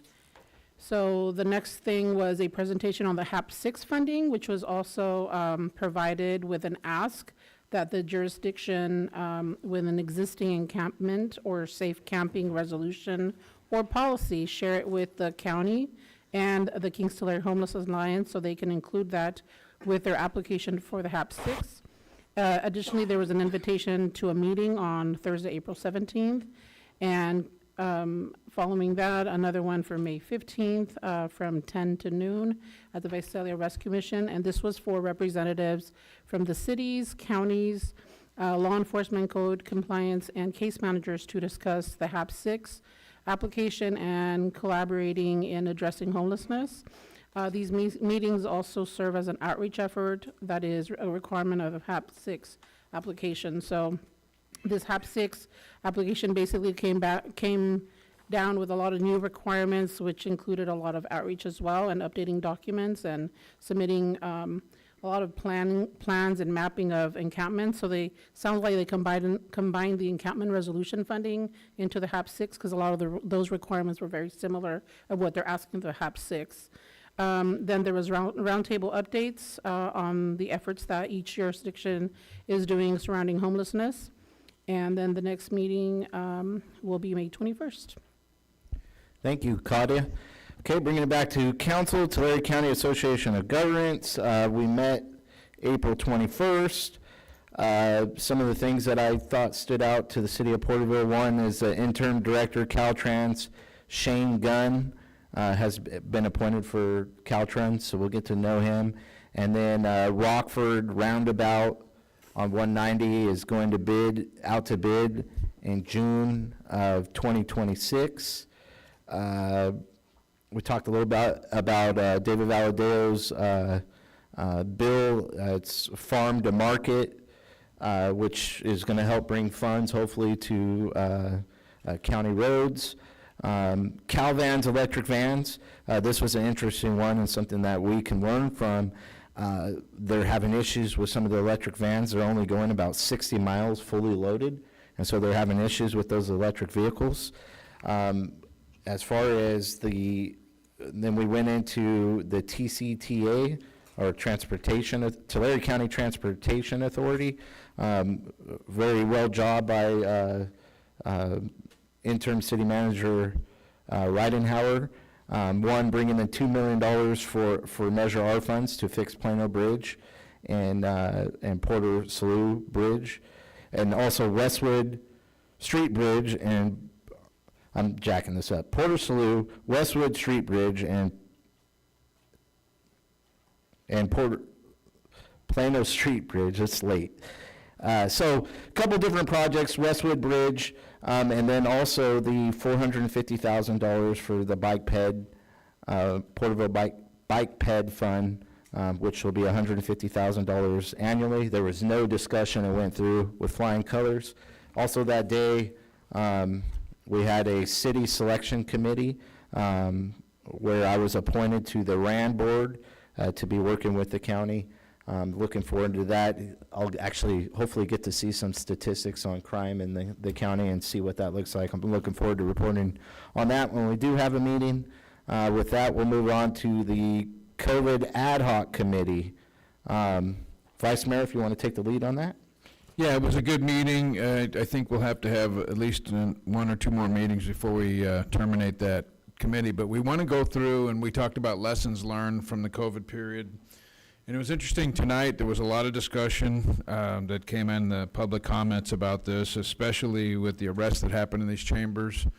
And it's clear now, looking back, and you can always say hindsight 2020, that the ordinance that was put in place in the city is the reason that happened, and the reason that she lost that case, and she's now burdened with that expense. It's it's not a good situation, but the lesson learned there is to review and replace that ordinance with something with the lessons that we learned. We want to publish all of the ARPA funds. So there's a big bailout funds for everybody, and it was a free-for-all. We had to spend that money. We want to publish where we spent that money, everywhere we spent it in this city, so everyone gets to know where that money was spent and how it was spent. And there'll be probably some discussions around that. But I think that the lessons learned is the main thing. We want to be able to close this out. The city needs closure on this. There was a lot of things that didn't go right, a lot of small businesses that were hurt. We had another example tonight about a small business that put up a sign and then had some issues with code enforcement when they were trying to get back on their feet. Those are the lessons learned that'll go in the next couple of committee meetings, and then we'll get something and publish out for everyone so that there's closure and we learn some lessons and put some fixes in place for the future. Yeah, and just to add, as I attended that meeting as well, like Vice Mayor said, the transparency on the Visa cards and how the money was spent. The ordinance that we're talking about killing, the mask mandate, which is 1874, I'm looking forward to that. And then also looking at an ordinance maybe called individual liberty and medical freedom. It's exciting to see come forward. Looking forward to see what we can do in the future. With that, we'll move on to Tulare County Economic Development Corporation. I was not able to attend. Interim City Manager Ridenhour. Yes, Your Honor, I attended that. Meeting was a fairly succinct meeting. Went over some typical governance, went over a few operations report, and then received and had a lot of discussion around a presentation that was provided about the RFI proposal process, and as well as they had somebody there presenting on climate forward strategies, which was an offtake on the state of California's Jobs First proposal. So went through that with most of the cities in the county with a little bit of frustration there on the outcomes of the initiative of the governor. But then that concluded the meeting at about 9 o'clock. Thank you, Mr. Ridenhour. Okay, moving on to Military Banner Program Committee. We met April 23rd. There's a lot of, it was a fun meeting. Learned a lot. Donnie runs a good meeting. Everyone was in attendance but Mike Smith. Went over the cost of the banners. It costs $260 for the first time. That's with hardware and banner. We had 35 applications. It's $160 for renewal every 4 years. You have to get a renewal. Went over some different ideas. One, we have a lot of banners that are coming down that are older, and we have them in storage. American Legion it has brought back to their league to possibly, is there new news on it, Donnie? Okay, so what they're talking about is possibly taking the banners and going to the families and giving it to the families, which I thought was a pretty neat suggestion. Exciting stuff. This is a fun event. I don't know if you put the date for when the ceremony will take place May 23rd at Centennial Park at 12 p.m. Looking forward to it. Some ideas I had afterwards, Donnie, that I'd like to bring to the table now. Of course, I need the council's support in making it happen, but for celebrating 250 years of American history and celebrating the heritage of Porterville, one of my thoughts was to highlight, because Veterans Park is dedicated, and we had some community members bring it up today about the men who were killed in action at Veterans Park that represents that area by the helicopter, and I would like to add to it this 250 years. And so what I was thinking is if we did a banner for each military conflict, and I believe it goes back to the Spanish-American War, we have people that were killed in action from this area, is what I was told by American Legion. But we do a banner for each conflict, and the individuals from this greater area of Porterville, and maybe we use the school district's boundaries, PUSD and Burton School District's boundaries. And so for each conflict, we put their names on that banner at Veterans Park in dedication to that. From what I've learned now, it's well over 200 individuals who have been killed in action through all the conflicts in American history. So it would be difficult to do individual banners, but if we did it for the conflict and the names to that, I think it would be very good in the future. But that's something we could discuss in the future. I just wanted to plant that seed with you guys. With that, we'll move on to the Tulare County Association of Government Board Retreat. I was not able to attend, but Councilman Rivas was. Yes, that retreat was very enlightening. Pretty much they recapped on everything that you pretty much just stated on your previous meeting. So other than communication with on the federal level and state level is very paramount to getting things done for our community. I think it was a good meeting. Everybody was excited about it. There was a lot of information, and with that, I mean, it was. I had a good time and learned a lot. With that, I just pass it back to you because you pretty much capped on everything what they were discussing from what I heard, what you were saying. So, thank you, Councilman. Okay, moving on to Eastern Thule Groundwater Sustainability Agency. That being me. Mr. Green. But I have to defer to Mr. Knight. I was unable to attend. So Mike, take it away. Absolutely. Had the privilege to serve as the alternate for the Eastern Thule GSA meeting on May 1st here at 2 o'clock. I apologize. At 2 o'clock in council chambers. We approved board minutes from April 3rd, paid the bills, conducted a public hearing for the Tier 1 penalty. The board took action on and considered the approval of a resolution to place liens on properties for existing Tier 1 penalties. I received numerous reports, concluded the meeting in closed session. The next scheduled meeting is June 5th, 2025 at 2 p.m. in council chambers. End of report. Cool. Thank you, Assistant Manager Knight. One thing I did, Flag Day didn't make it on here, but we met April 22nd. The only updates, and we got that earlier, we're dedicating Flag Day to prisoners of war, united under one flag. Jumpers are okay with jumping at 10 a.m. We're going to have the event at 10 a.m. this year, June 14th. Randy Rip is going to give the invocation just like he gave tonight, and then Alexandra Macedo will be the guest speaker. And then with that, we'll move on to oral communication.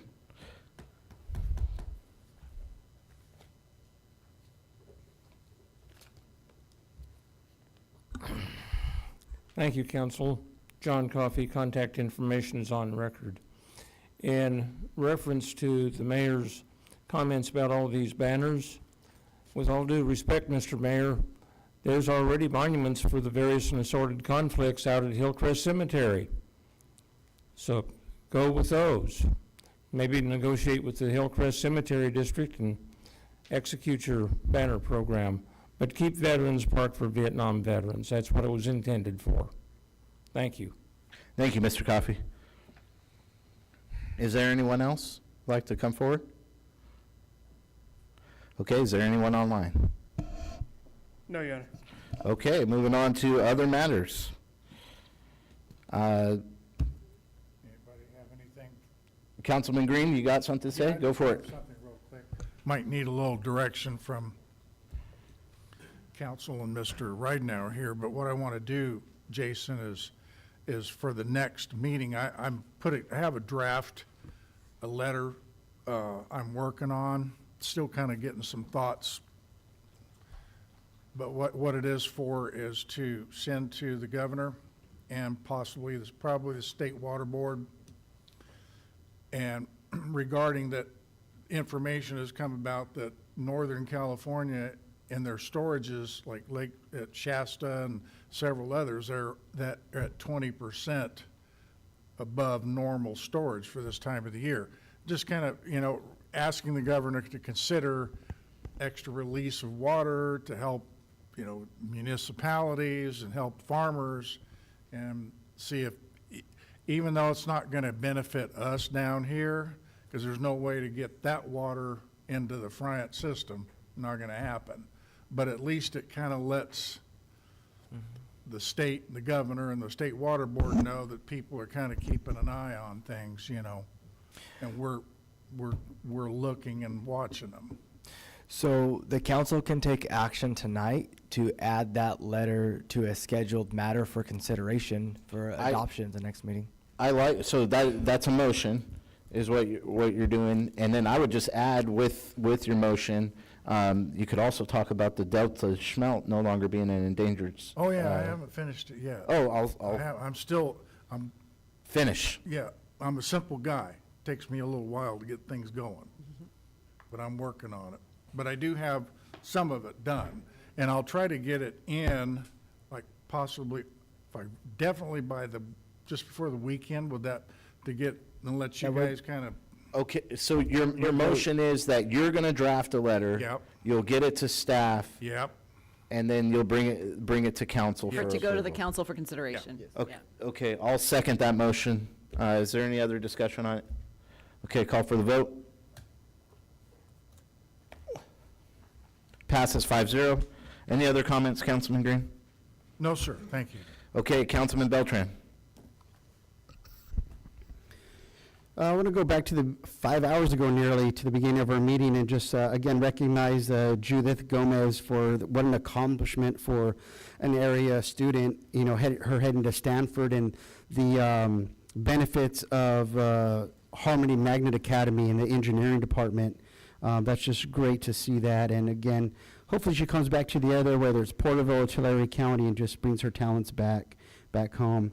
Back to the Employee of the Month, Hugo Espinosa, and just the growth that he's been recognized in that department, and just I hope that just gives the rest of his team that works around him just that added push to do a great job for the community and each other as a team. Again, with PD recognition with Sergeant Lara, and just all that goes through the training. As a CCW carrier, I'll watch videos and train all the time.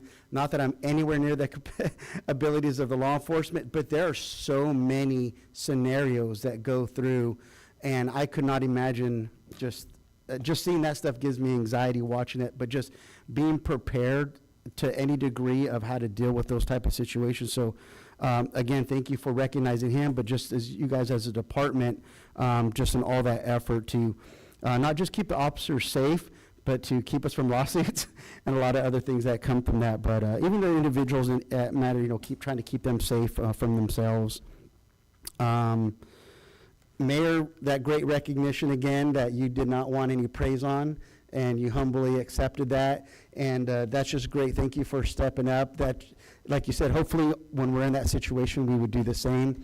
But just great recognition, and just thank you for being that gentleman that represent our community. Thank you, sir. It was really neat. Let's see.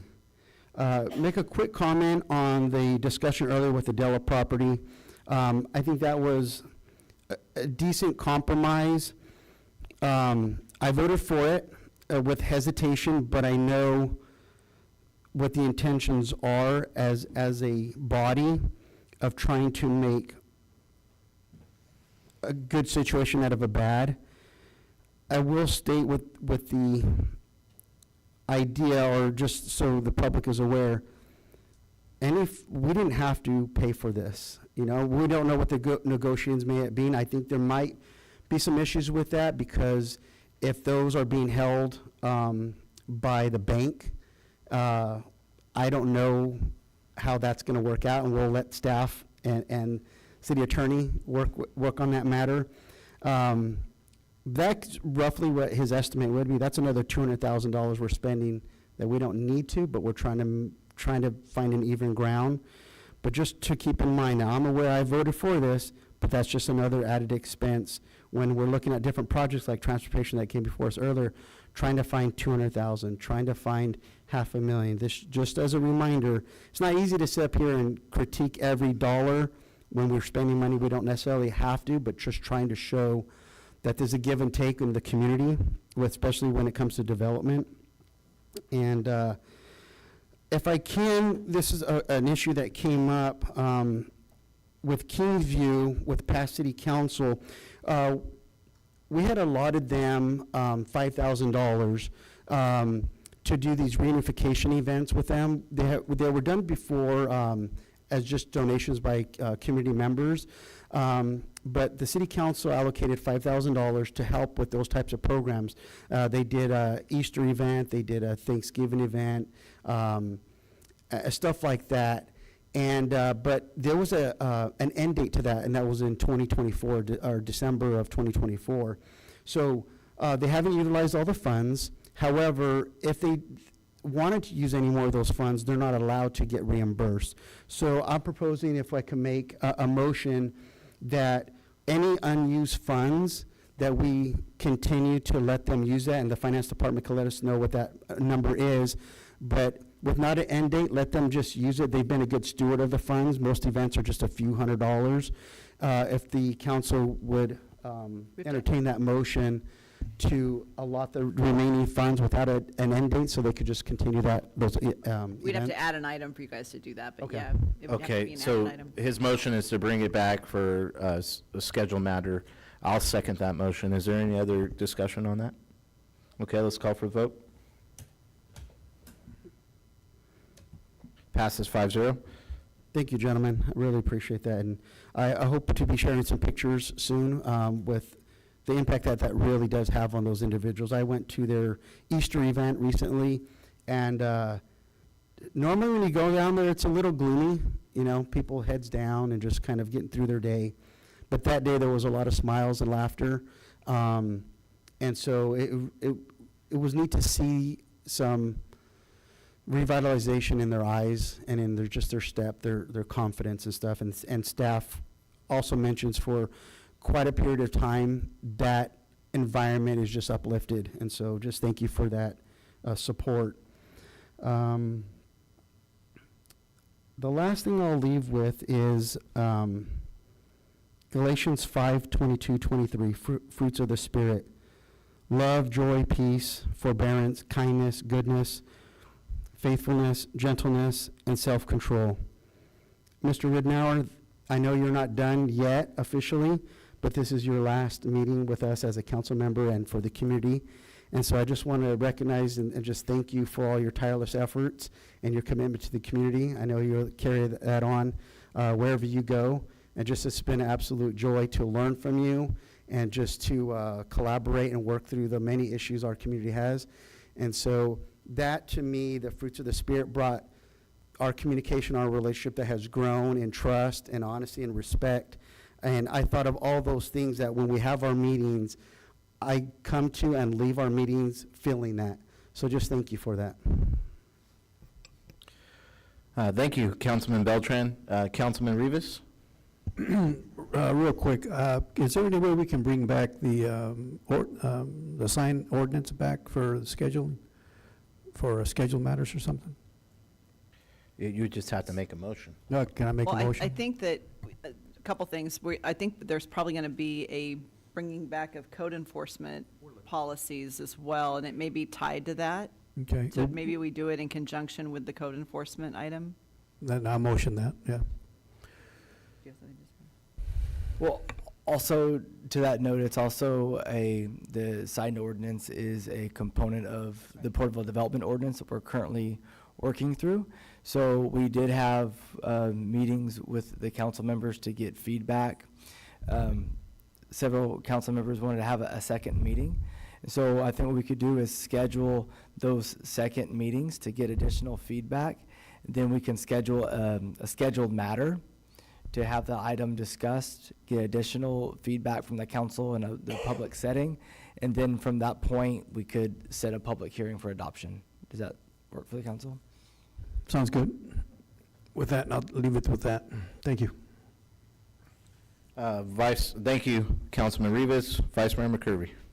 Yeah, I just want to echo those comments, Mr. Beltran, with Jason. It's been a short time that we've been working together, Jason, but I've seen you do some really cool things with the city. I really appreciate your time and learning from you and all the things that you've done in the short time that we've spent together. And very heartfelt thanks with the Galatians scripture. Very good. Thank you, Ray. That's very thoughtful. I wanted to say something cool about the Cinco de Mayo parade. The weather was awesome. The kids had a great time. I met with the new executive director over at VADS. We had a real nice conversation. It was just a great day. And everyone always has a lot of fun at the parade. It was nice that it was kind of short because, you know, we still had the whole day in front of us, but it was really great to see everybody out there. And really special thanks to Lori and the work that she did to get everything set up for us. It was just a really uplifting time to be out there with folks and celebrating independence. Also want to say some great things about the Jackass Mail Run. I got this great picture of us in front of the city hall. Didn't make the newspaper, but I send you a copy. I had a lot of fun. They let me shoot a shotgun going down Main Street. I'd never done that before. But that was a lot of fun, and I met some new folks, and that was the 62nd annual. It looks like that might be expanding, and there's some ideas floating around already about how they might make a photo booth up at the stop that they have up there, and just add some layers of excitement to that whole thing. But it was great to see all the cowboys out there and having a good time. You know, I want to say this too. When we were in this meeting, when the mayor came back from this event that he got award for tonight, he was really proud of the fact that he was wearing a Porterville fire hat while all that was going on. And he came back and he had that hat and he says, and you know what, I was wearing my Porterville Fire Department hat. And that was just, I'll never forget that. That was really cool. Coincidence. Thank you, Mayor, for just being who you are. Well done. And it was really nice to see Brian and Dennis here to give that award, and have them give that award also to you. And it was just it's great to have them in the chambers. It was good fun at the beginning of the meeting tonight. I want to thank all the staff. I continue to drive around and look at everything that's going on, the transformation of the River Parkway, the transformation of Main Street, the roads that are getting paved. We're making some great progress this year, and I just want to say thanks to everybody that's contributing to that. There's a lot of buzz in the community. Everybody's happy. There's people that are going out into those spaces, and they're making all these positive comments. The spirit of the city is coming back, and it's really strong. Thanks for all the things that you guys do to make that happen. Continuous improvement's the name of the game. I want to make a motion tonight. I know we had a meeting recently on the finances. It was kind of an overview meeting. It wasn't as detailed as I had hoped, but we definitely have a lot of ground to cover. I would like to make a motion that we do a complete financial review and do it within the next month so we can be prepared for the budgeting process properly. Maybe less than a month, because I know it's coming quickly. But I'd like to do a complete financial review, line by line, study session like we were thinking about before, but for real. And that's my motion. You're going to get a second. Just for clarification, you're saying next month, like in the beginning of June? First meeting of June? Where? Let's look at the calendar. I want to do it as soon as possible because the end of the budget year is in June, and we're already in May, and time is going by. I want to look at anywhere we have grant money in our budget that might be paying a salary. I want to review the risk factors. I want to look at those things that we talked about when we were in that meeting the other day and said, hey, tax revenue, these other things that are risk factors. I want to look at all of those things before we get into next year's budget. Okay, I mean, those are things I want to look at as well, and get a deeper understanding. I think that only makes us stronger as electeds. And I talked to Brandon about this. We can put those slides on the YouTube so it goes out so the public can see it. And I really want to do that study session and make it available to everybody in the city in transparency so they can see the details of the finance, so we have less questions and concerns when it comes to these things. It'll help us to educate the public as we go into this next financial year. And so let's take the time to do that. I think it'll have a great benefit for the community. And just thinking out loud here, as far as the budget and the physical in June, and with the interim city manager leaving and a new interim city manager, and I don't believe the budget is built. Go ahead. So staff has been continuously working on the budget and moving forward. The council can, so we had planned at the second meeting in May, as we discussed, to have a priority projects scheduled matter for that discussion. And so staff has been working towards that.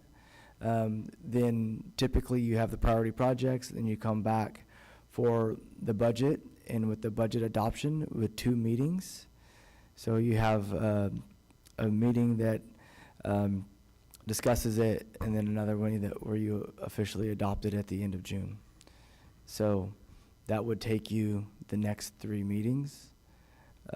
But the council also, if you would like, because you do have A a passive change in emergency, management, yeah. you can do a continuing resolution to have more time and to have potentially even full a city manager that's not interim in place. So we have done this before, and you can have a continuing resolution until, say, October 1, and to have an adoption then.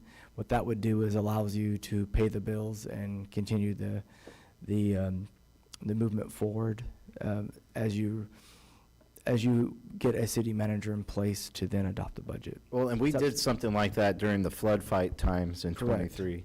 Yes. So there is a precedent. I'm open to doing a deeper dive. I would second that motion.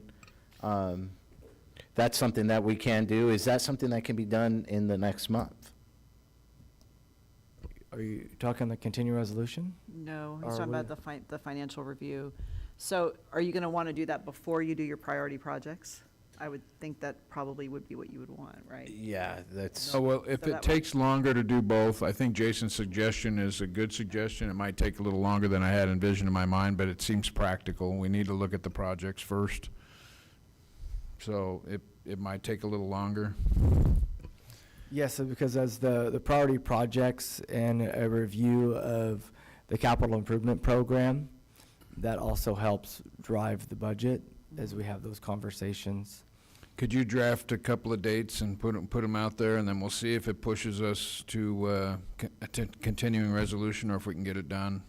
Yes, I'll work with staff, I'll work with the finance director, and look to put together a couple dates. And then we will get them out to the council as well to have that discussion. Okay. Thank you. That's all I have, Mr. Mayor. Okay. I'll try to jam through this. Agenda item number 10, expanding our road maintenance here in Porterville is exciting. Love to see the efforts, like Vice Mayor was talking, all the improvements throughout the city, the Main Street, the community center. There's so many different things going forward. It's exciting times here in Porterville. April 16th, I attended a civil engagement state civic engagement at the Military Academy for PUSD. It was a lot of fun looking at these kids, or young adults, putting together projects on how to better the community. I gave challenge coins to some girls from Granite Hills. Their project was the roads, and they actually were calling in for potholes, so they were fixing potholes in the city, and they had pictures before and after, and taking that civil action, right? And so I thought that was pretty cool. I presented them some challenge coins for their efforts. Jackass Mail Run was a lot of fun. They had me when they said, you get to shoot on Main Street, I was sold. And so I was shooting 6-shooter, a lot of fun, looking forward to doing it again. Development ordinance meeting April 17th. Great job to city staff and with the consultant. We've consolidated what was, or condensed, from 1,000 pages down to around 400 pages. Took out a lot of doublespeak. As Councilman Rivas stated about the sign ordinance, this is great that we've condensed it down. I still want to look at more regulations to cut in the future, like the sign ordinance, like the cargo containers, like we're doing in leading forward. I brought the suggestion that we highlight state and federal code compared to city ordinance, so maybe we put it in red if it is a state code or federal code, and then we know not only for the council and future councils, but developers all the way down to, someone that's not familiar with reading ordinances, they'll be able to see what the city's rules are compared to state and federal. I think that'll be a good addition to that. Met with Papa's owner, Omar Magana. He reached out to me about the mural on his wall, and he was wanting some help, and Mr. Reinenhauer was in the conversations because I CC'd him and trying to get him, because he wanted to know if he needed a permit, and I made the suggestion that he would add our city motto, "In God We Trust." Now, I said I would still go to work for him either way, but he took my suggestion, and it was just such a great piece. It's really beautiful. Went out, Vice Mayor went with me, and we took a picture. To my colleagues, I apologize for not calling you guys and inviting you. I should have. I always like trying to do things like that together, and so with that, next time I will do so. Arbor Day, April 25th, got to go out with Director Moore and plant some trees. That's the first time I've ever planted a tree. I've cut a lot of trees down, never planted one. So that was a first. Thank you for that. And it was great to celebrate Arbor Day and trees. With that, I also attended a PDC civic engagement celebrating volunteers. To sacrifice one's time is one of the greatest gifts, right? Because you can't get time back, and just like tonight. So, and then going in Cinco de Mayo parade, a lot of fun. I rode with John Duran. I like calling him Mr. La Gente, and my son. It was a lot of fun. I'm not Mexican, I'm white, or Caucasian if you want to be politically correct, but I think to myself, anytime you're celebrating liberty where Mexico beat Napoleon's army invading Mexico, I'm going to celebrate with you because I'm all about liberty and freedom. I also met with Becky Fernandez on Fem Power, what she's doing with her organization to help young women and women in general that get pregnant, that's unforeseen, and trying to provide other options other than abortion, I think is huge. Love her efforts. I want to do more to support her. And I may bring something like that forward in the future. I also wrote some opposition letters. AB 379, state legislature has pushed forward AB 379, and it makes it where 16 and 17-year-old can be trafficked, and it's not a felony. It's unbelievable that, anybody being trafficked, it should be a felony offense. It's really disgusting, and the way they label it is just unacceptable. It needs exposed, and I oppose it. And then I also wrote a support letter to Bill Asali, Central District Attorney appointed by the Trump administration, and my request to him is that he would expose the $24 billion that's missing in homeless funds down in LA. And then also now they projected around $200 billion for the bullet train to nowhere is what I like to call it. But ultimately, as our state, just like I talked about the electric buses, and we make these decisions and throw billions of dollars at projects that are going nowhere and only hurting Californians. When they make decisions like this, they take money out of small cities like Porterville, and it's a great impact to our community.